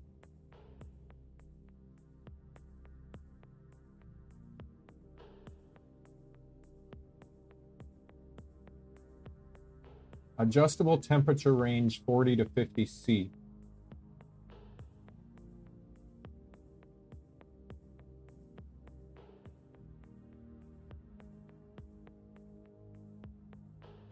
Even when my tent there was getting up to 50°C, it was dropping the humidity down to 1%.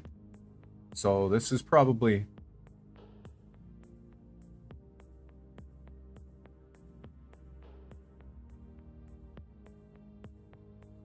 Yeah. Might be all right. Kind of low, you say, Mike?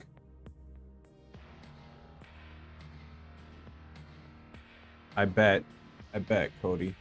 Oh, the splicer needs printed parts? Does it really? I didn't know that. Where'd it go?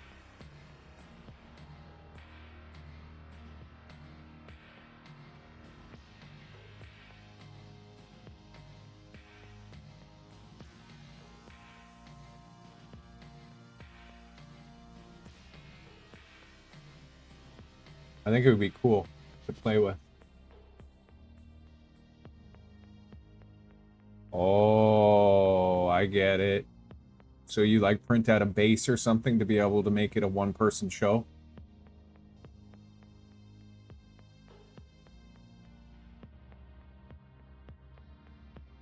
Like, what does the reality one go up to?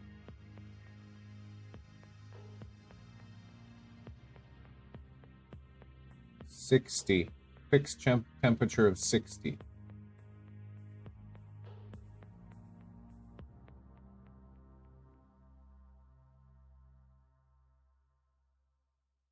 I just like the fact that it's a dual compared to all these other ones that are single. And it's cheap.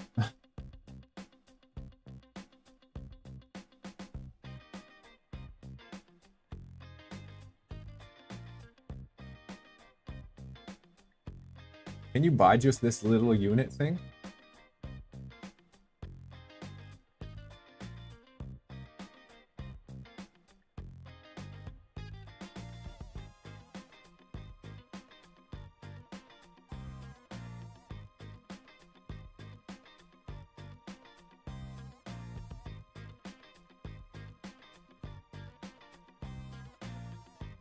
Oh. EBOS? Did I miss it? Is it here? Or is it like open source?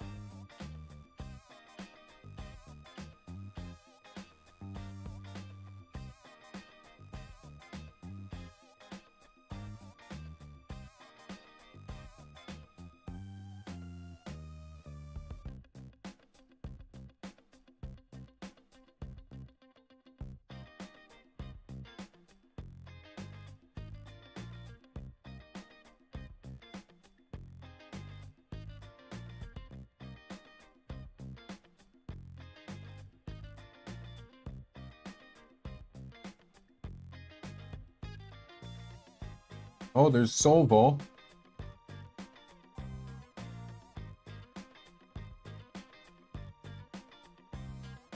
What does this go?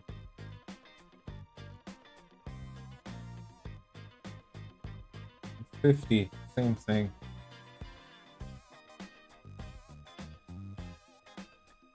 Oh, okay.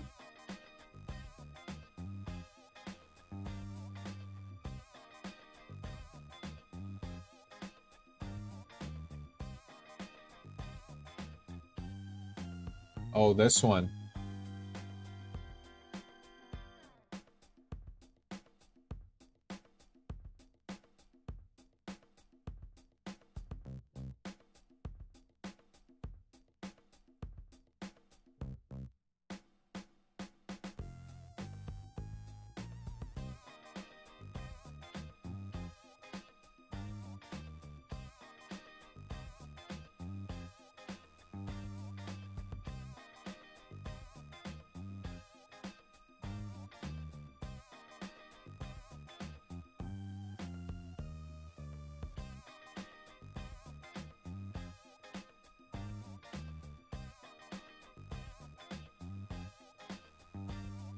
$65 top.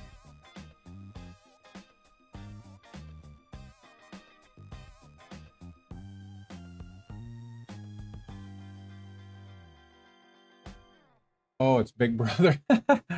That's actually hilarious. No, not that one.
Yeah.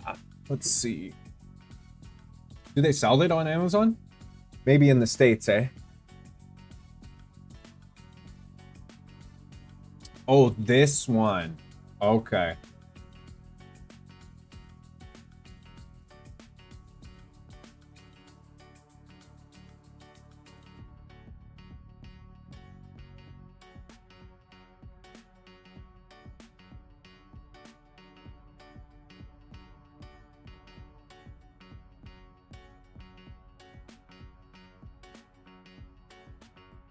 Yeah, it looks badass.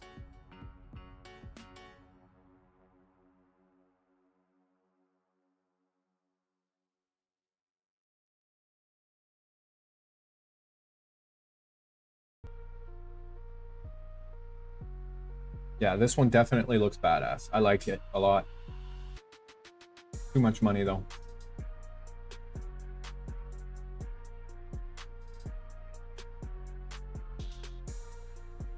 I'm leaning towards just this dual one. 65 bucks.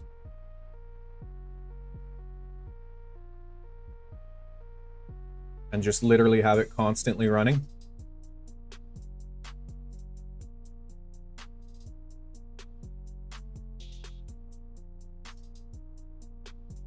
Yeah, the poly dryer is nice too, for sure. That's a good choice.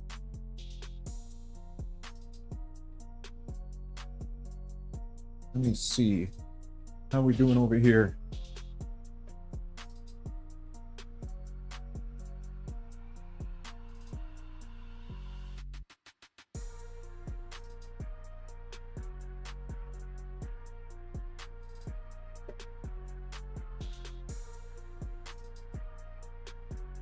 First layer, not the absolute greatest, but I kind of should have monitored that.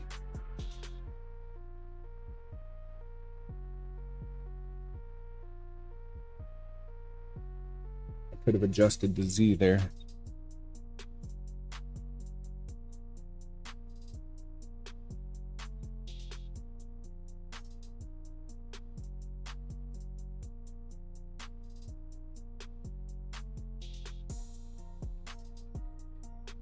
Should get fixed, no problem in the second layer though.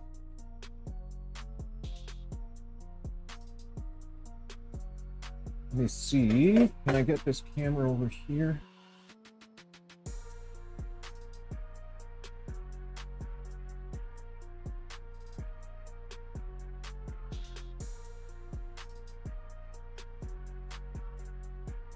Have a look and see what Nova's doing. I need like a rack for this thing or something, because I'm constantly using it.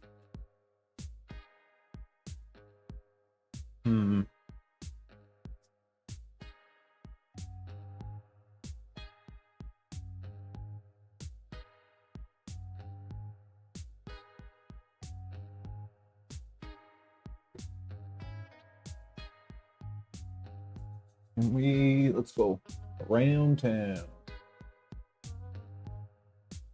There we go.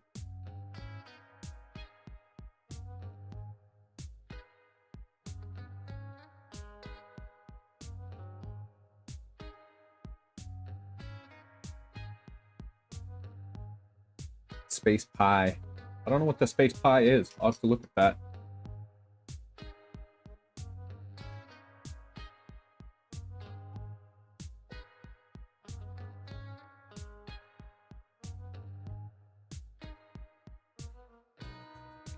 Now the turtleneck is functioning. Oh, some under extrusion there, eh?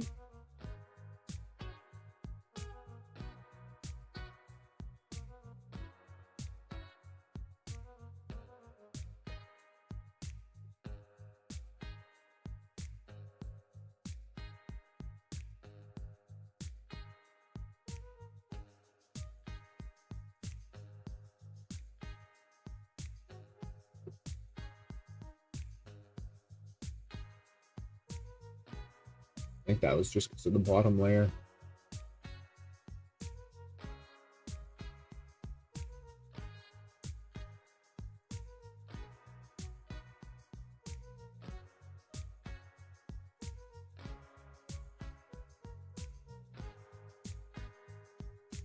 When they print well, they print well. That is for darn sure.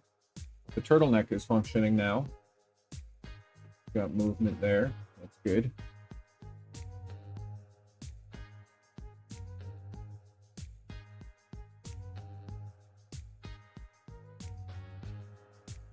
Ah, okay. You printed. It's nice that you can print the parts to adjust it. I don't really like how it does this, so let's just modify it.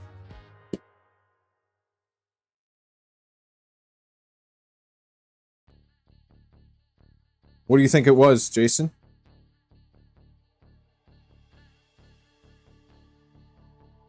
Print a wall mount. Yeah, I hear that. Just hang it up.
Laying down plastic, Nova.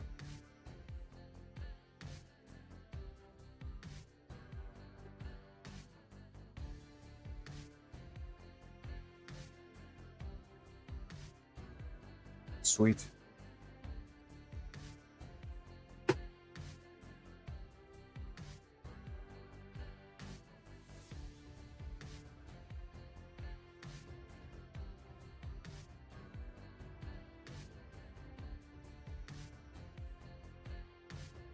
We got 3 printers going right now. We got the carbon going, which is looking great. We got Nova going.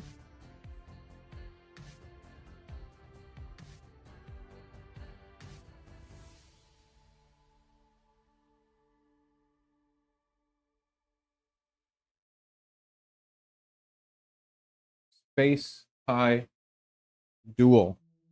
I don't even know what the heck that is. Let me have a look. I'll be right back. One sec. I'm going to use the B room and then we'll have a look.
You guys say it was called?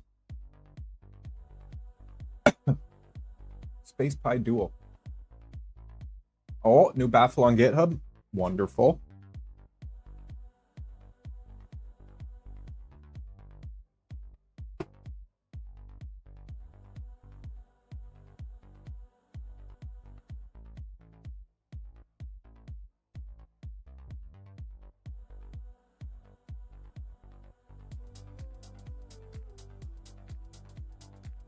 Wires all day, wires all night.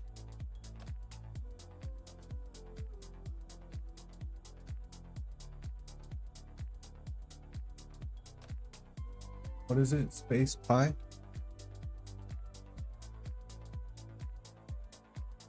Oh, this guy. Excuse me.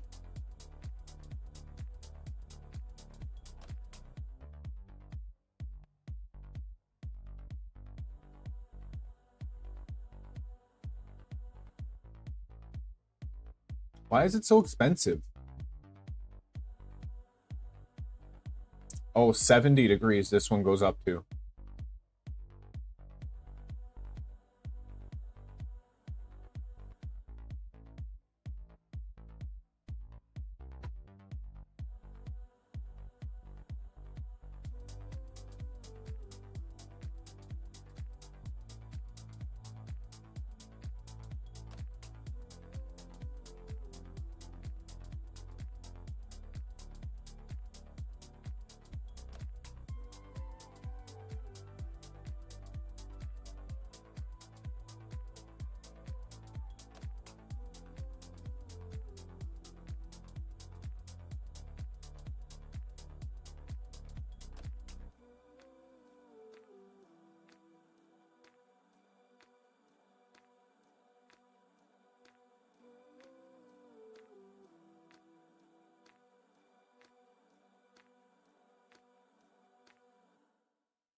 How? How do you control this?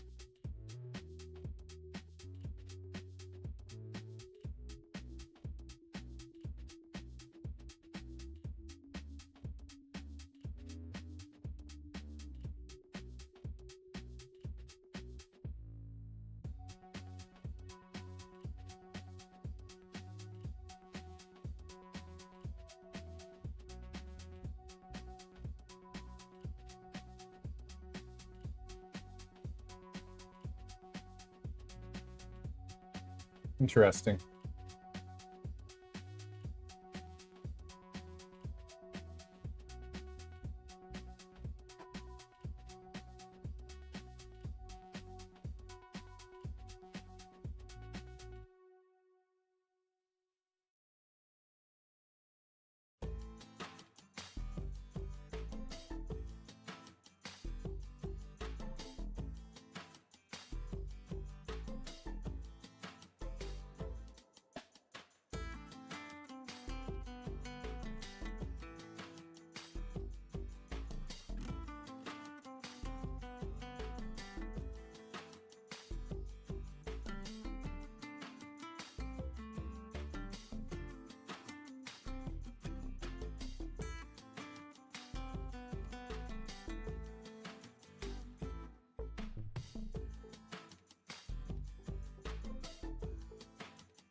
Well, would you look at that?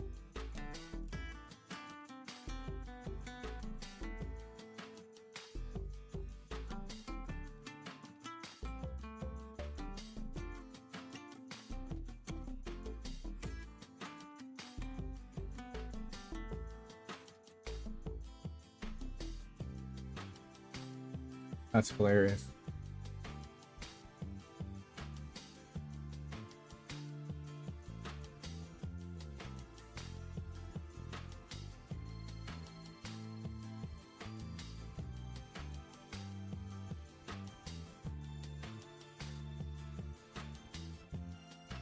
SSR / thermistor and diffuse.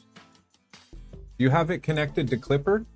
Is it controlled via Clipper, or do you have it wired to a thermistor? So the thermistor is connected to Clipper, and Clipper controls when it comes on and off.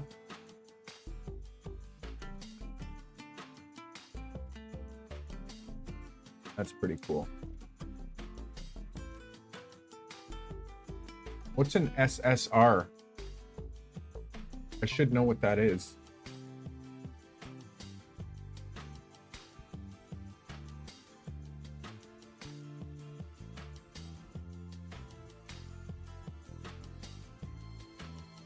Solid state relay. Okay.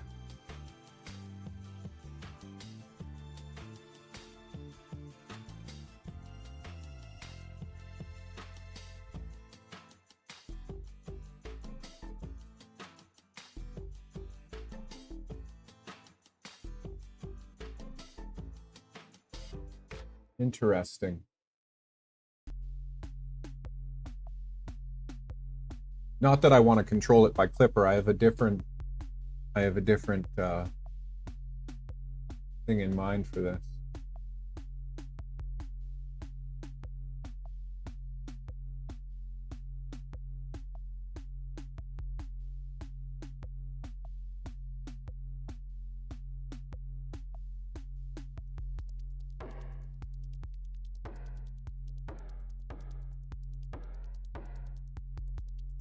That'd be great. Thanks, Mike. I appreciate that.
Anyways, something to think about. Maybe that, see, that's what I'm talking about as far as the, for the price. This thing's already got it all built into it.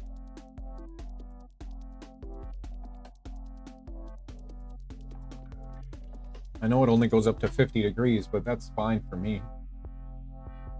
50 is fine.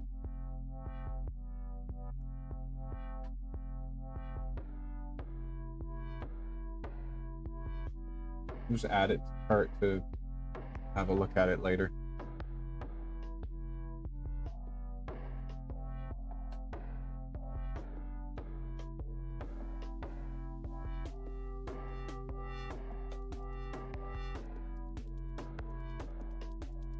In my brain, I was thinking of whipping together just a Rubbermaid one that I could fit like 8 spools in or something.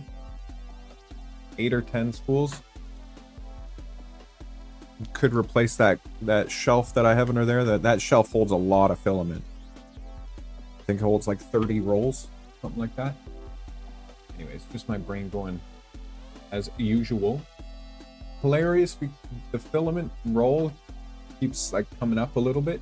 Oop. On Nova. Fuck. Not gonna do it now.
Okay, I'll let you have a look at that.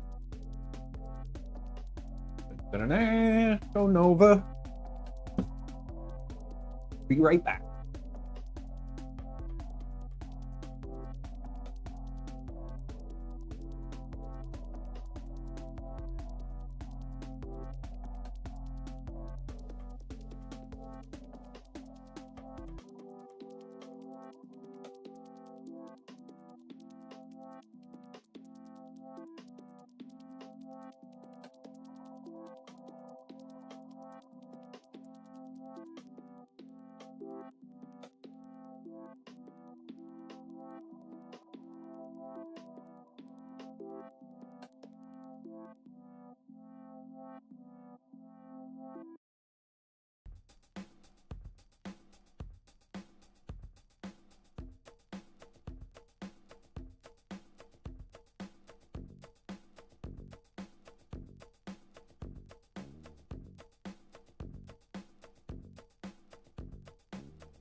Hey, how we looking?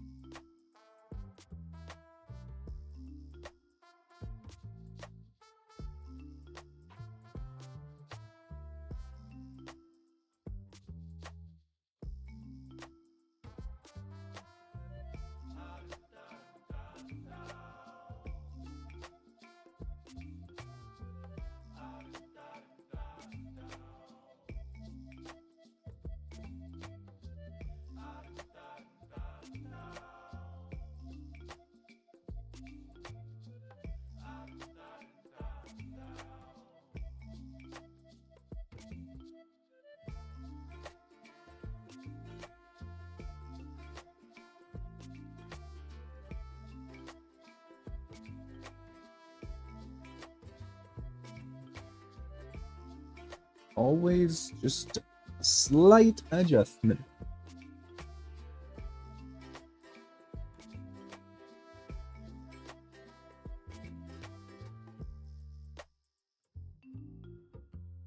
After this finishes, I'll be able to start the ABS print on this bad boy.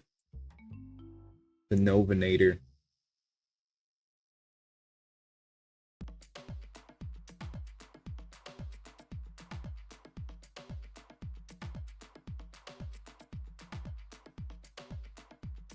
Good stuff. See my head in there.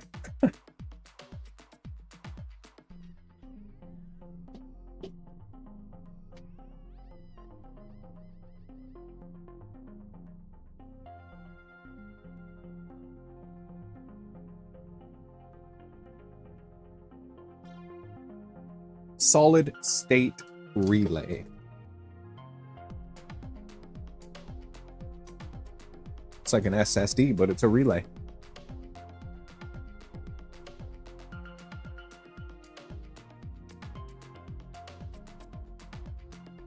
How's everything else doing?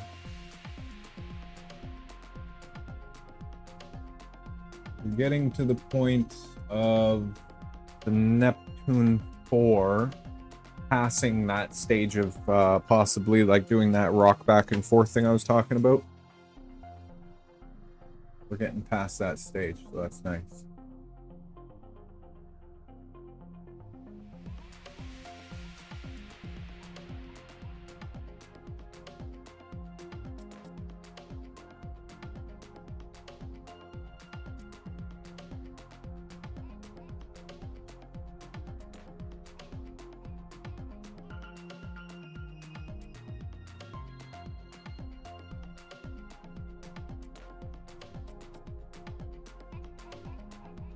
It's really just that stage of the print when you're dealing with these supports that you have to worry about.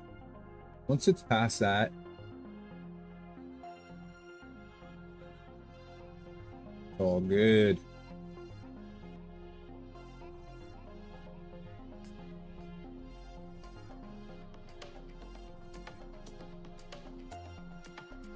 Chamber heaters? The Vorons do not have chamber heaters. SSRs? Solid state relay? Maybe for something else. I'm not sure. Do I remember seeing a relay under there? Maybe. Maybe for the heater bed? I'm not sure.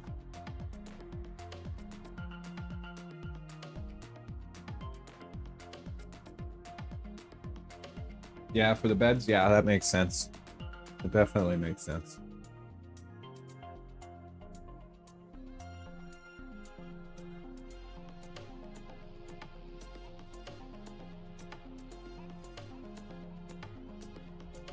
The Centauri is still sitting at 50 degrees, right on the button. It says 2 hours and 34 minutes left.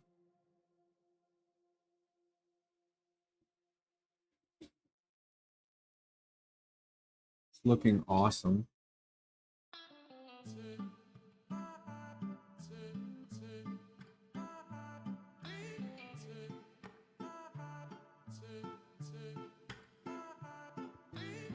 Yeah, I swear I saw them under there. I'm like, you know, dude, I'm like almost positive, dude, that I saw them under there.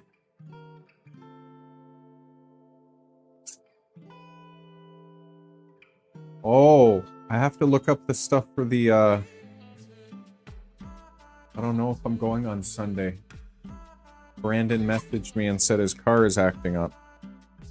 I gotta take a look at it, or hopefully I'll take a look at it for him in the next couple days. I gotta message him back and ask him what it's exactly doing.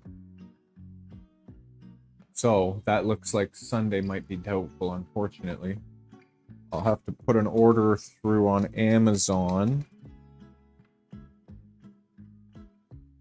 to get the essential stuff to build this focuser.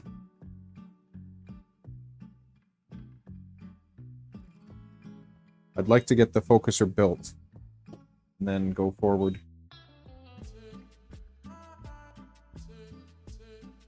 I'm obviously going to continue to try and print everything else, but it'd be really good to get the focuser built.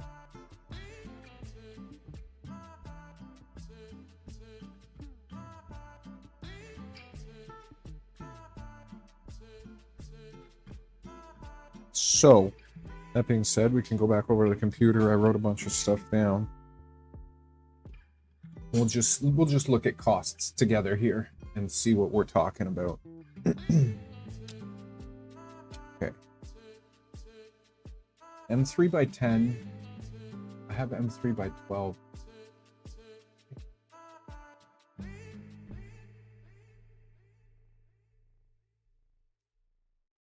This is the place that I got them from last time, and they had a 50% off coupon. Not anymore. That's still not a bad price.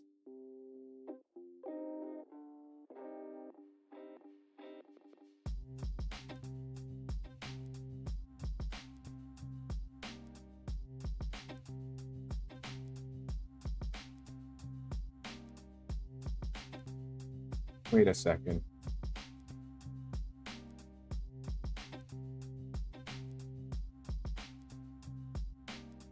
It's only 50?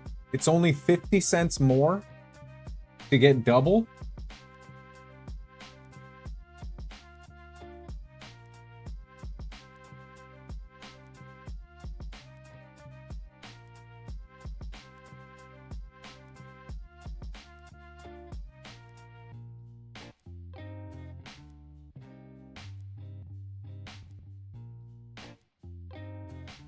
I'm doing it. 100 of these. M3 by 10.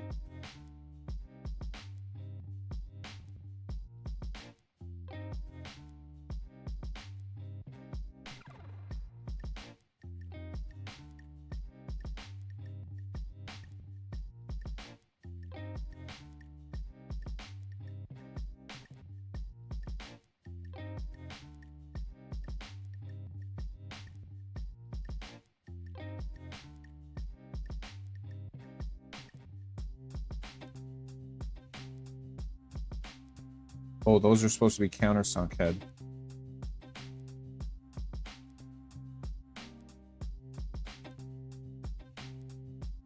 That's insane, man. 3mm pin.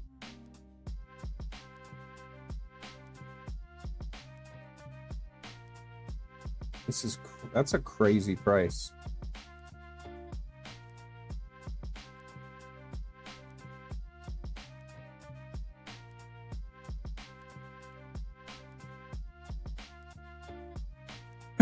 Excuse me.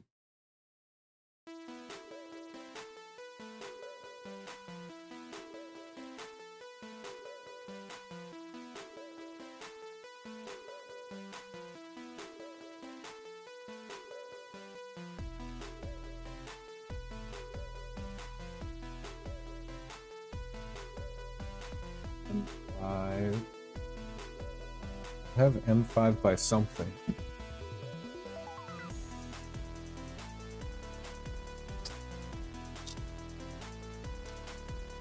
M5 by...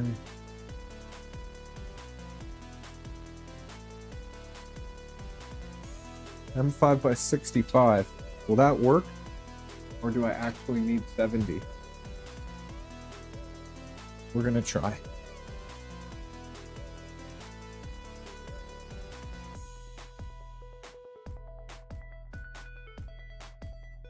M3 pins.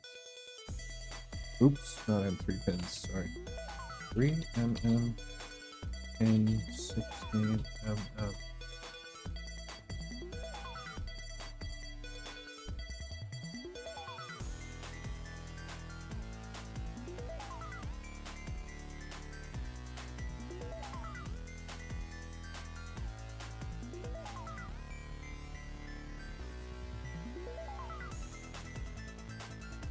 Oops. Scheiße.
Carbon fiber rod.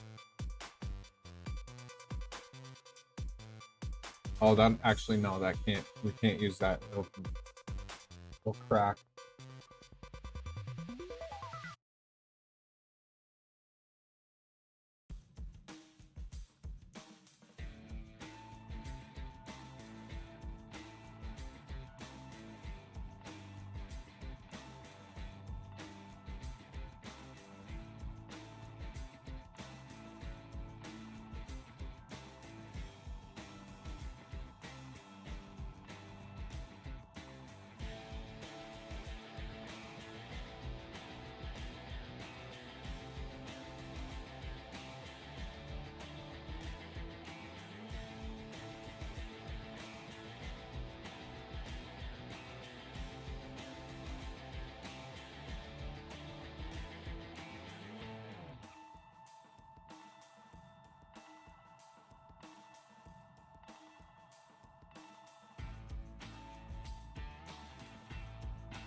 What size does this grub screw have to be?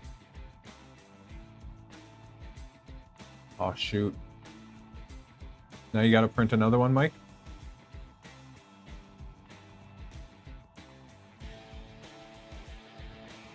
I guess grub screws, no, they're different. M5, M6, M4. Is Brian still here? What size grub screw? M3? I'm guessing it's going to go through the M3 heated insert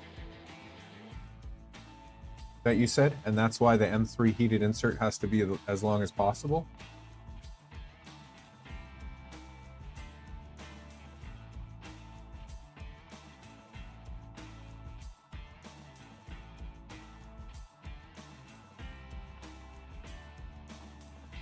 Okay. So M3. I don't need 100 of them. How many of these focusers am I going to build?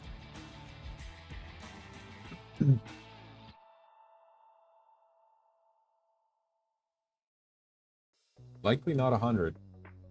I hope I get to build 100, but probably. We'll just start on not 100.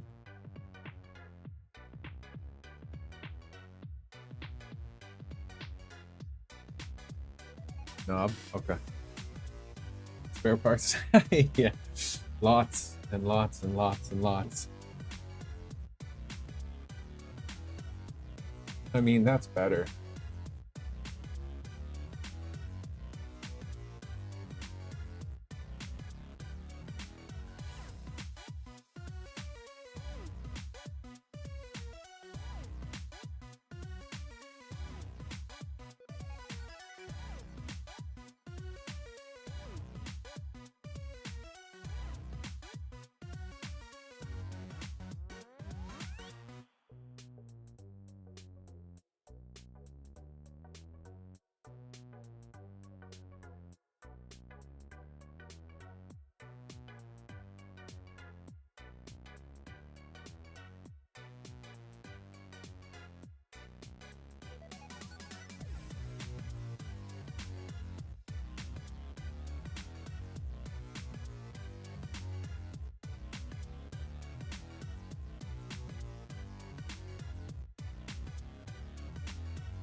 But 20 millimeters ideal.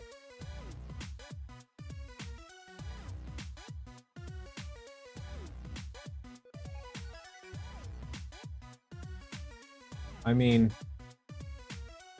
that would probably help out, but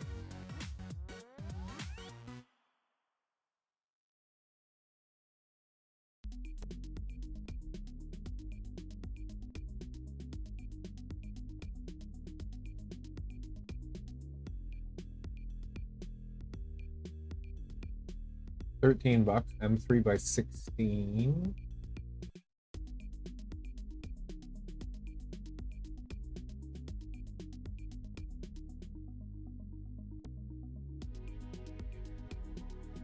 The reason I'm scrolling so much is ideally I like them to come up with like overnight ASAP.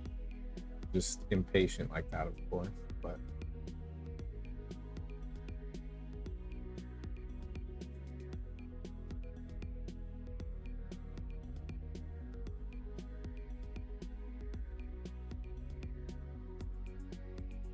get away with a 16.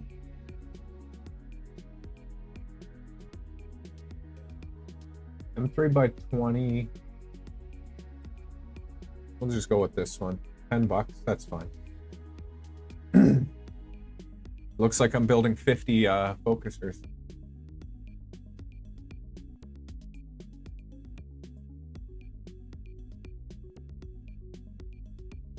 What else was on the docket?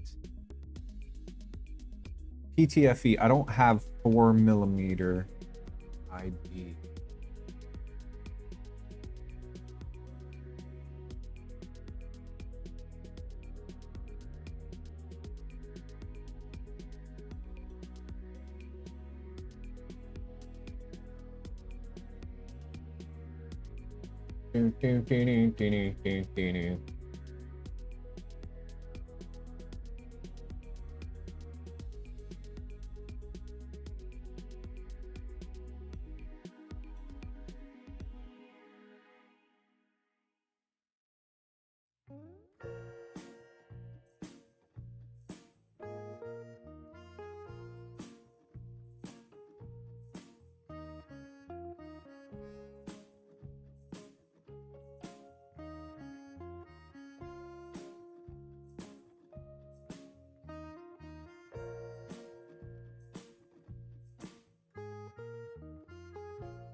5mm ID, 3mm ID. I wonder if they have options. No.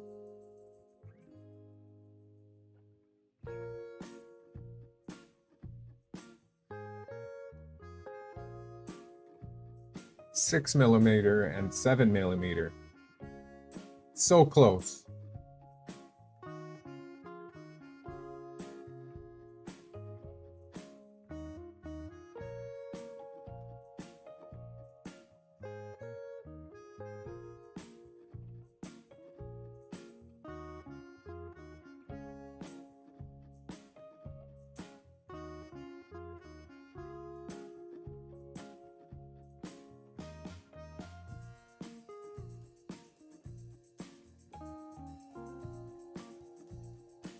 I'll add this one for now. See if we can find a cheaper one. Why? Because I'm cheap. I'm cheap. Frugal. Efficient.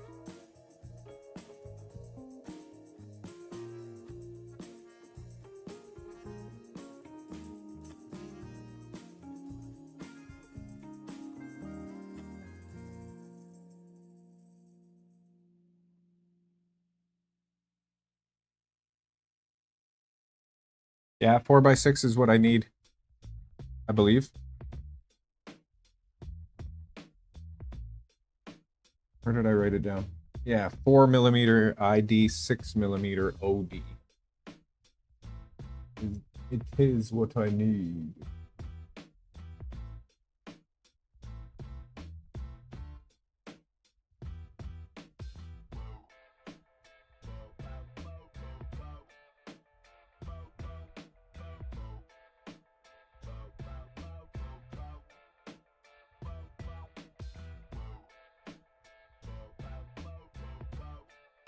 No. I probably should order some of that too, to be honest.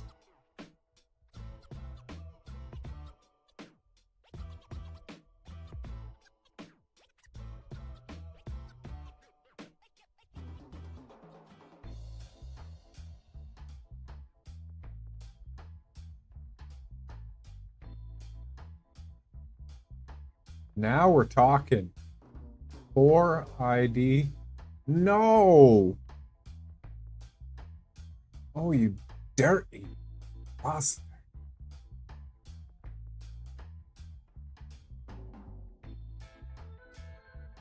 That's cheap.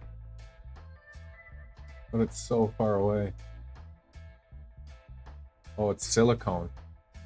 I don't want silicone. I want PTFE. I don't want your crappy silicone. Is it the same thing?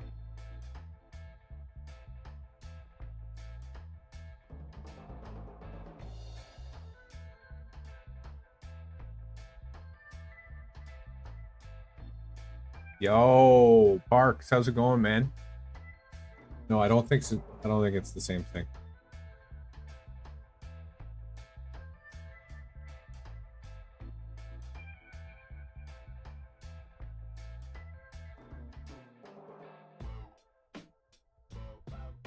How's it going, dude?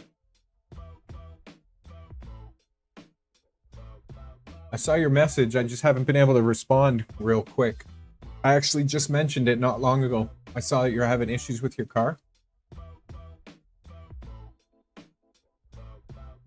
Yeah, that's what I figured. Teflon, Teflon, Teflon. I kind of got hyped up when I saw that. But it's silicone. Nope.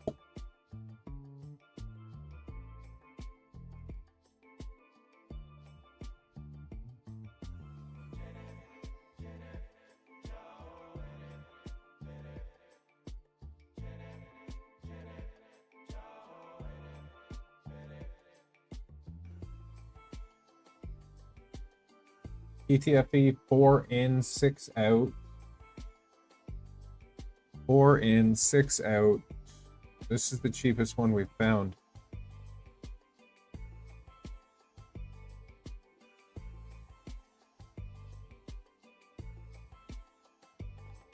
Okay, what else? What else? What else? What else?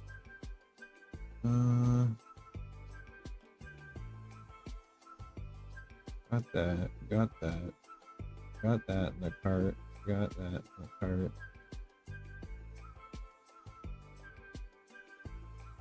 M3 nuts. I don't think I have M3 nuts.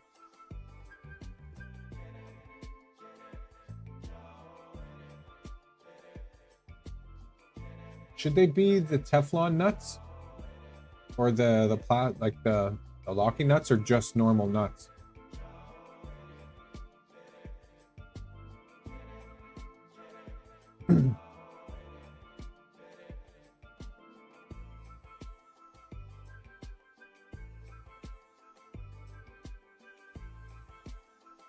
Like these guys?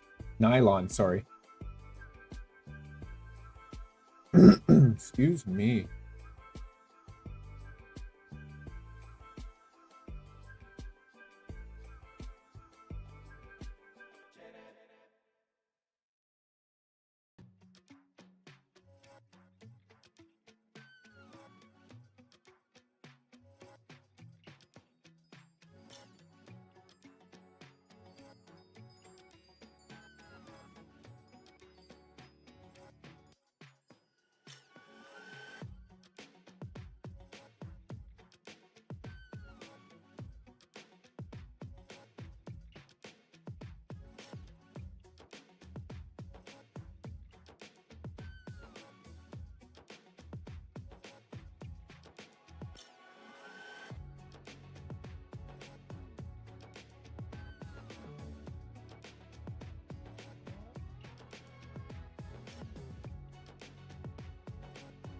What kind of width am I looking at for on these heated inserts? I forget which ones I already have.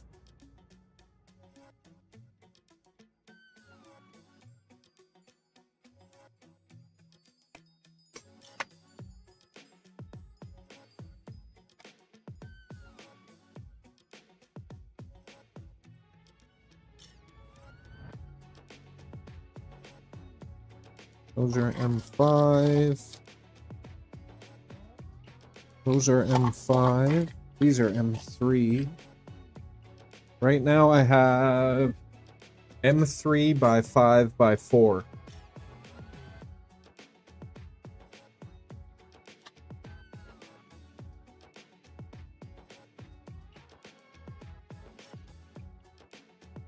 Right now these ones are what I have, M3 by 5 by 4.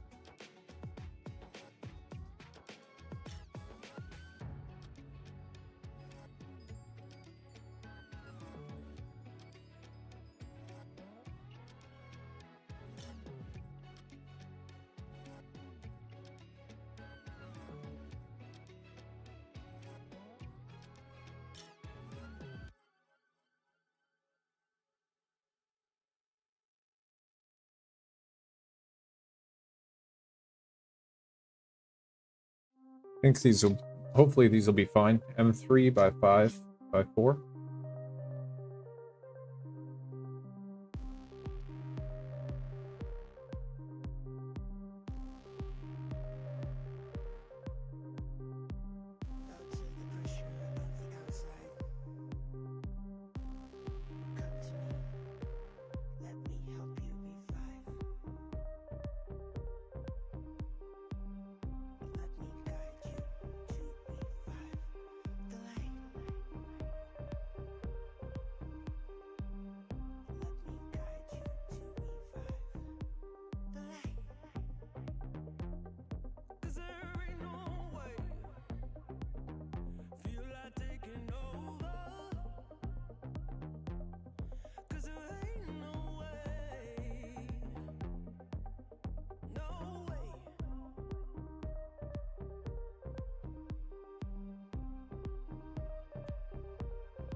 Find a flat spot on the focuser shaft.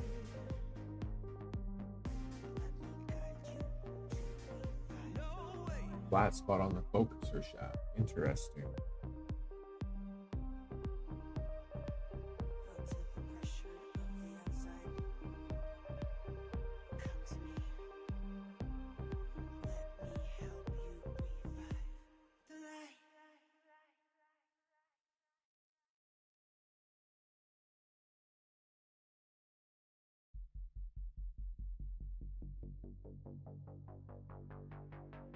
Oh, okay.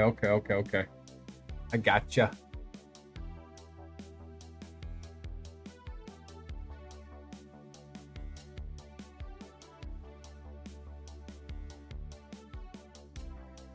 In here.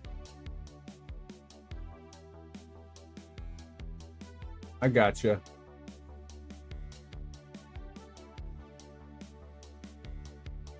I think in there. Yeah.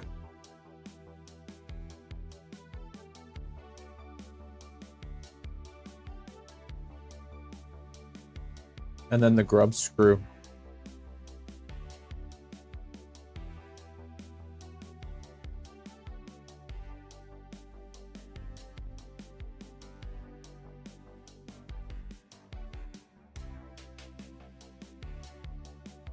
Interesting.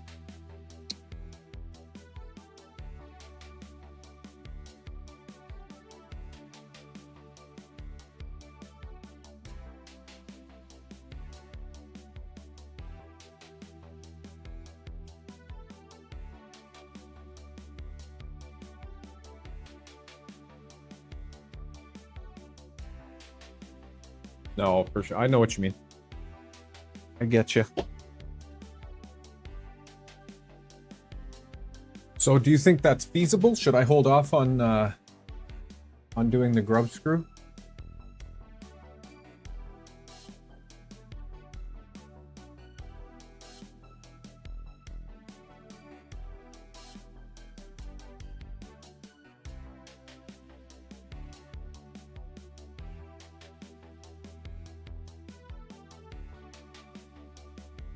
Okay.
Oh, okay.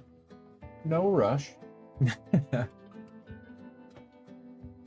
M3, I have M316. Wait, those are countersunk, I think.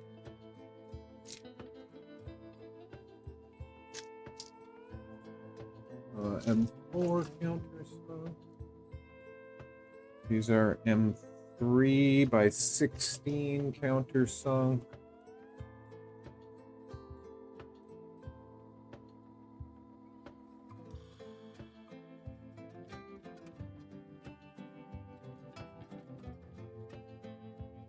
M3 by 16.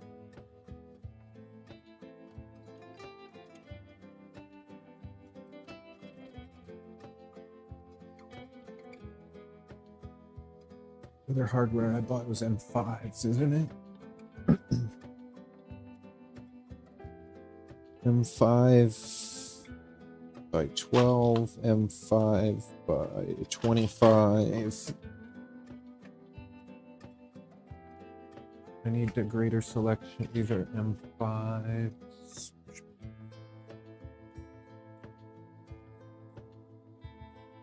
M3.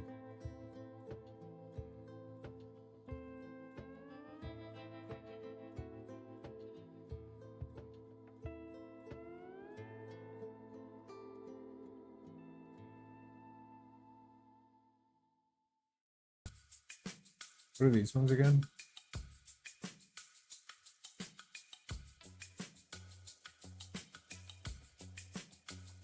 Which one would be the best? M3 by 16?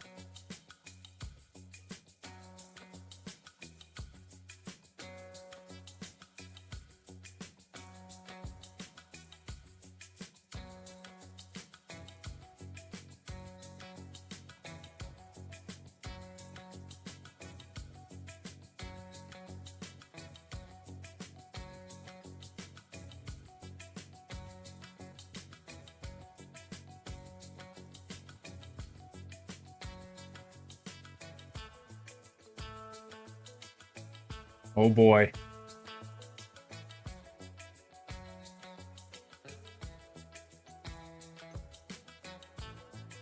Oh, suspense.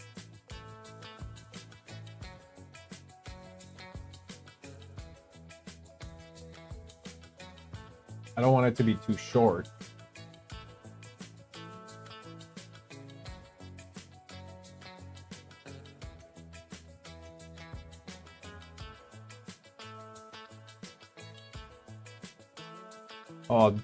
Throughout different projects, I'm sure all of this stuff will get used. I'm not overly worried about that.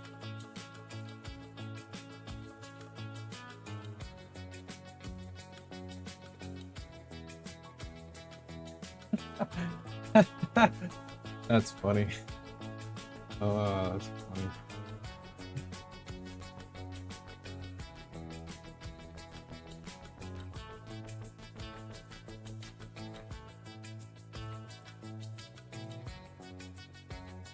I mean, the 12 one I can get overnight.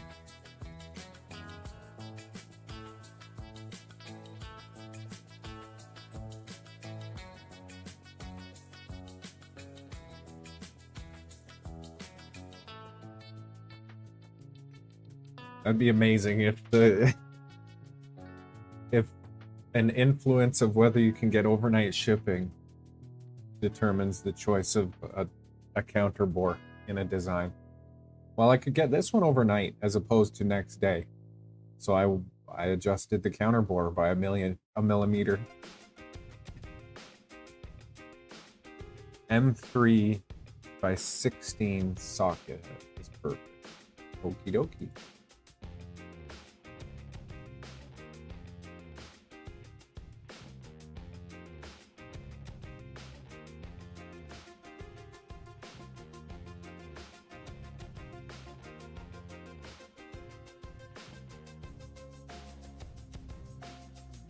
Do I have M5 nuts? I don't think so. I have a few, but not many. How many do I need? I got like 20 of them.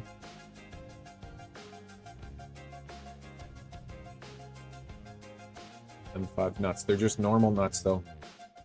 I don't have the nylon ones.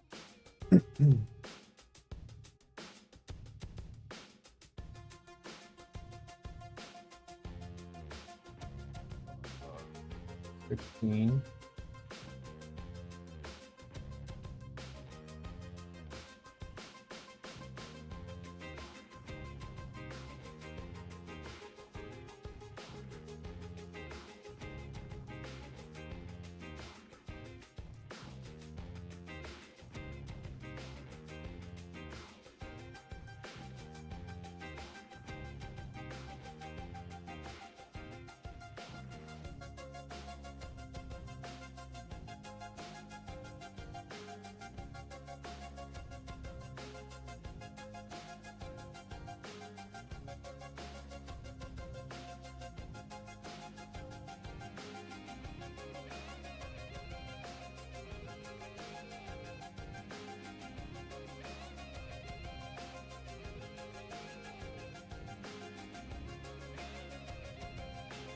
$100, and then I can and then I can build a bunch of telescopes, or not telescopes, sorry, a bunch of focusers.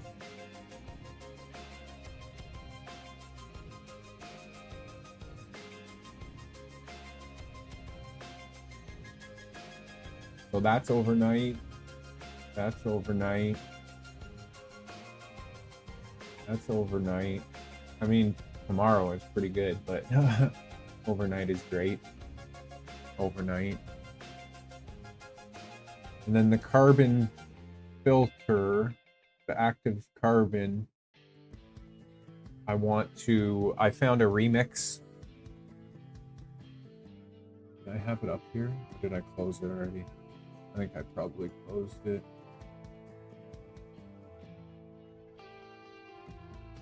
Anyways, I found a remix that adds another drawer to that thing on the back, and you can cut these to size and put them in.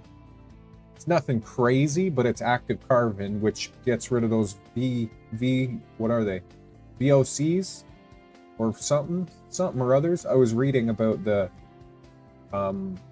toxicity that comes off of printing like ABS and stuff, because I'm doing more of the ABS now. I already have the big one, the HEPA filter. The filter in that one is huge with active carbon. So that's already doing a hell of a job. But I want that one right on the back of the printer to have these activated carbon things as well.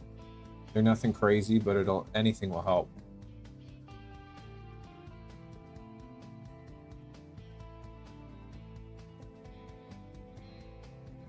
M3 heated insert.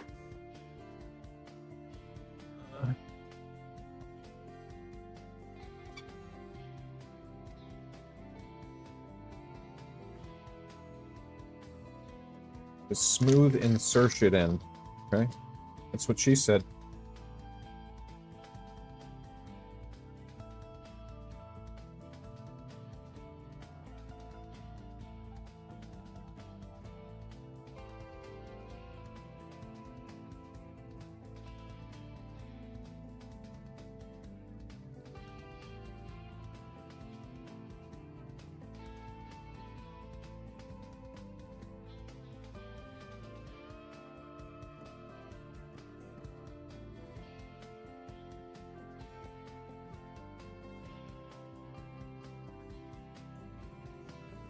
$4.25.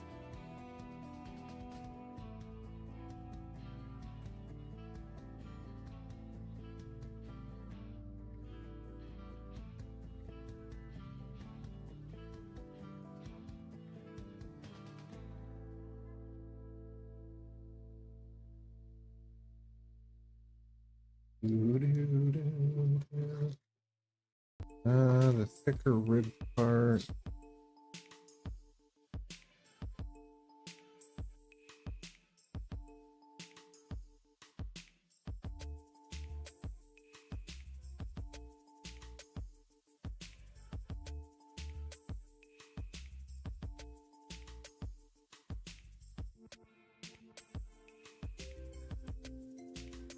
$4.98.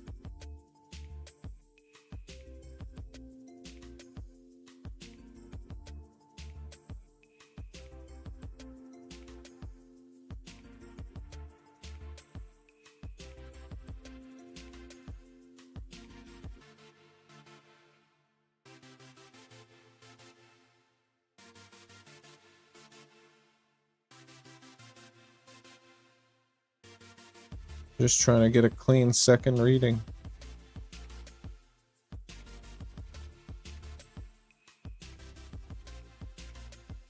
Yeah, 4.98.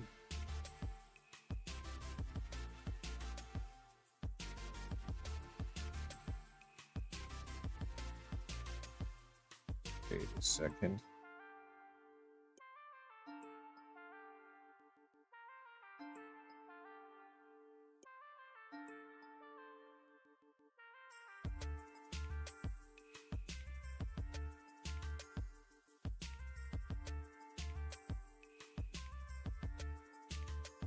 I want to say it's actually a little bit more than that.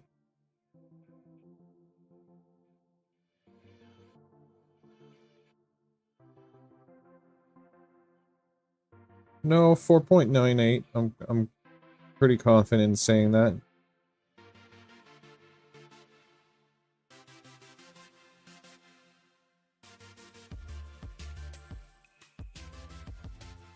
No problemo.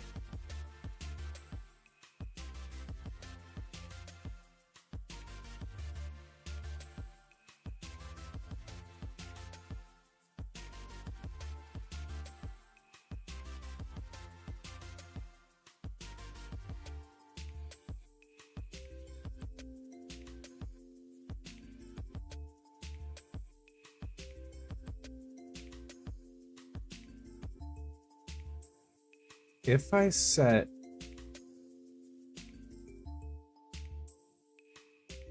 Let's do this together.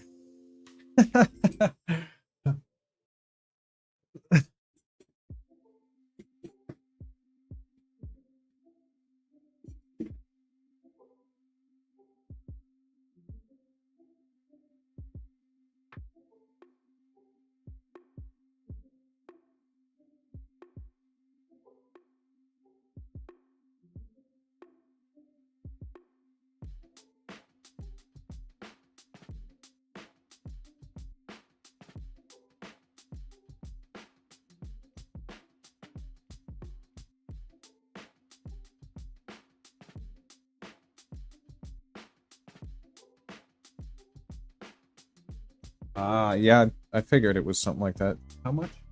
6.5?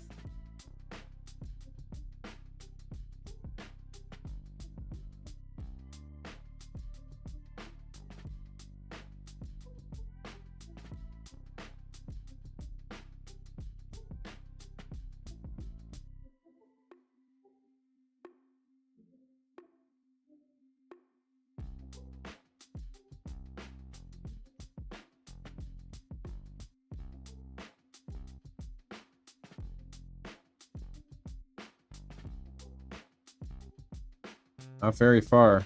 Up to the collar. So, how far is that?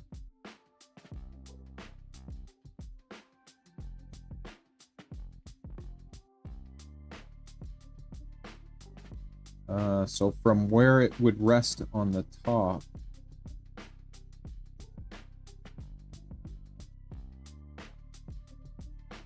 Talking like 8.6 millimeters.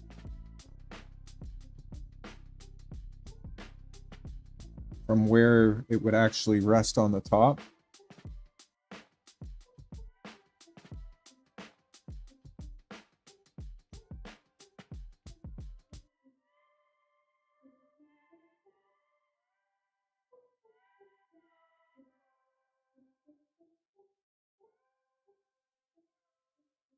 The shape of the tip is... It is perfectly round, yeah.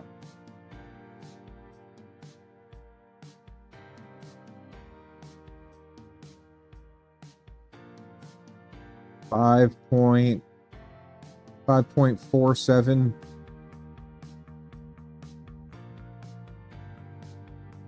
Uh, 5.47. Yeah, 5.47. Maybe a touch more. 5.48 probably. 5.48. I don't know how well you can see that, but the very tip of it, where it rests against the actual collar of the heated insert, is basically the same width as the heated insert, but then it tapers up a little bit to, what did I say, 5.47? But overall, from where it rests on the collar,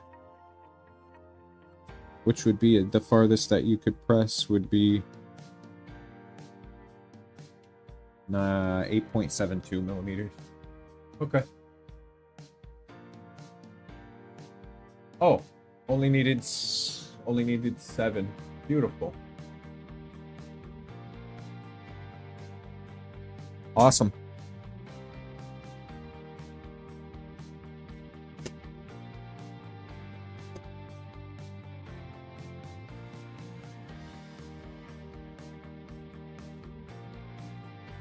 Oops.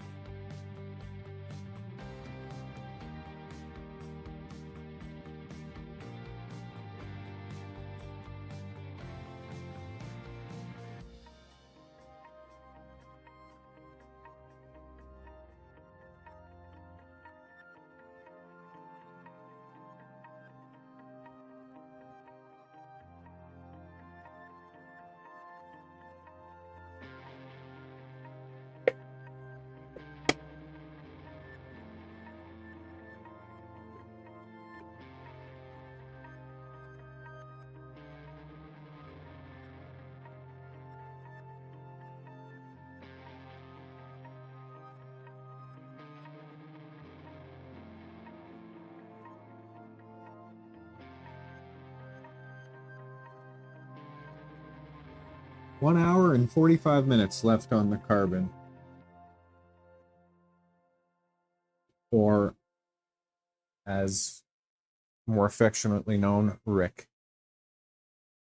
Wait a second, what happened here? Oh, Nova's finished. Nova? Nova, why didn't you say anything?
And the Neptune 4 is rocking away.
Broke it. I guess Nova doesn't like my shrinkage settings.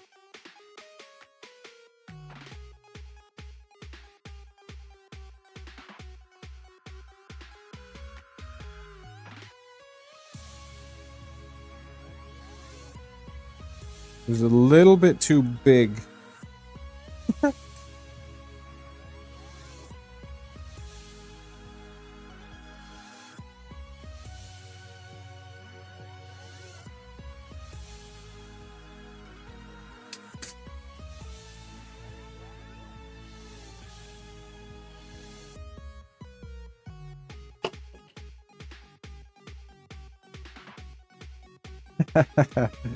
Uh-oh.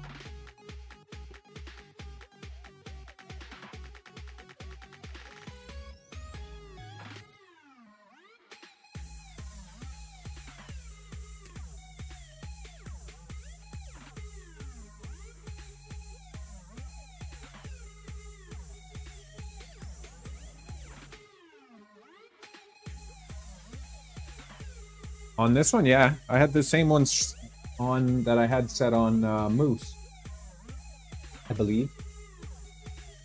Pretty sure I checked it.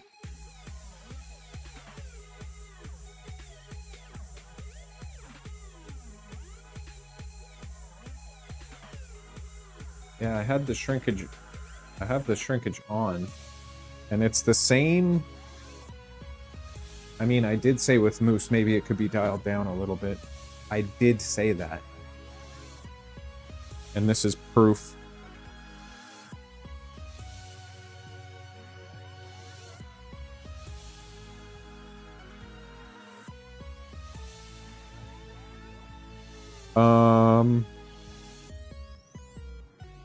It was warm. That's a good point.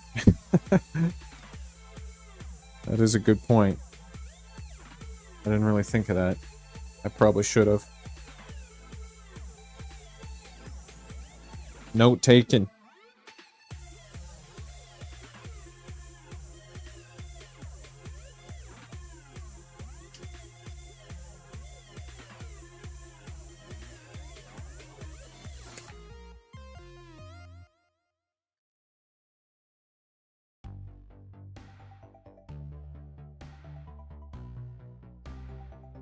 Pet G, yep.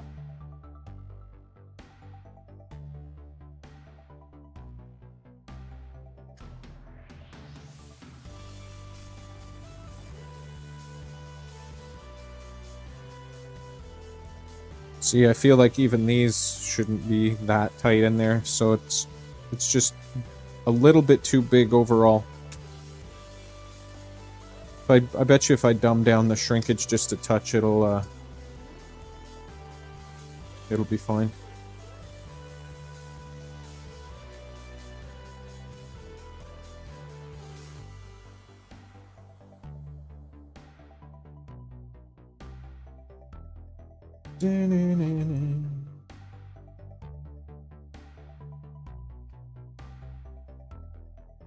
Dial down the shrinkage a touch and let it actually fully cool down, like how you're supposed to do with a part.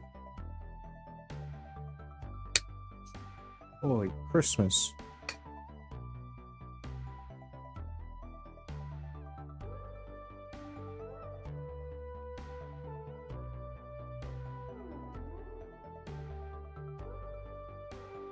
Launching plastic, folks.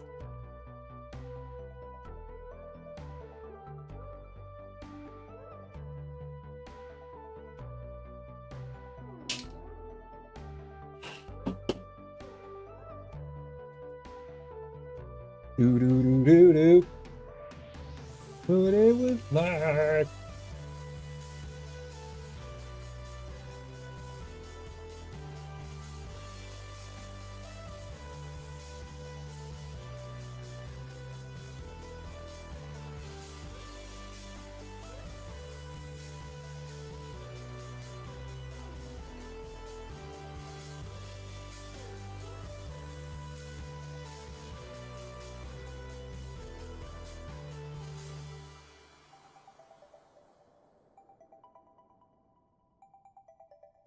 Shiny.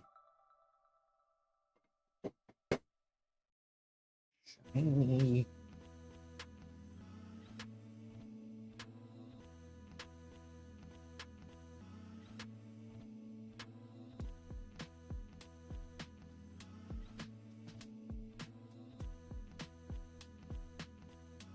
Send it.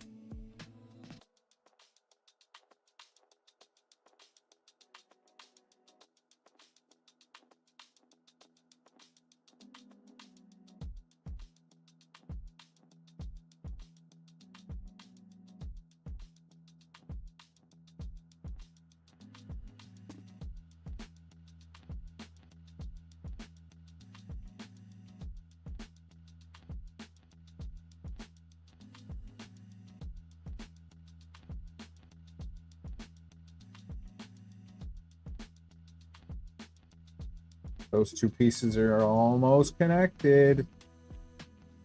It's such a cool thing watching them start.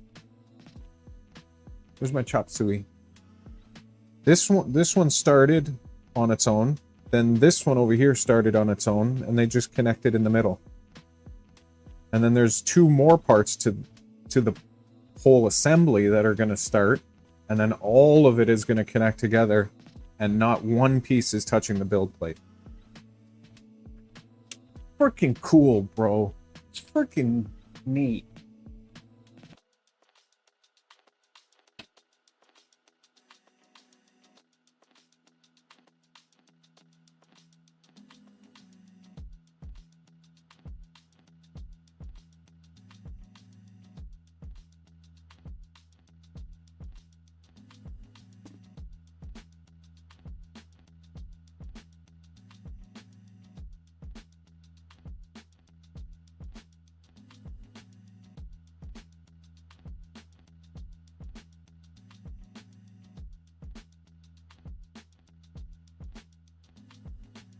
Have at it. That's gonna rock and roll. These two are rocking and rolling. Love it. I'm gonna leave you there for a second watching the Neptune. I gotta make a quick phone call, but I was debating stopping around the 7-hour mark, but I want to keep going. So I do have to make a quick phone call and use the B room. I will be back very shortly.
Okay, awesome.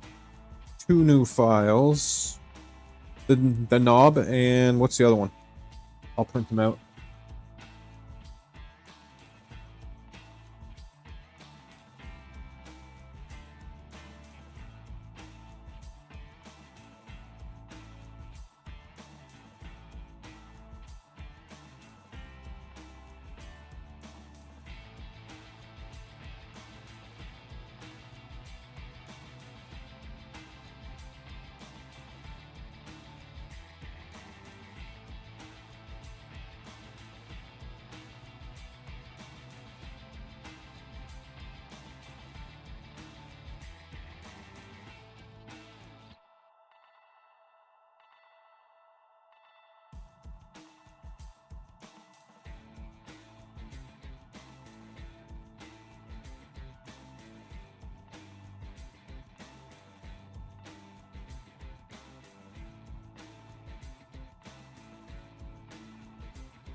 Okay.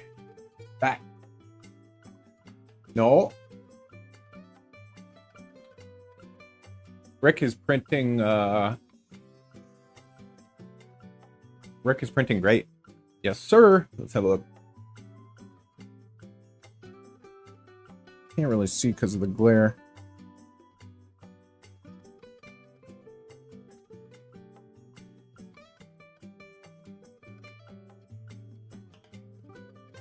Rick is doing well. Neptune 4 Pro is doing well. Moose. Is Moose.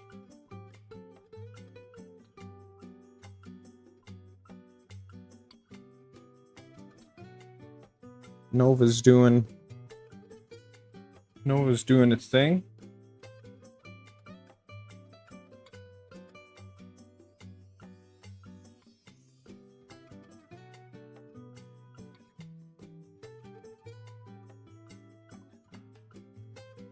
No, I'm definitely not talking too much. I appreciate all the conversation. I like the conversation. See? Did you just see that? Did you just see that? Look where it's homing.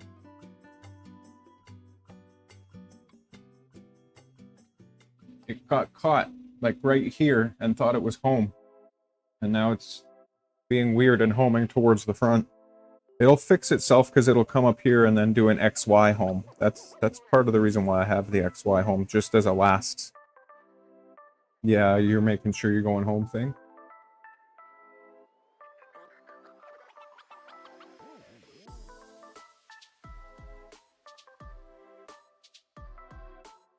On Rick, I did just a little bit.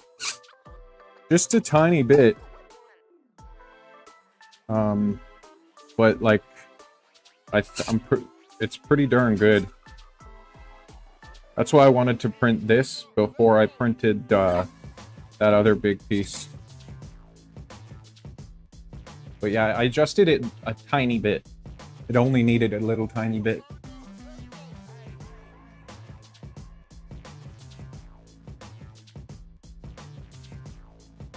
No, there's no M3 sticking out of the rail. It's weird. I've been looking at it and watching real close.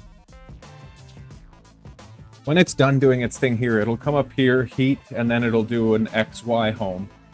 And you'll be able to either see it or hear it. I'll point it out.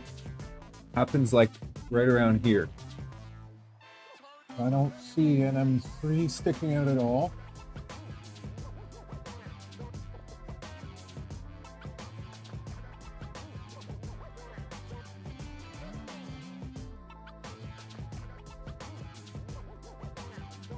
Mike, how's the harness going? That's awesome. And what do you got printing on the CC, Jason?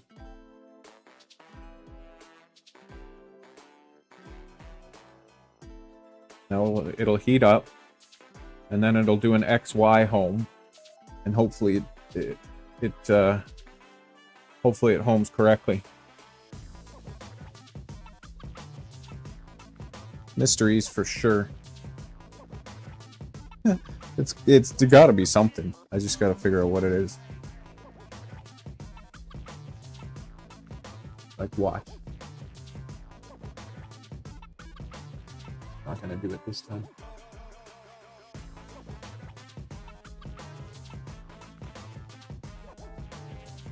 No, it didn't do it that time. It's usually when it's moving quicker.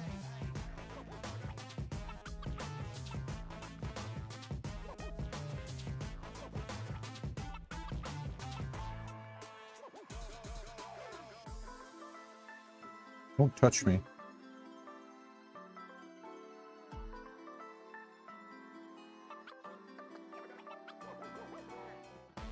All right.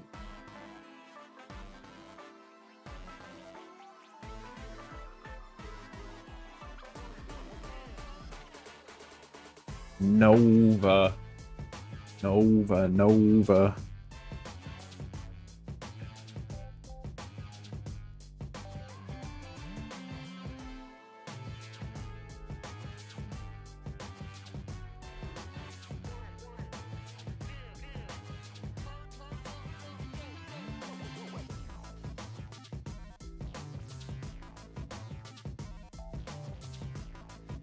Oh, yeah, yeah, yeah. You're going for that drawer system. That's awesome. Second kilo?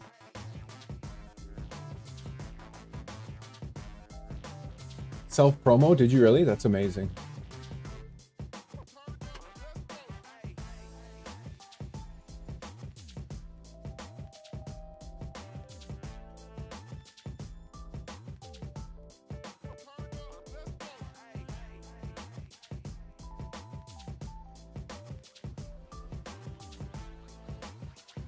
This is for the steppers, eh?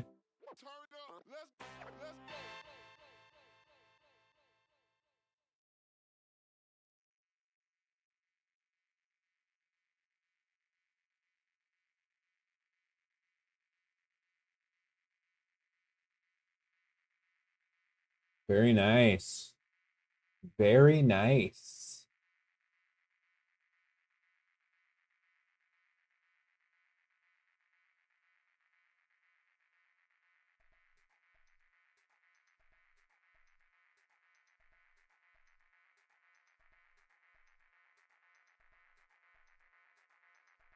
Oh. Okay.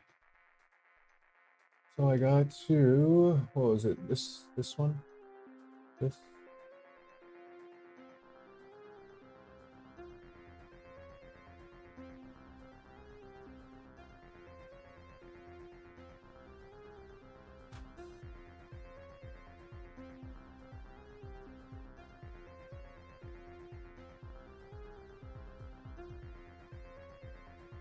And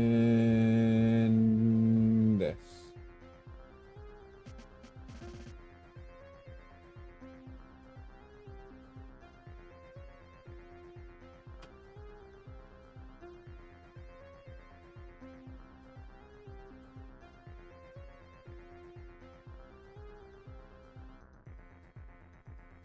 How we doing over there?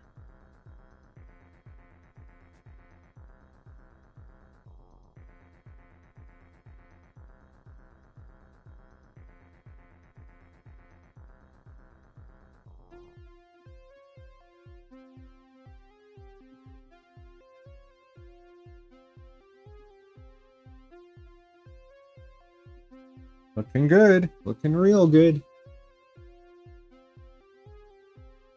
That's nice.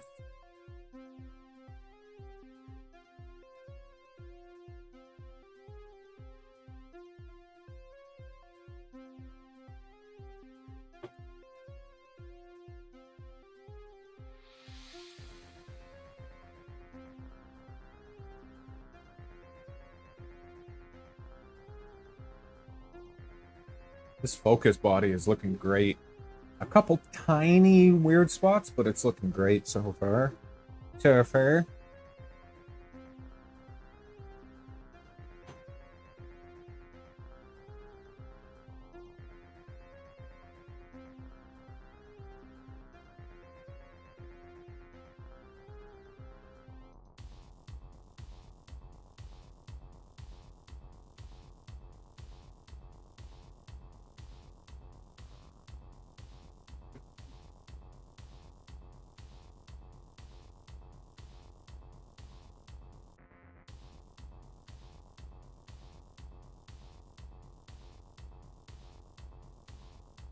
Maybe even just a tiny bit more of Z.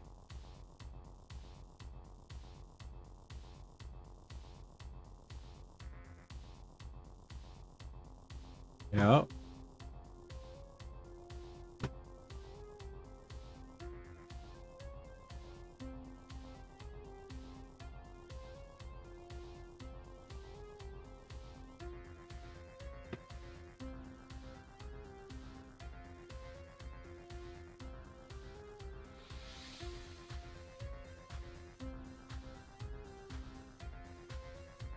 Yeah, that looks good.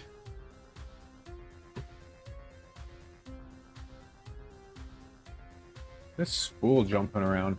There's got to be... I wonder if I could add like a... I mean, I don't wonder. I could definitely add a bearing into the arm of these things. Watch what it's going to do. Watch. See?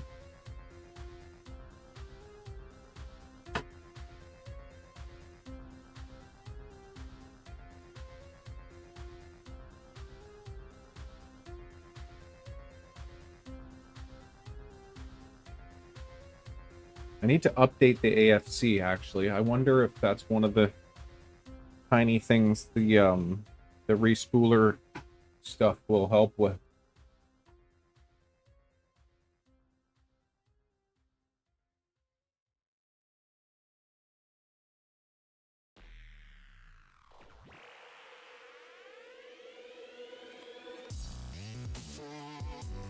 $3.2 kilo? Wow.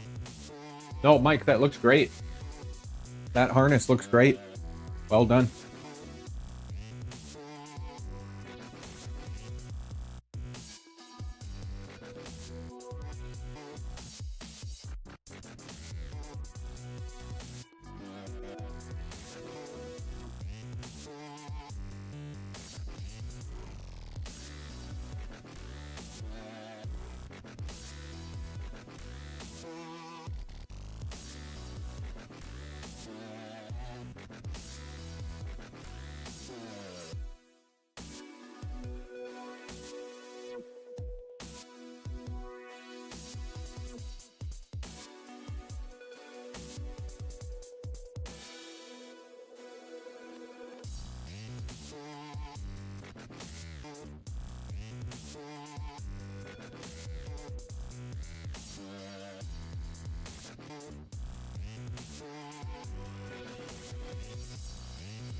Okay. Just letting that rip and roar, watching my head.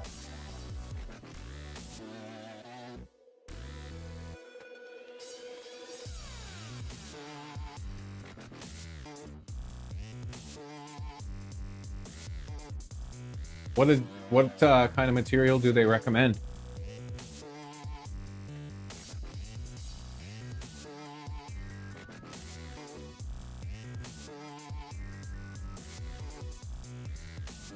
Pet G, my favorite. Pet G is my favorite.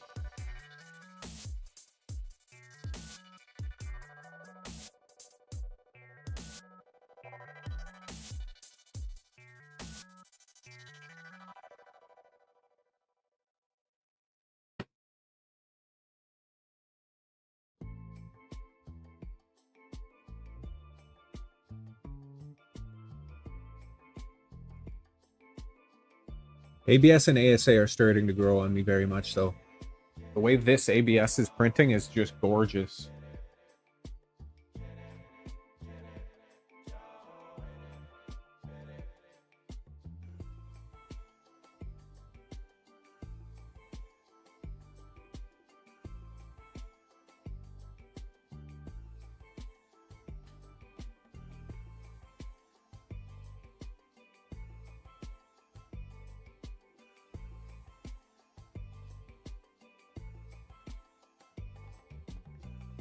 And this thing just holding rock steady at 50 degrees is awesome.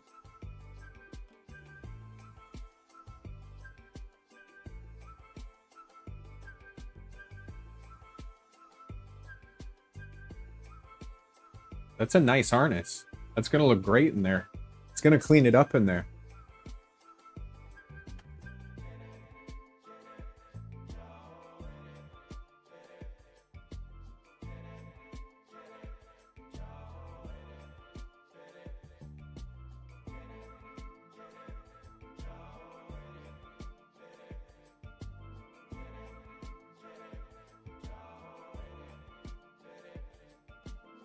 I'm looking forward to seeing it go in as well.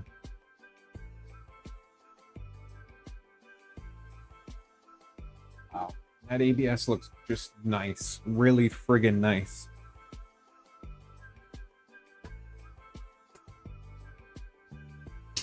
That's hilarious. Hey, Phil. How's it going, buddy? Good to see you. We were actually just looking at filament dryers on the computer. It all depends.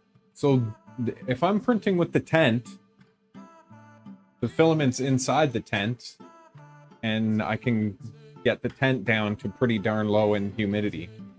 Like if I'm doing ABS or ASA, I can get the tent down very low in humidity. So that's fine, but I'd like something just constantly going. I'd like something going all the time.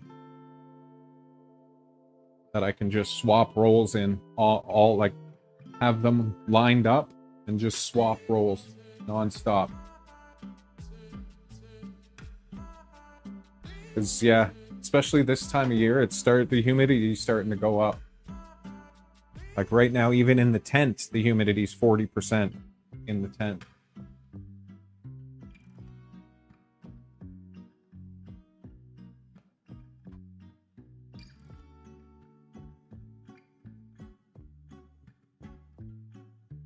Yeah, see, it makes sense. I really should get a dryer. Oh, shoot. I should order that stuff. Okay, Brian.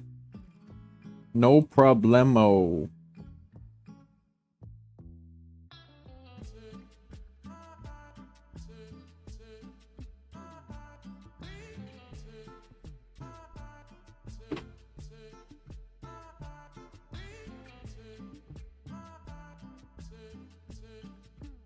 That's handy. Oh no, that's definitely handy.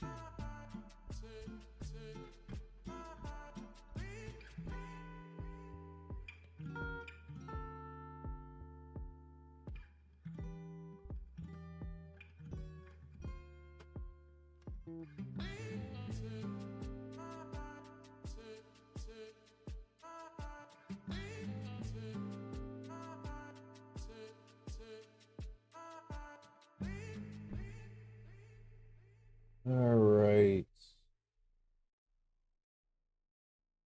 I'm just looking at the Amazon order right now. I'm gonna place it. You guys can stay over there for a minute.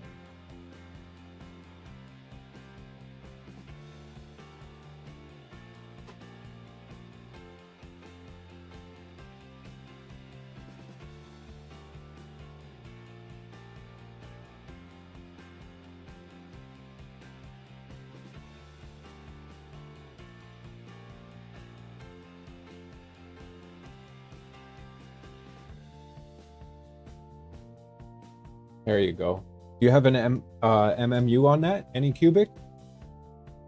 Which one is it? The Anycubic? We were talking about Anycubic earlier too. Those are nice machines. They look nice. And I've heard good things about them.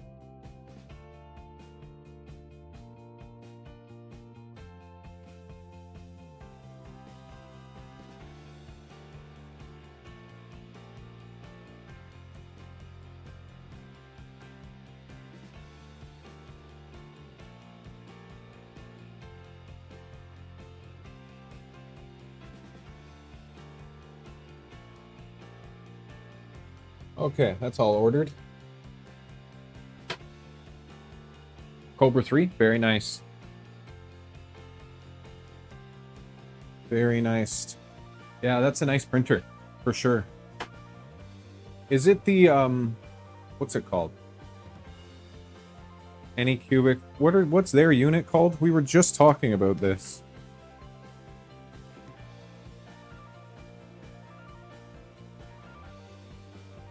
Ace Pro, I think. Ace.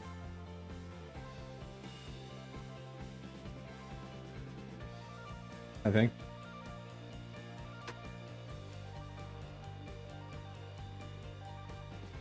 That's great. It's working well.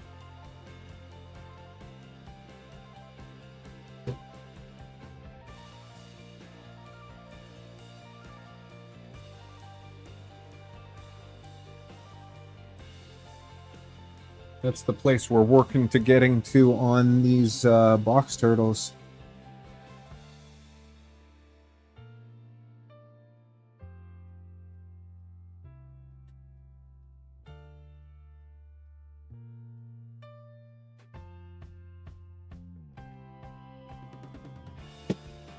All right, a bunch of that stuff will be here tomorrow morning.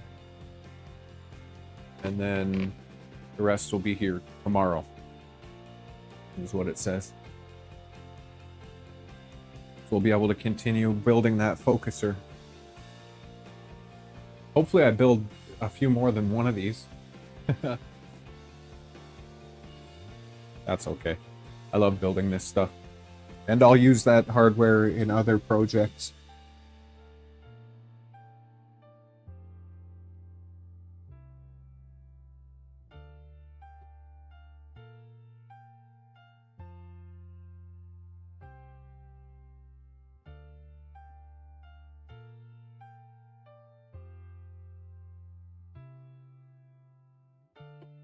This thing is just rocking and rolling. Okay. Nova, I see you.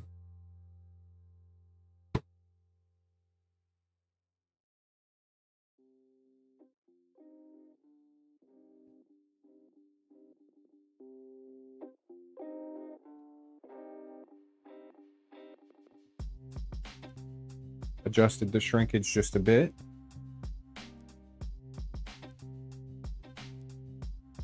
Oh, it's starting to print the other side of the part now. This is the next kind of iffy time. It's when it starts the origin of all the different sides is when it's ooh.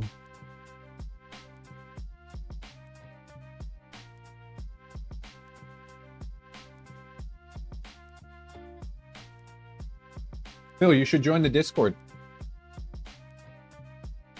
Did I tell you that already? I probably told you that already. But you should join the Discord. The link is in the description.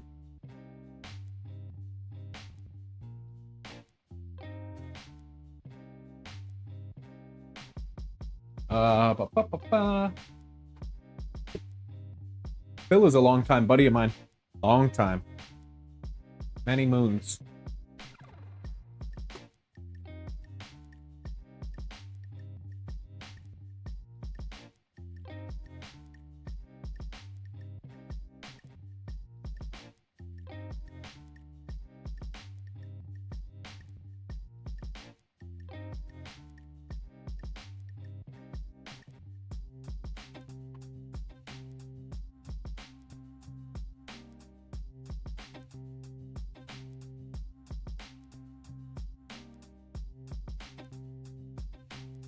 Yeah, no problem.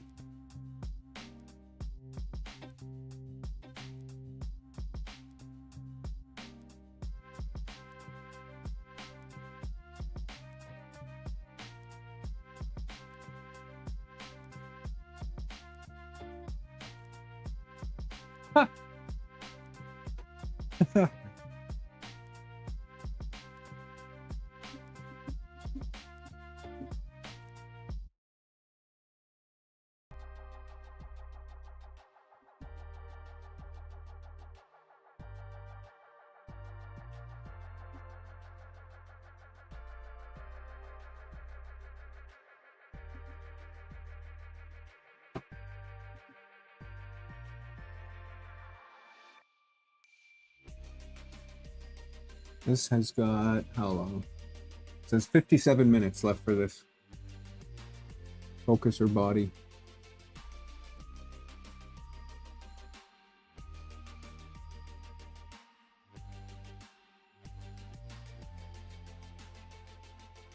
Can't really do much with it until I get the rest of the parts, though.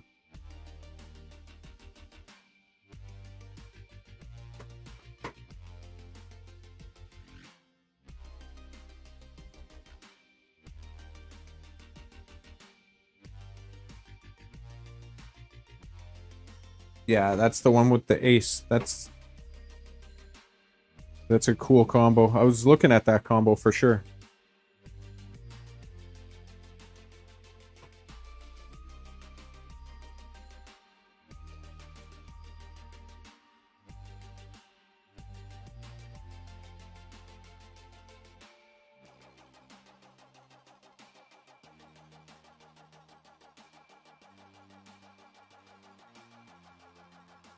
You say you like it? It's working well for you? That's encouraging. Most of the reviews that I read people seem to like it.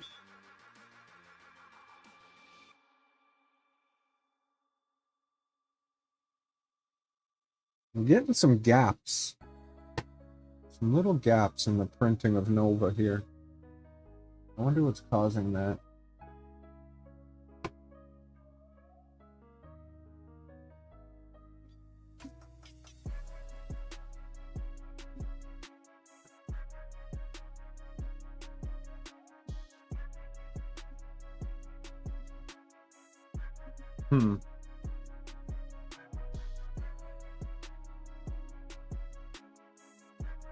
K1 Max?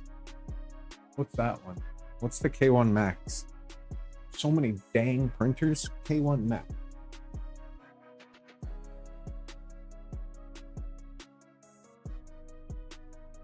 K1 Max. What is that? Oh, Creality. Okay.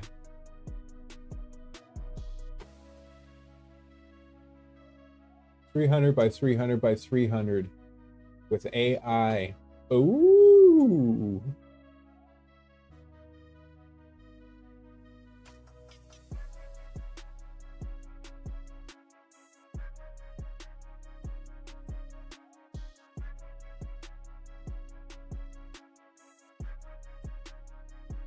$300 by $300 by $300.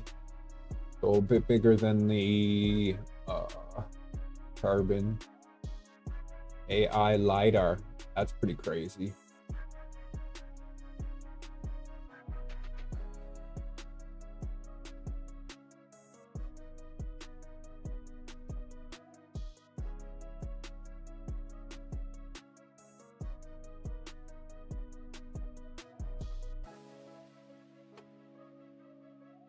A1 Max. Very cool. Oh, and then there's an AI camera and everything.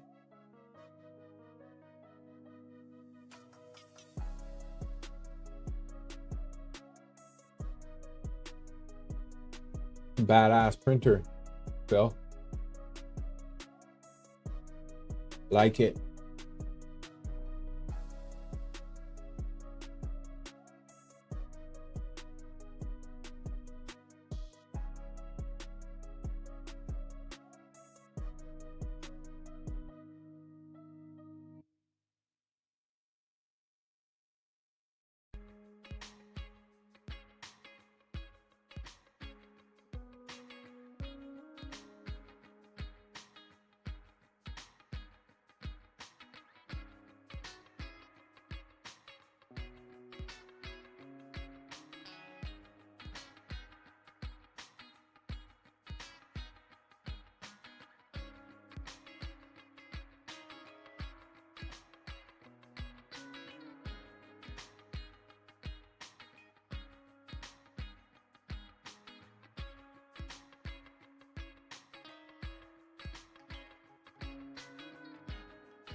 Yeah, I'm going to adjust my design.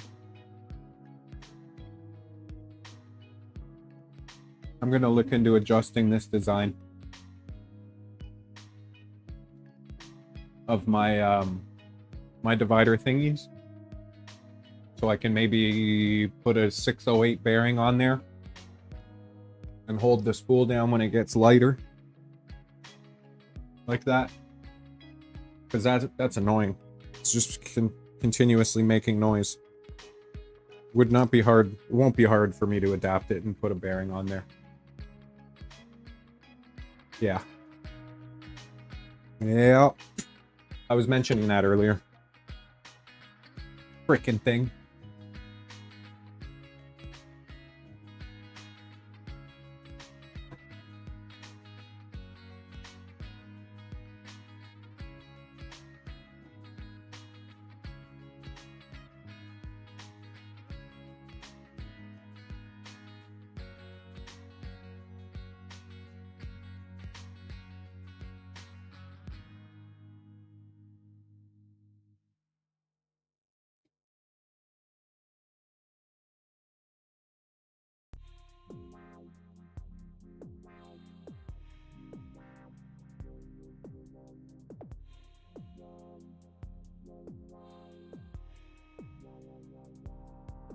Oh, really?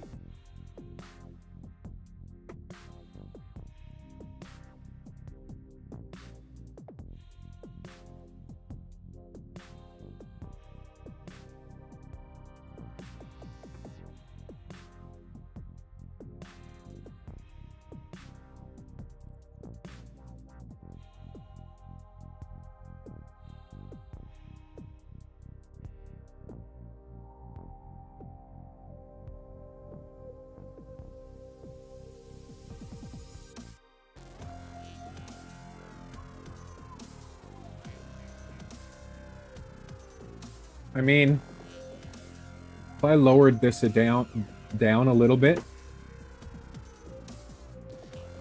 thickened this arm a little bit that goes out, put a hole for a pin that goes through, that fits a bearing, that would not be very difficult.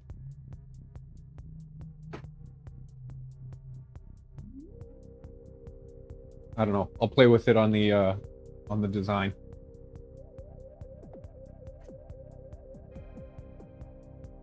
That's exciting, Mike. You'll have to take a bunch of pictures, like I said, and let us know how it's going. I hope you have a great time.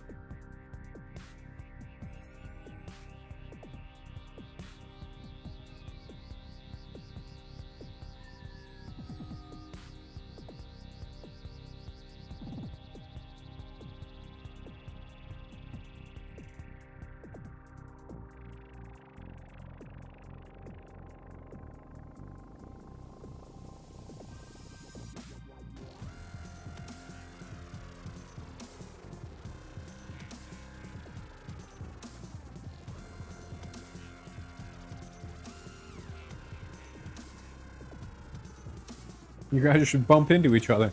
That's hilarious.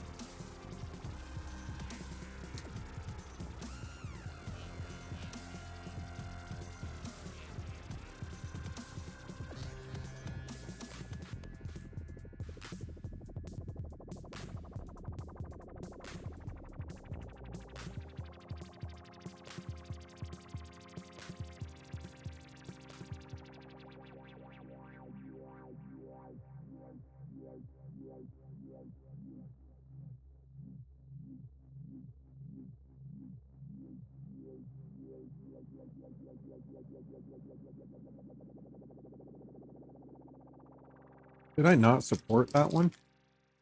Huh.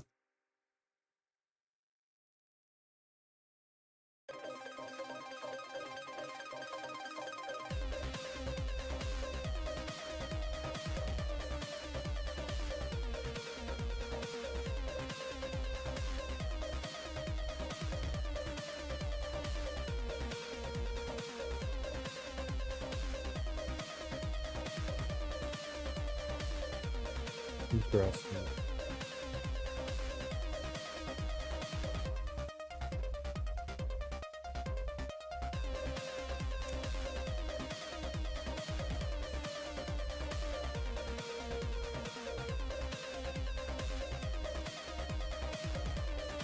That's funny. It makes sense.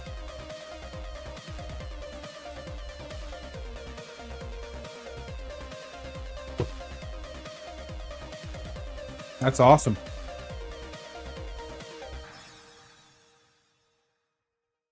Don't mind me. I was just eating a chocolate bar.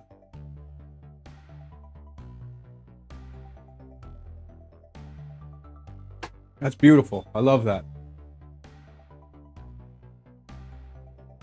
You guys should do the whole eye contact and slow run.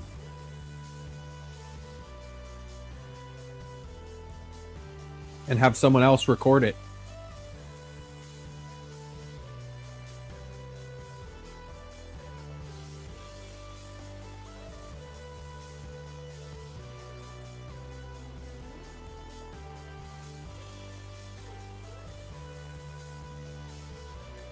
Where did I put my water bottle? I need H2O after that chocolate bar.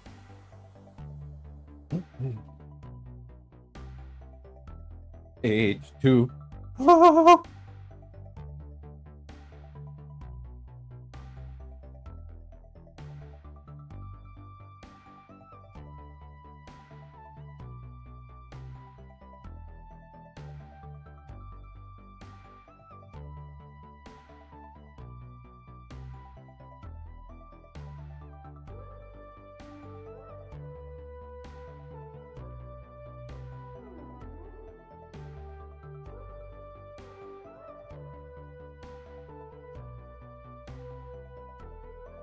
Nerf blaster, that's awesome.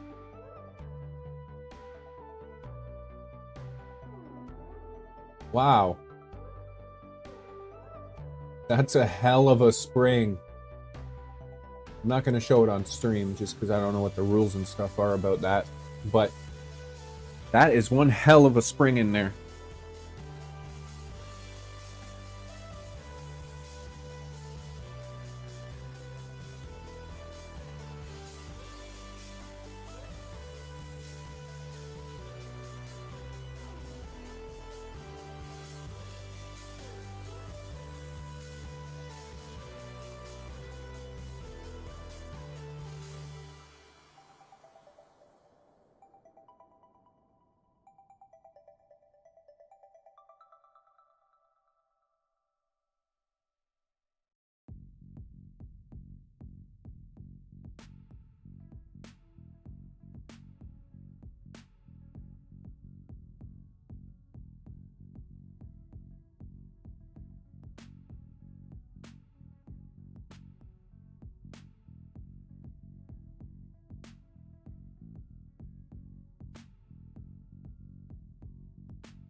Okay.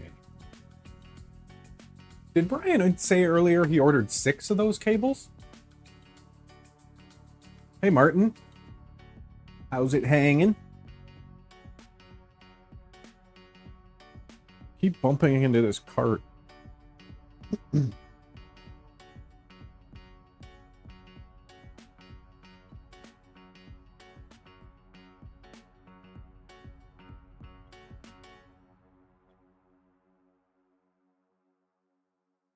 Printing away. I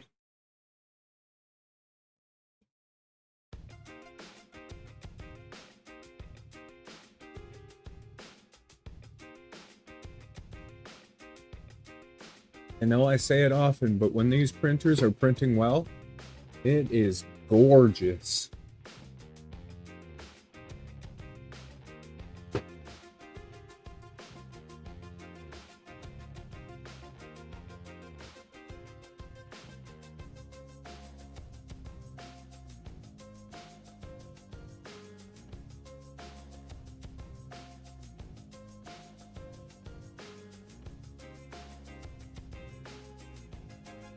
Quite a sight to see. It's not even going fast right now.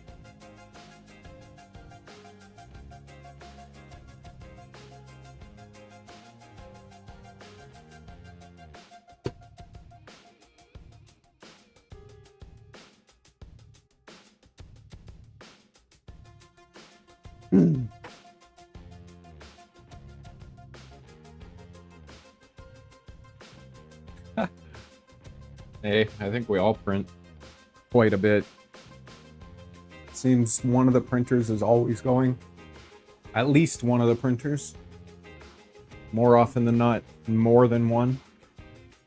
More than 2.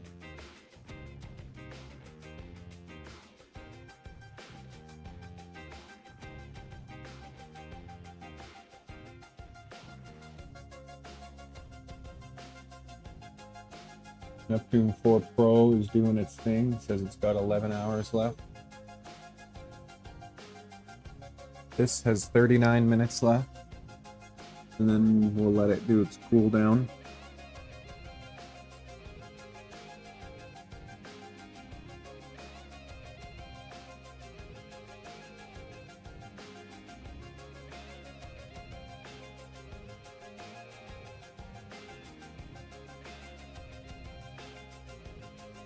Man, what a nice printing part.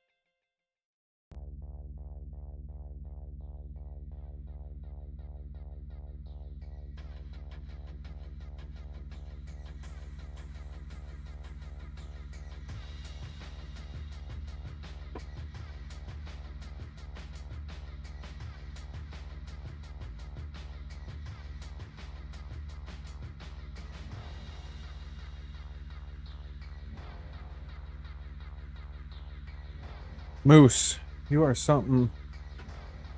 You are something else. Oh, I can't even do that. Not yet, anyway.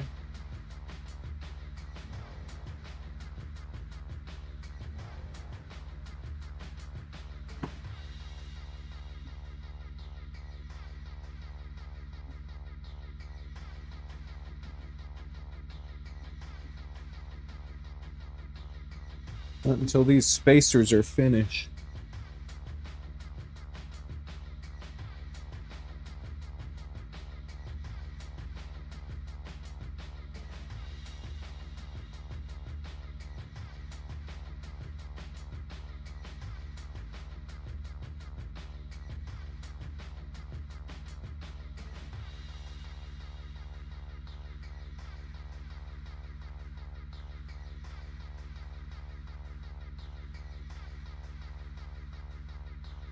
Different projects. You're printing ones that have a ton of parts. Those RC cars. Yeah, they're so sick.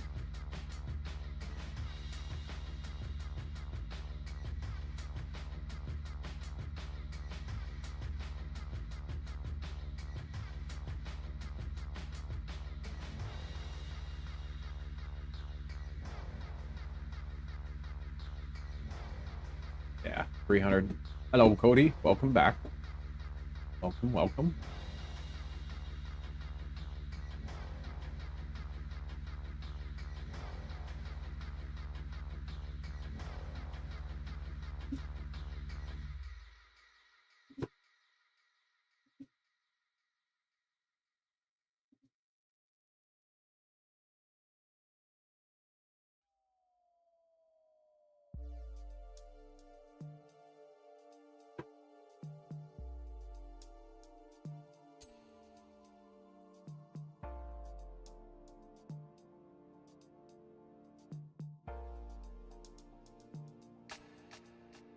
Do.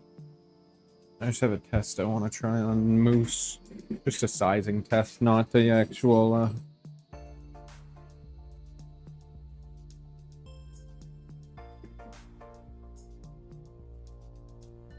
not a Nighthawk test or anything. This was the bigger one you were talking about, Mike.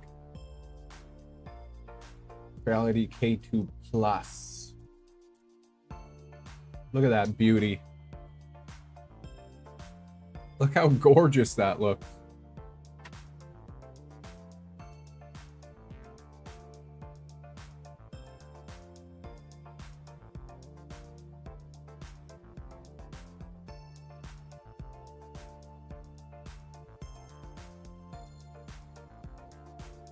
Damn.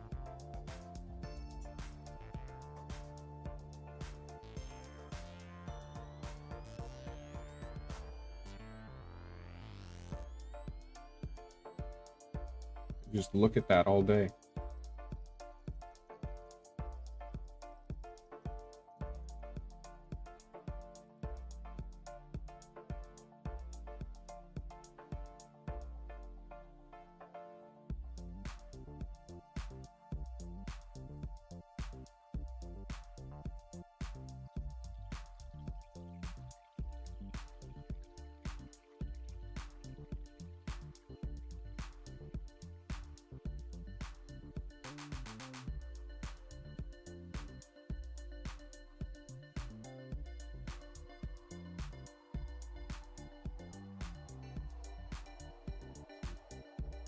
Did I not click that? No? I guess not.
Where is the...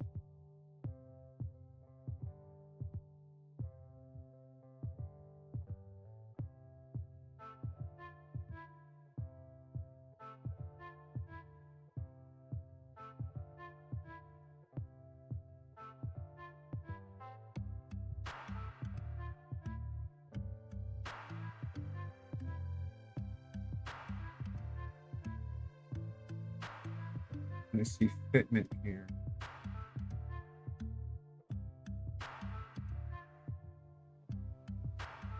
That's fucking huge.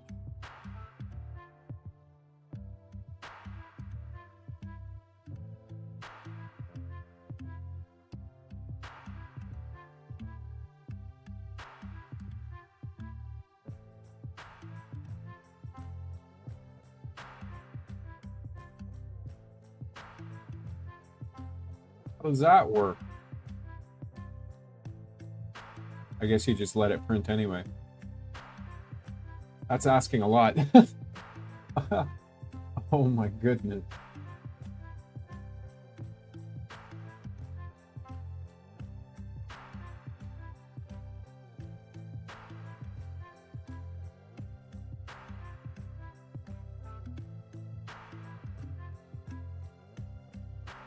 I don't even think this is gonna allow it to print.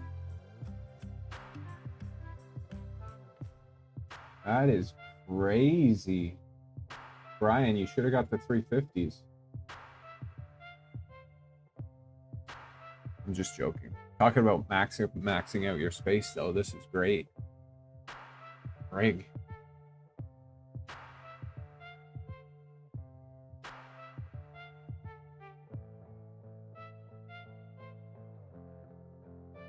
Oh, it won't even let me do it. It won't let me slice it. How do you get around that?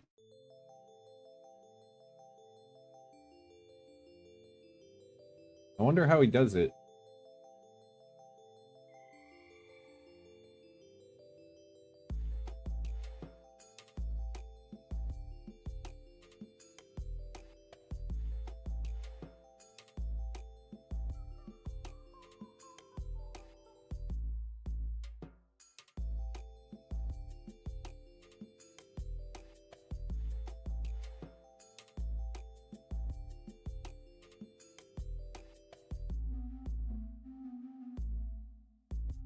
It's built into the design.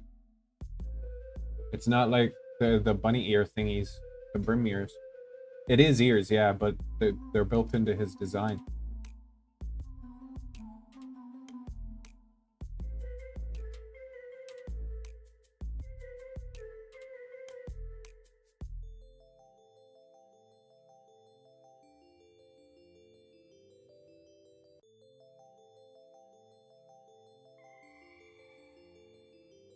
ideas? I wonder if he goes in and actually edits the print area.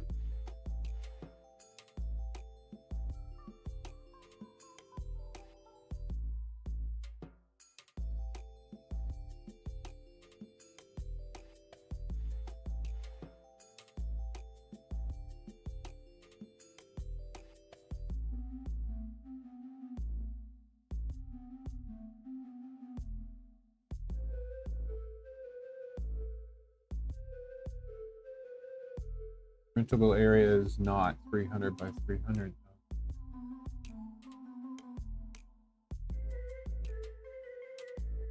I mean, I guess it should be. Let me just try this.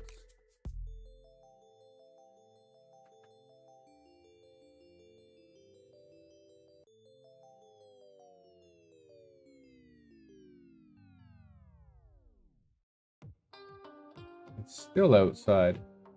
Oh. Not anymore. Wow.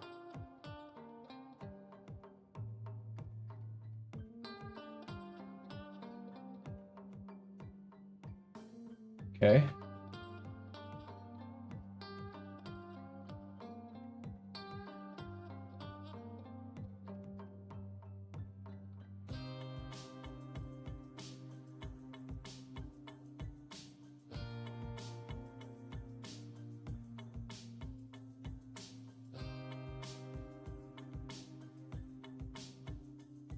Yeah, it looks like it.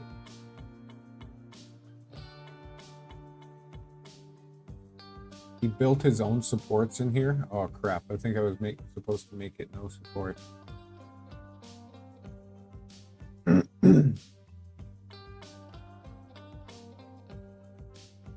he designed his own supports into this.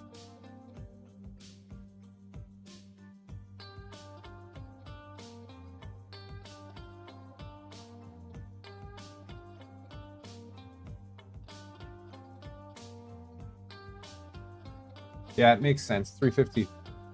I remember him saying something about the actual printer was slightly smaller, but I mean,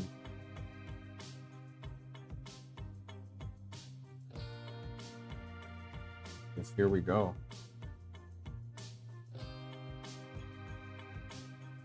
I just want to see where the actual stealth burner goes when it's trying to do its level, do its mesh, and try to print this. Even if I only get 5 layers out of it, at least I can get what I want as far as the information goes.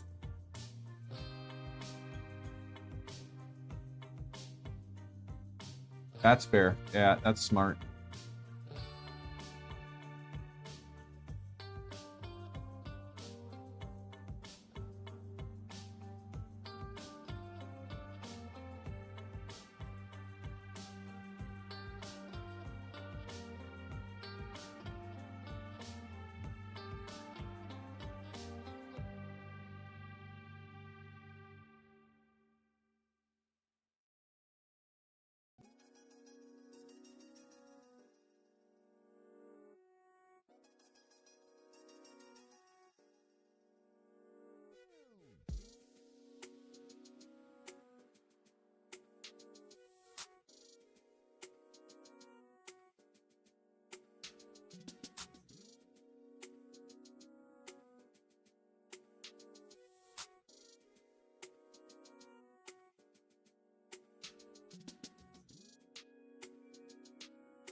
Come on, baby, you can do it.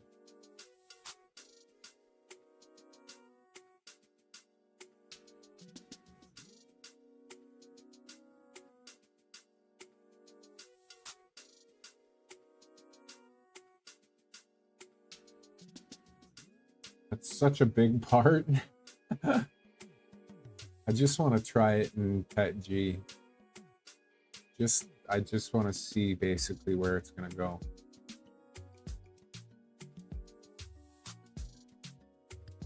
Oh yeah, it was Nova that I changed.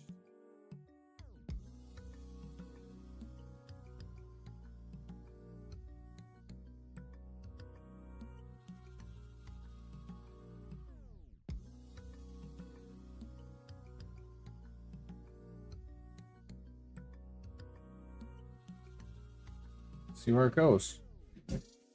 I'm gonna move the camera over so we can have a look at it. Nova's done.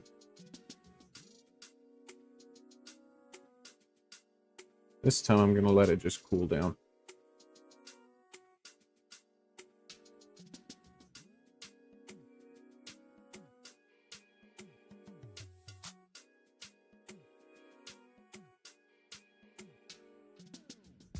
Let's see where it's gonna mesh, and if it yells at me that it wants to go out of bounds and blah blah blah.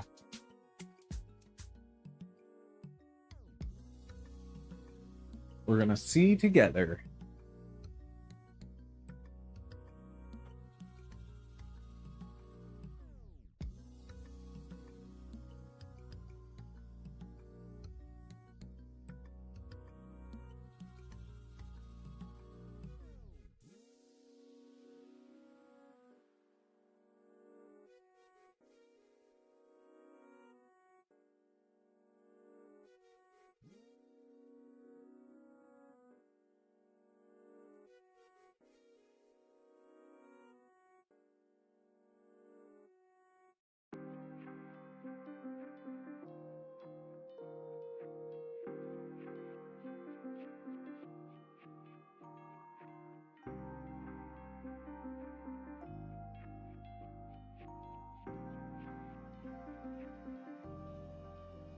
I have the pin out right now just in case it does try to do something crazy.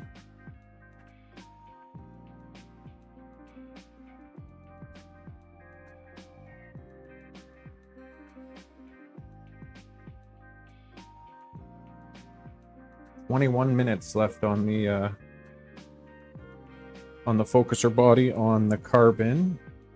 And then when it's finished, I'll turn on the case fan just low so it gets some circulation going.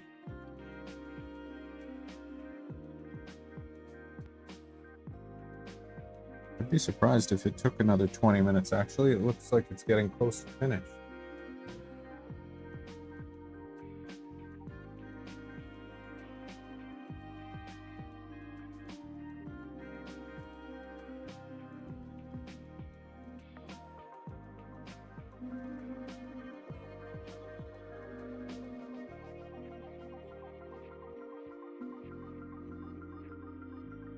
Okay, now it should start its adaptive mesh. Let's see where it goes.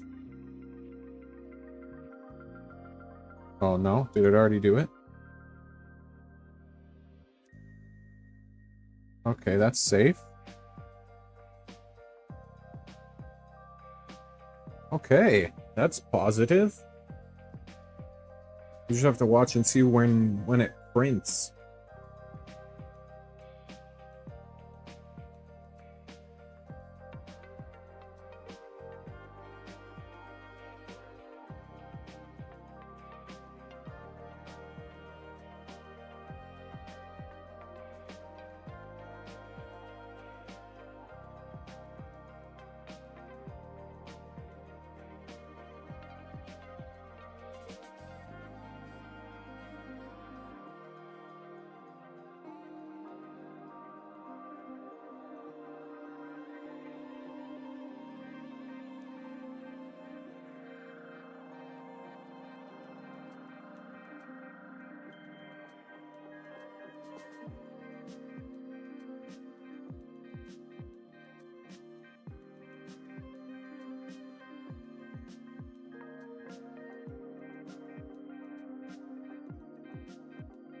Massive bed mesh. I guess I could have just put ABS on here.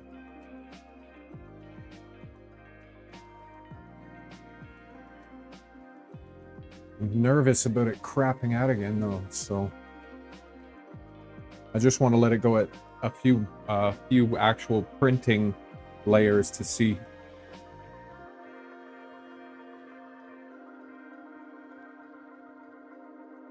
Let it go a few printing layers. Let this cool down. I'll pull the bed off actually.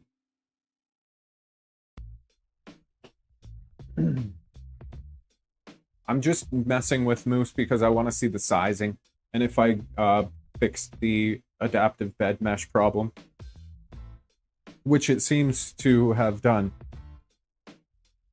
So during its adaptive bed mesh at the beginning, it's not going to hit the pin anymore, which is great.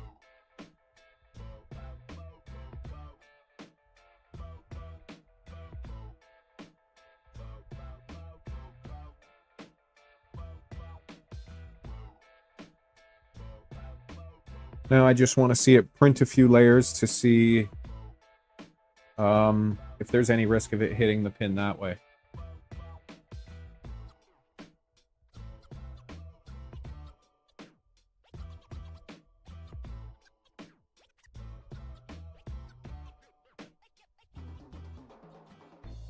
Yeah, and your printer CFG under bed mesh and quad gantry level, those points that I was showing, I think you can probably go back yesterday's stream, was it, that I adjusted it?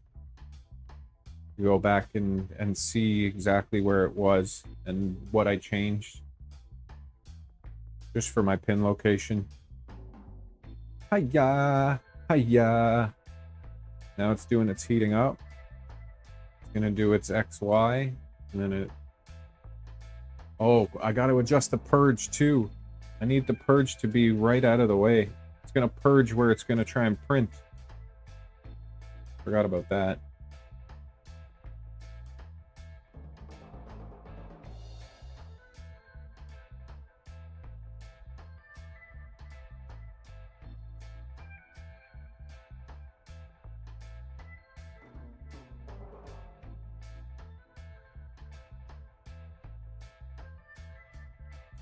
Yeah, it just said move out of range.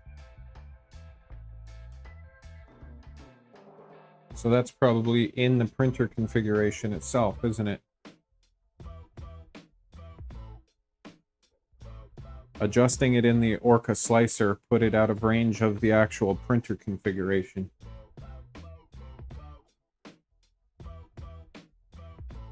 I can later, yeah, for sure.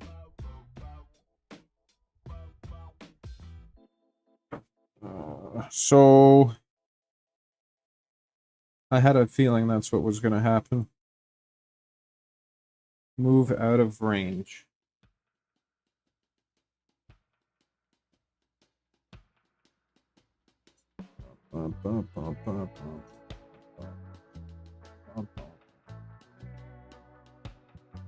Move out of range 36.83 to 90.7.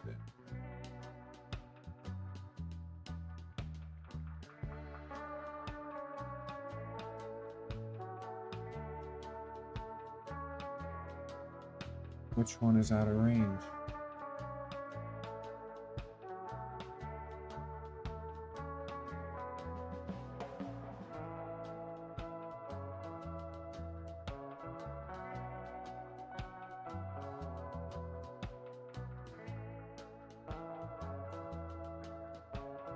This is what I'm talking about right here.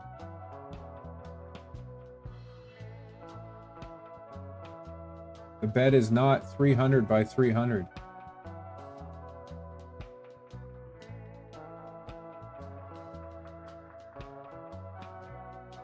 No, I moved it from 289 to 300. But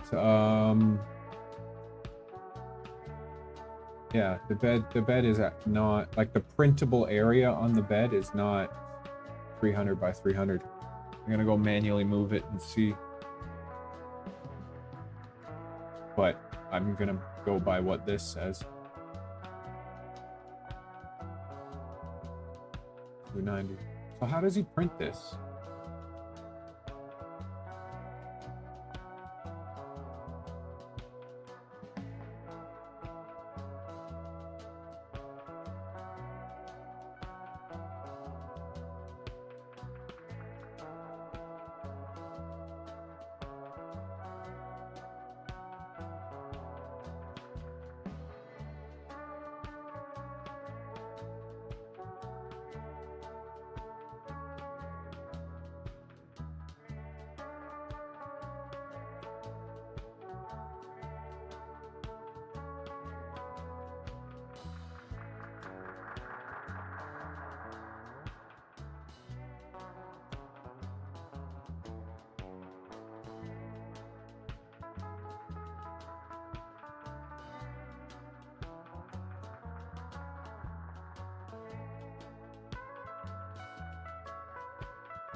No way.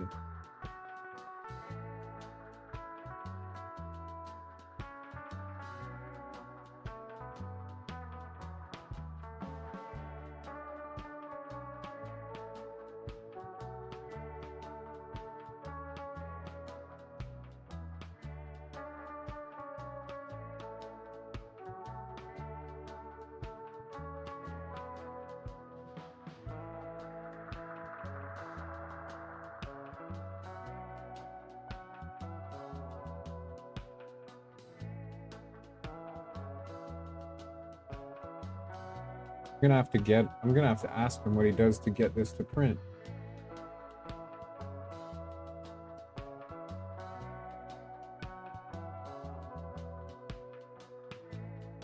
Huh.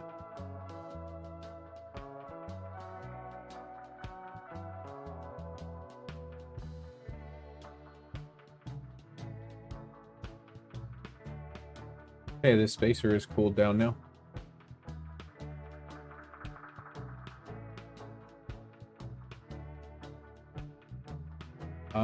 Oh. I'm here already, so I may as well.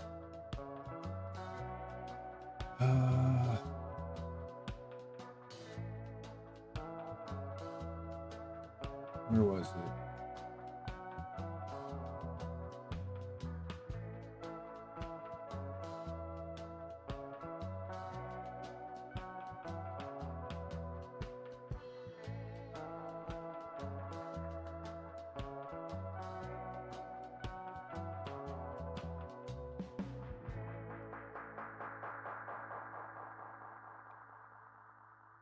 $50.35. I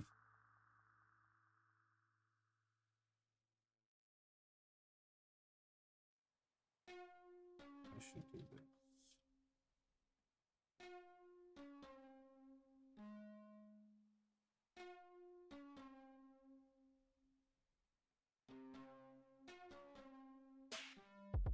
And then this is for the bed mesh right here. 45.45.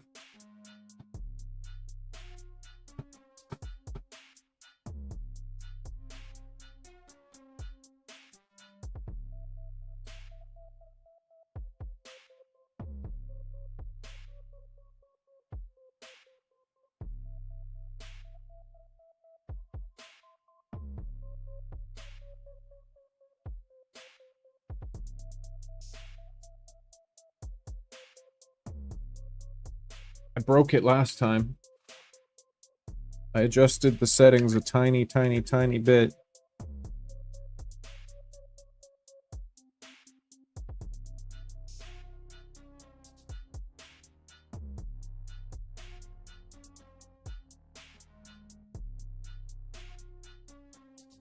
I'm hoping it fits this time.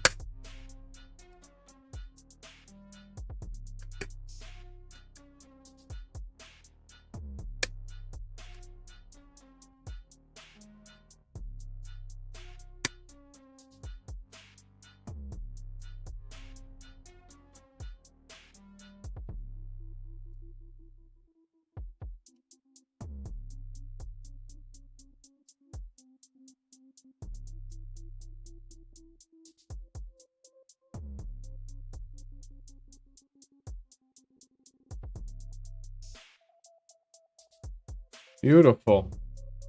So it was just a little tiny bit off on the setting. Like I was. A little bit tiny bit off on the shrinkage. And I hadn't let it cool down the whole way. But there we go.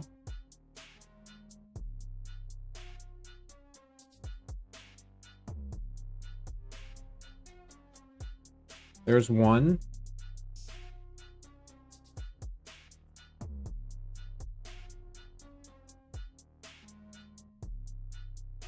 And we can just send this back. But I have to do this.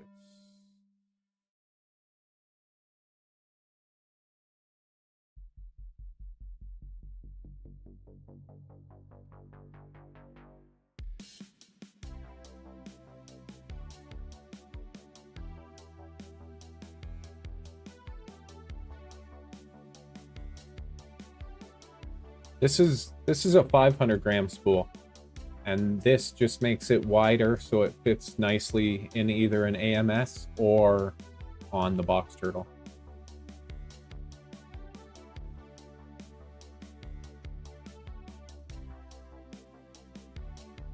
What was I just about to do? Did I want to? I was printing the wood.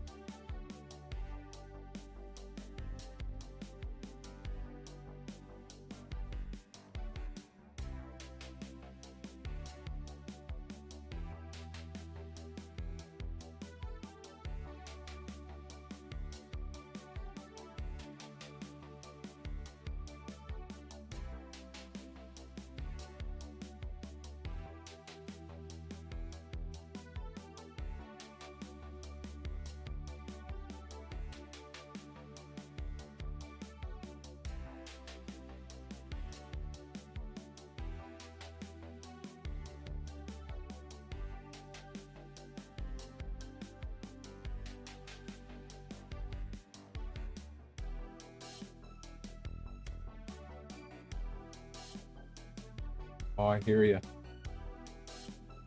I'm sure you'd figure something out fairly simple for the cardboard stuff. Even if it's slightly bigger, just to be riding on the plastic instead of, like, riding on the plastic ring instead of the cardboard.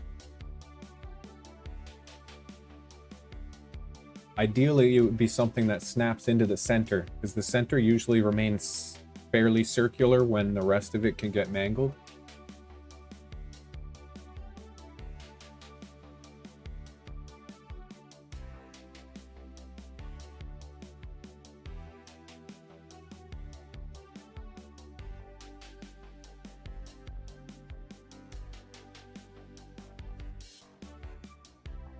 Give it a quick wipe.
Hey, go get him, Tiger.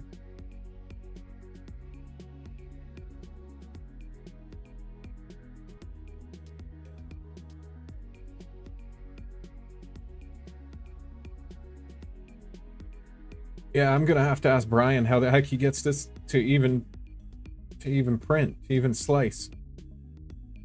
How do you do it? Or wait, does he have a model that doesn't have those ears?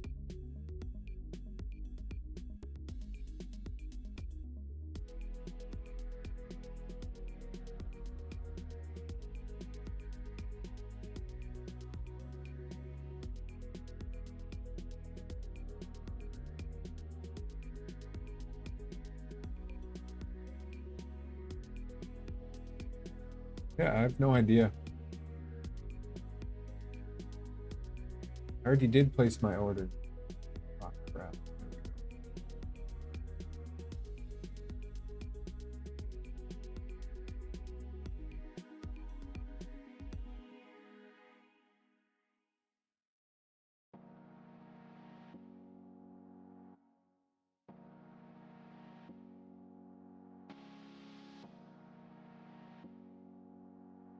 Hmm.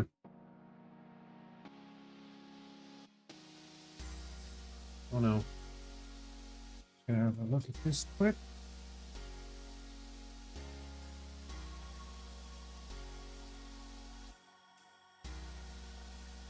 Wow.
Just cleaning off the nozzle a little bit.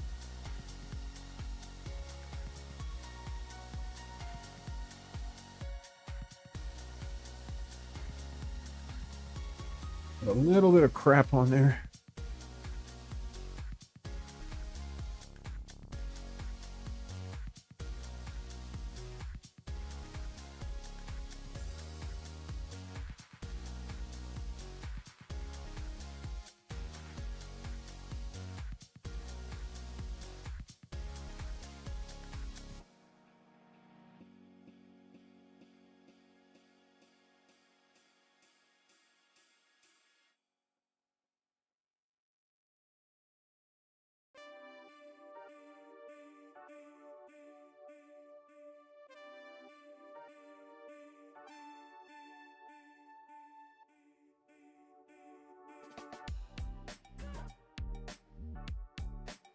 Try that rocker box and I'll move. That's a way I can do it. Actually. Do this one.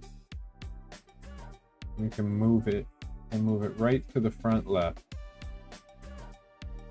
And see if it complains or not.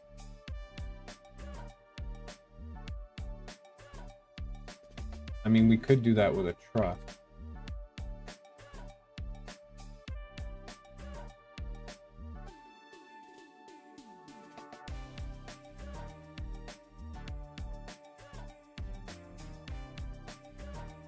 Truss is something I need more readily. Oh, I would love to see it finish a truss, man.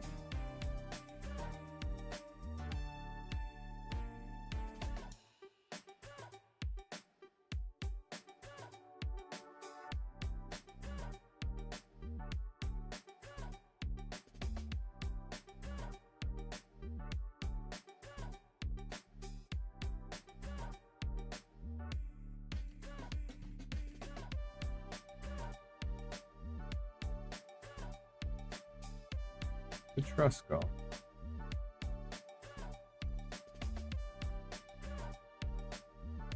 There it is.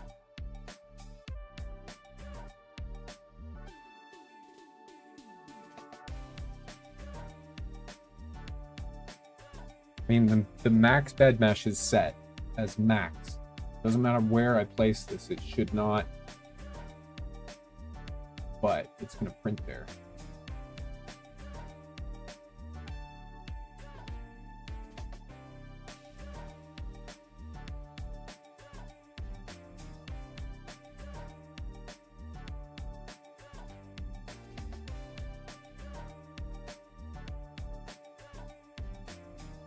Give it a try.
What did I adjust? I didn't think I adjusted anything on moves.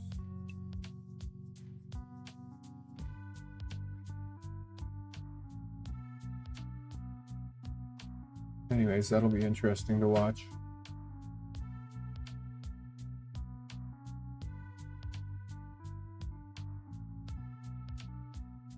I really don't understand how he prints that.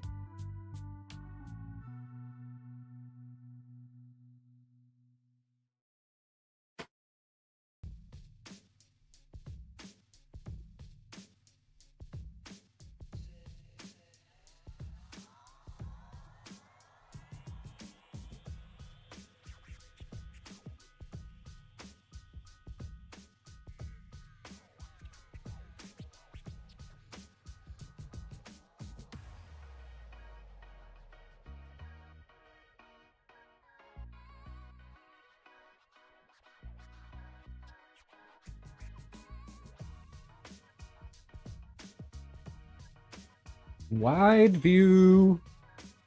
So we got 4 printers printing right now. Well, Moose is prepping.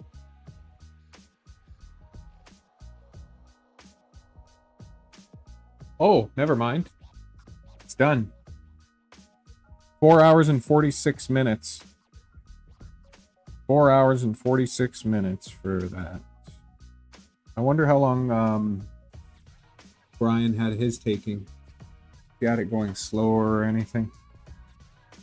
Now I'll turn on the case fan. And that'll just help it drop the temperature a little bit. While actually venting the air.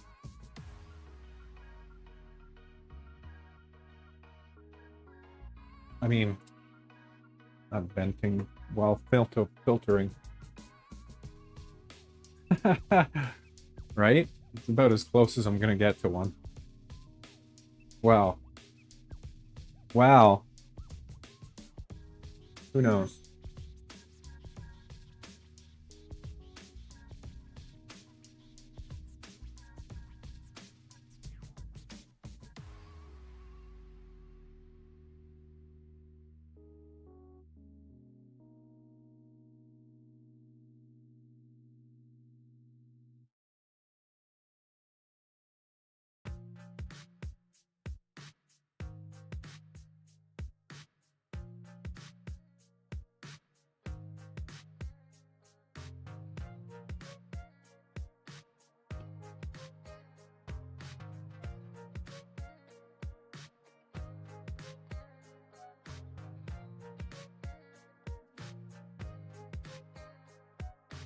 Do your thing there, Nova.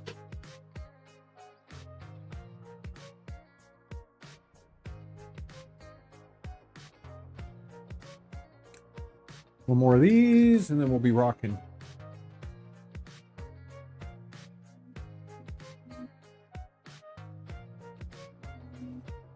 Yeah, that's literally all it needs. It's so close. Adding this is just perfect. Make the 500-gram spools fit.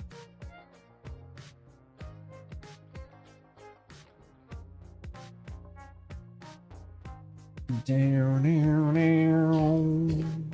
Down. Down, down, down. Oh, what did I put the infill at? Didn't even look at that. Damn it.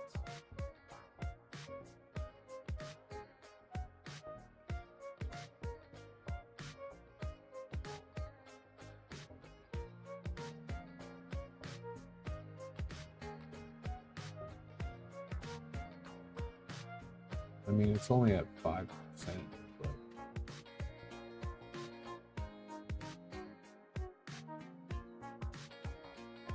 yeah, that's fine.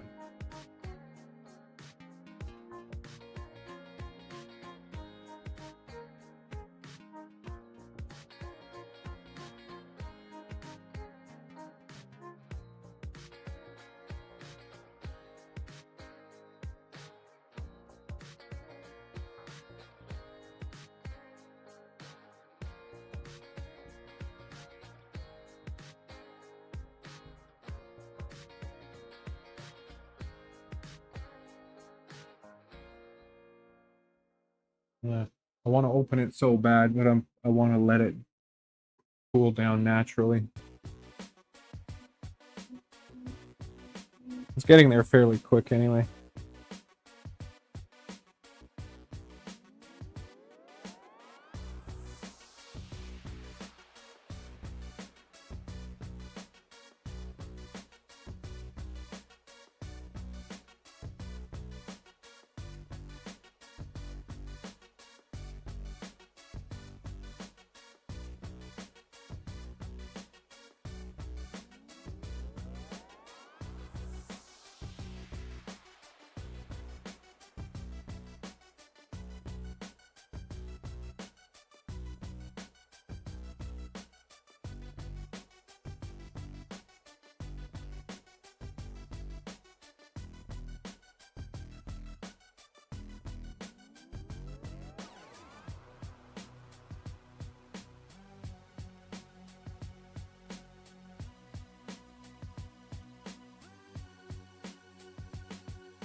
Really?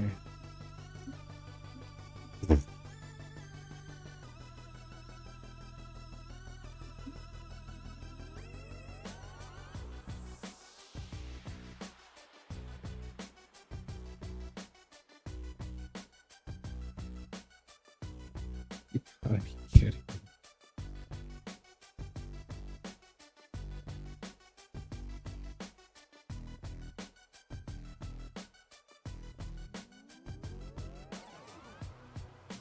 I don't know what the hell that leveling was, or that bed mesh was, because that was horrible, Moose. And that was adaptive. What the frig?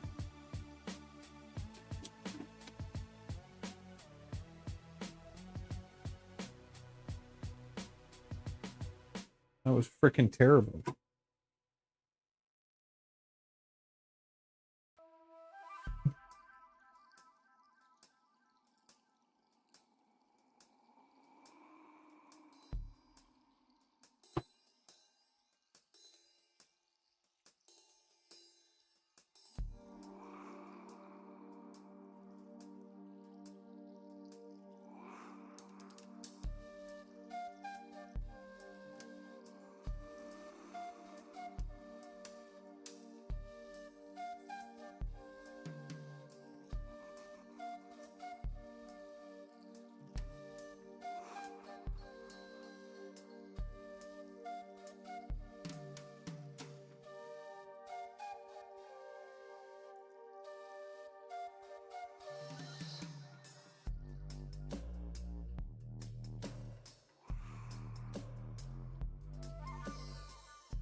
Wow. Pretty nice part.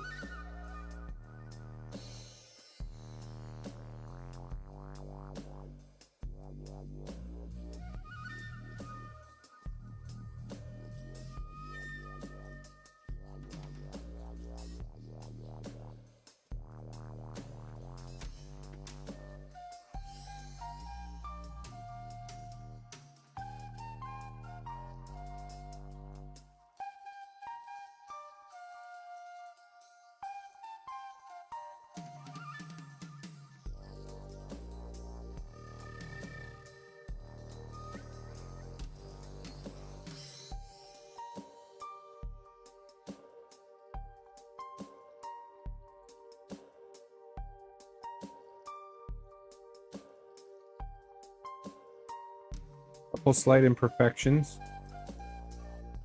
And a lot of this in the Z is because of the shaking of the table. I might run another input shaper thing on it.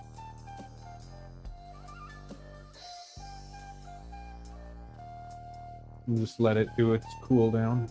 But it looks beautiful.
10 hours to go on these guys.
This is hilarious.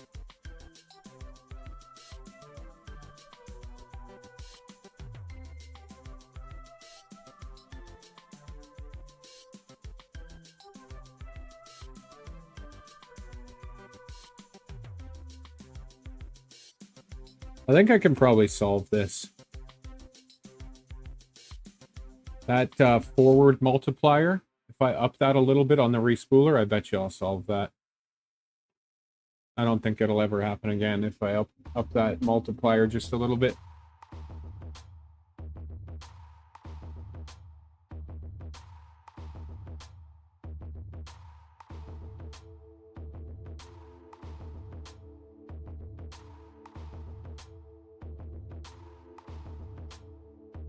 Jason is back.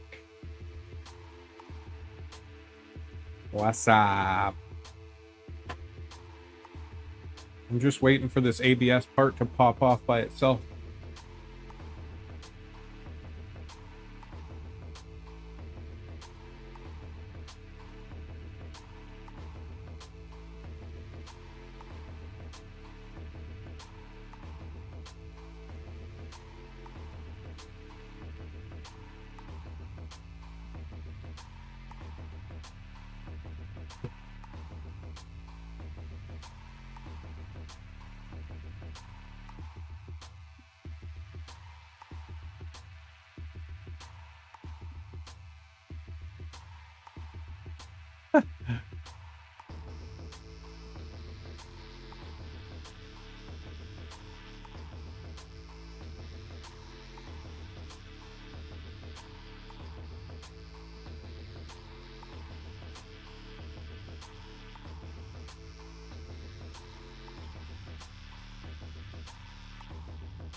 Ah. Bing.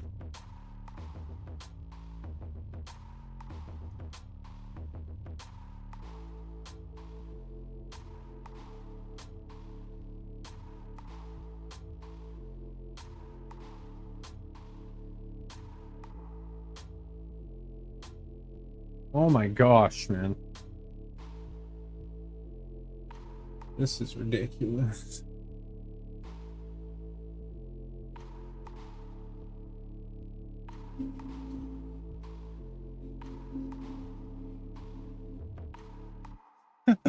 What are you trying to do, Moose?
Very cool.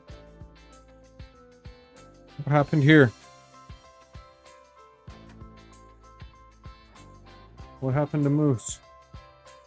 No go on Moose again?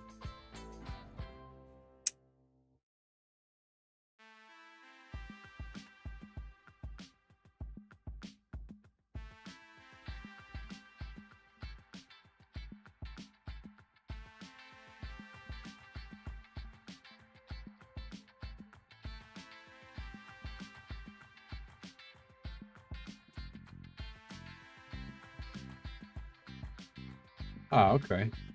Casino, that's kind of neat.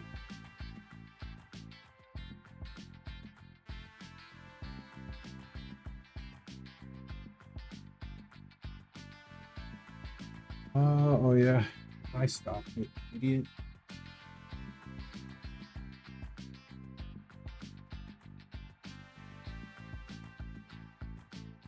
Losing my brain, I'm losing my brain.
Funny guy, funny guy. That is just a print. Trying to adjust the Z just a little bit.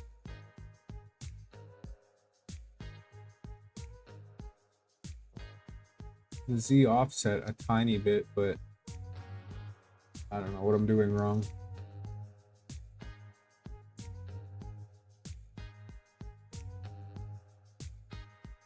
What was that command that Mike had said for the Vorons? Forget. Probe something? I mean, shouldn't it do it though, automatically?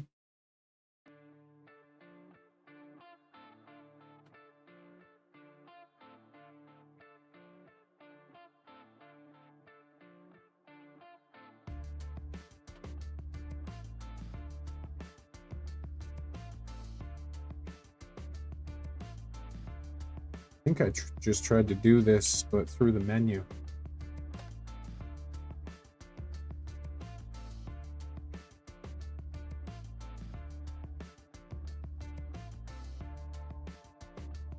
Oh, that's kind of cool.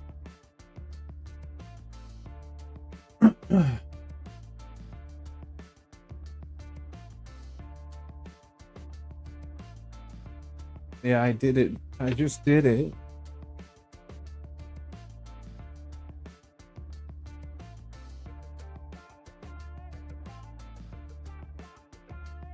I wonder if this is going to work properly now. Oh God.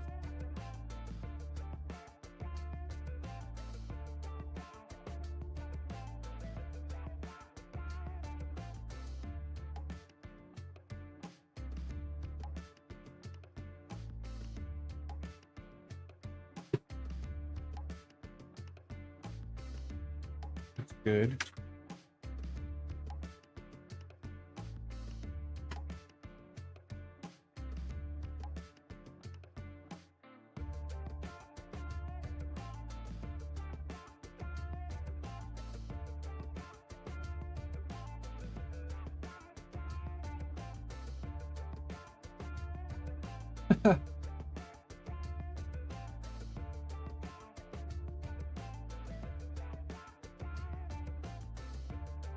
Oh, I have to put in save.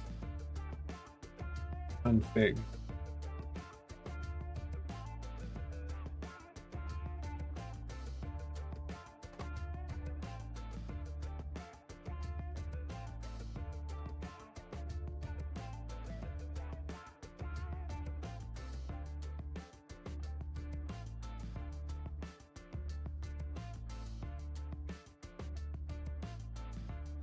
Okay. Let's home.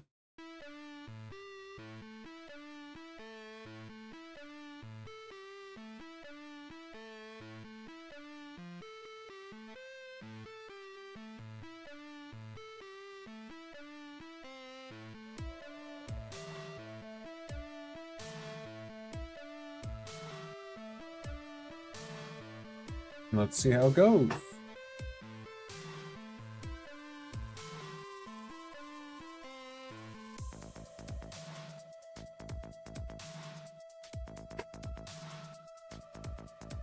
Has this popped off yet?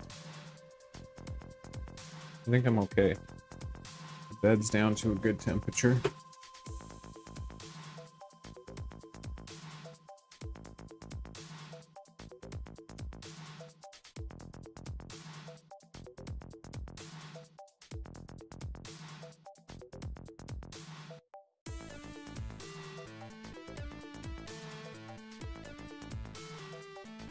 Yeah, there's a little something on the bed there. Yeah, I'll do it again, Jason, after I try this print. I'm only using PETG right now.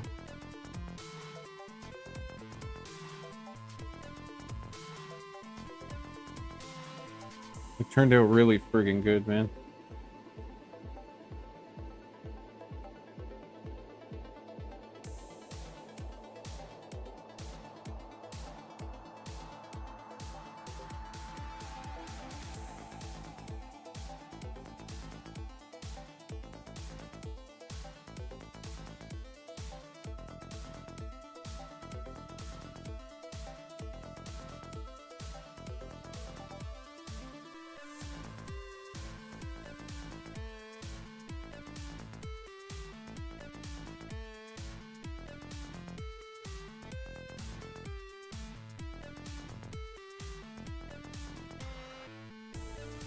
This is ABS.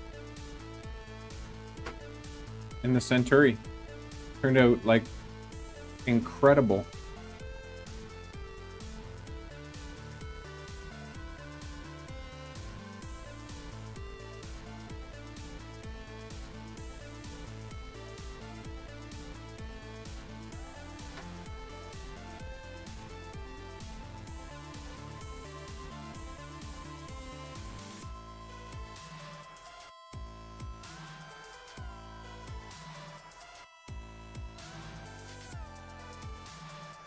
No, not this part.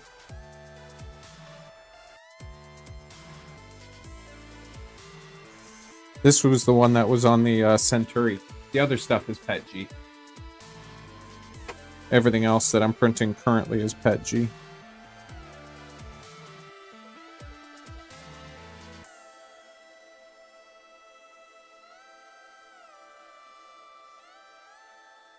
A deburring tool, yeah, I know. I keep meaning to order one.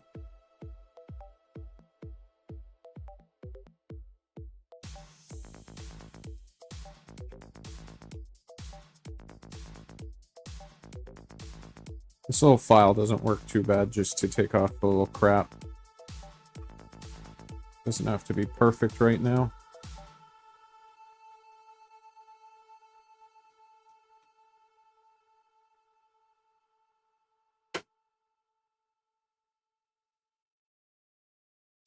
Oh boy. A little too much squish on the bottom layer. Okay. These supports that Brian built in still seem to be coming out.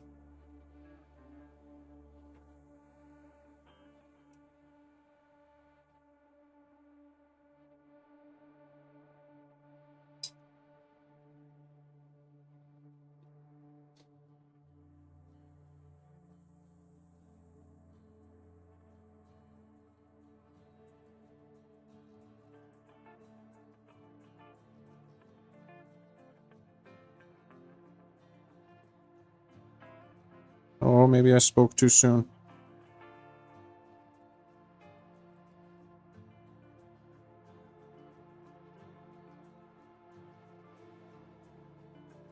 I can clear those out.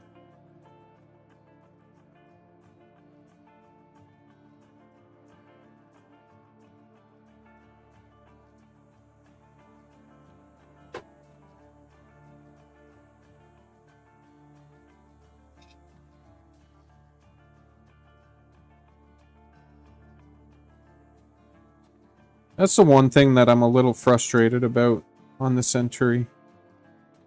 Is the first layer squish inconsistency.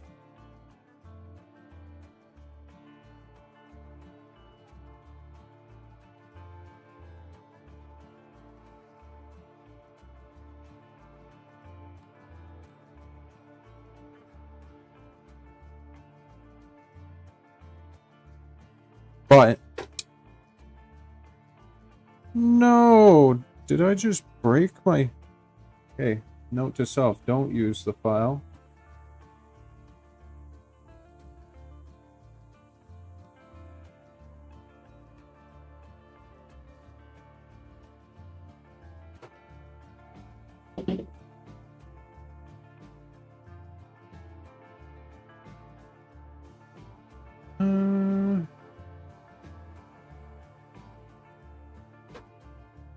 Where'd that little screwdriver go that I was using before?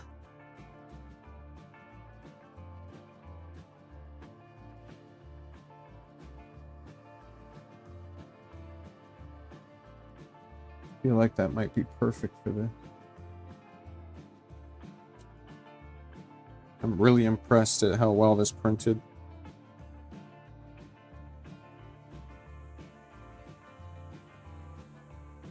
Screwdriver, where'd you go?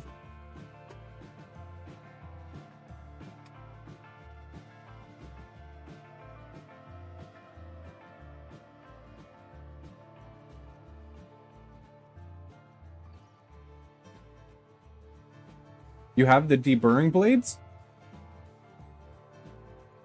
I didn't even think about printing one. That's smart as heck. Why not? print everything else. It's actually super smart.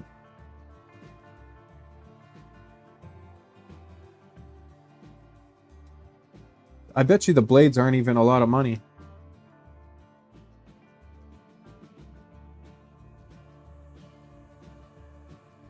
I don't know where that screwdriver went. Right now, anyway.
Oh, okay.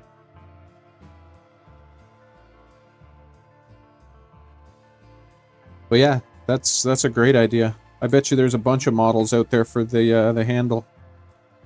Then you just gotta source the blade.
The way he builds in the supports is super cool.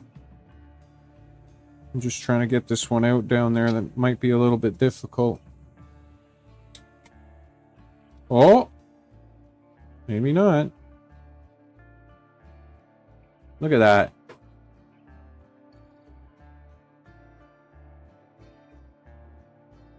Support came right out.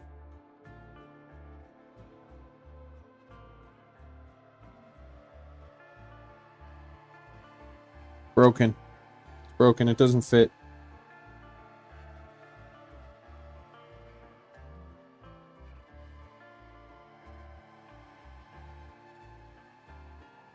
This is ABS, Phil. Came out freaking incredible.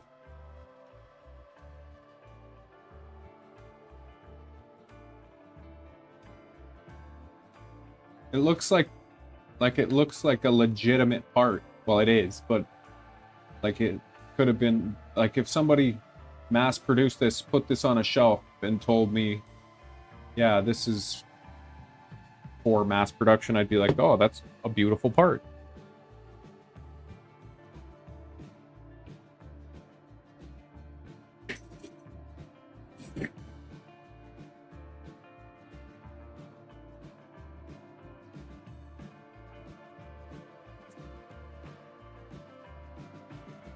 I have no idea how each part goes together.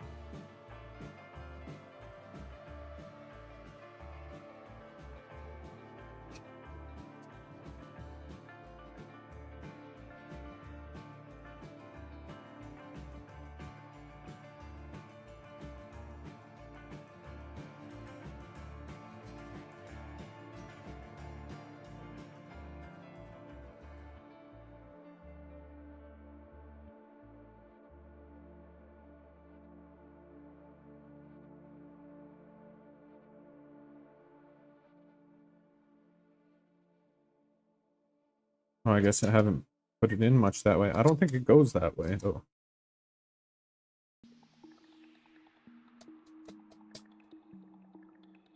What the heck?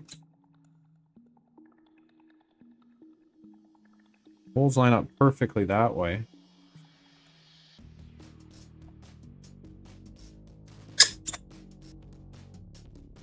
Not perfectly that way. But imagine it does go like that. That doesn't fit in there.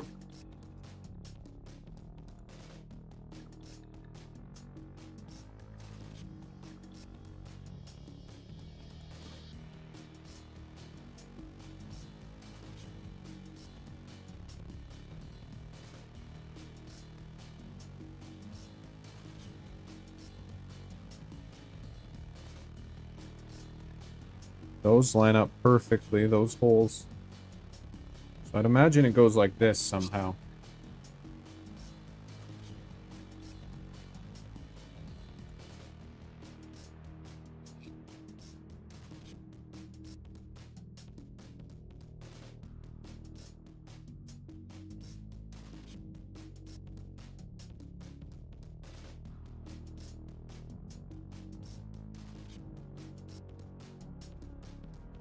Then the linear rail stuff goes in there. Linear rails go in there.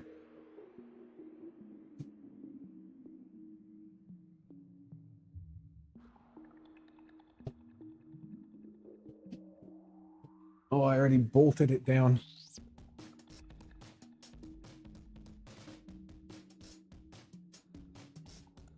So cool.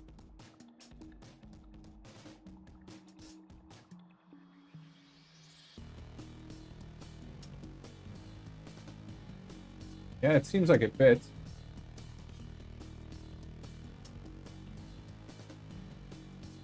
Well, it does fit for sure. I just don't know. So the linear rails go in there.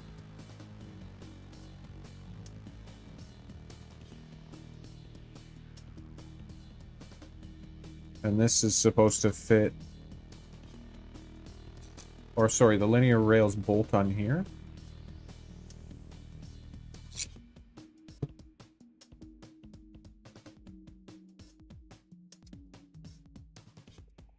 I think. I'm pretty sure.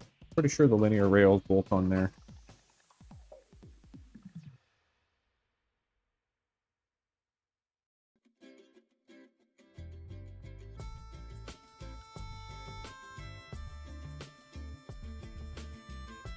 Just like that.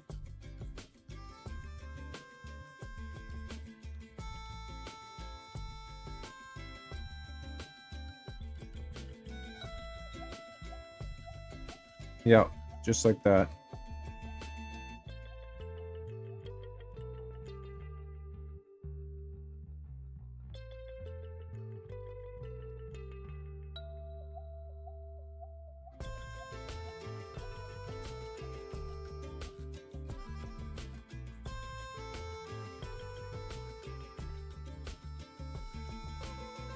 And then this is for, these guys are for coarse focusing and fine focusing.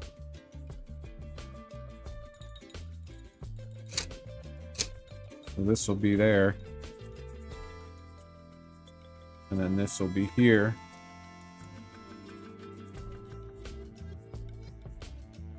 And they turn, make this go in and out. Just like we saw in that little animation. I gotta print off a replacement of this and a replacement of this. So I'll get those printing. What are we at? Multicolor rocker panels. Nice. We are at 9 hours. Okay. That is enough for today. Turned out so well. I'm gonna hop over to the computer here.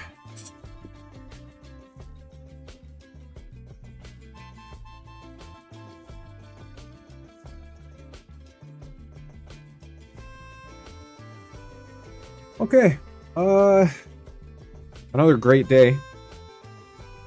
It was awesome having everyone in as usual. It was great having Armored Printing come in and give me a shout out in his Discord. That was really cool.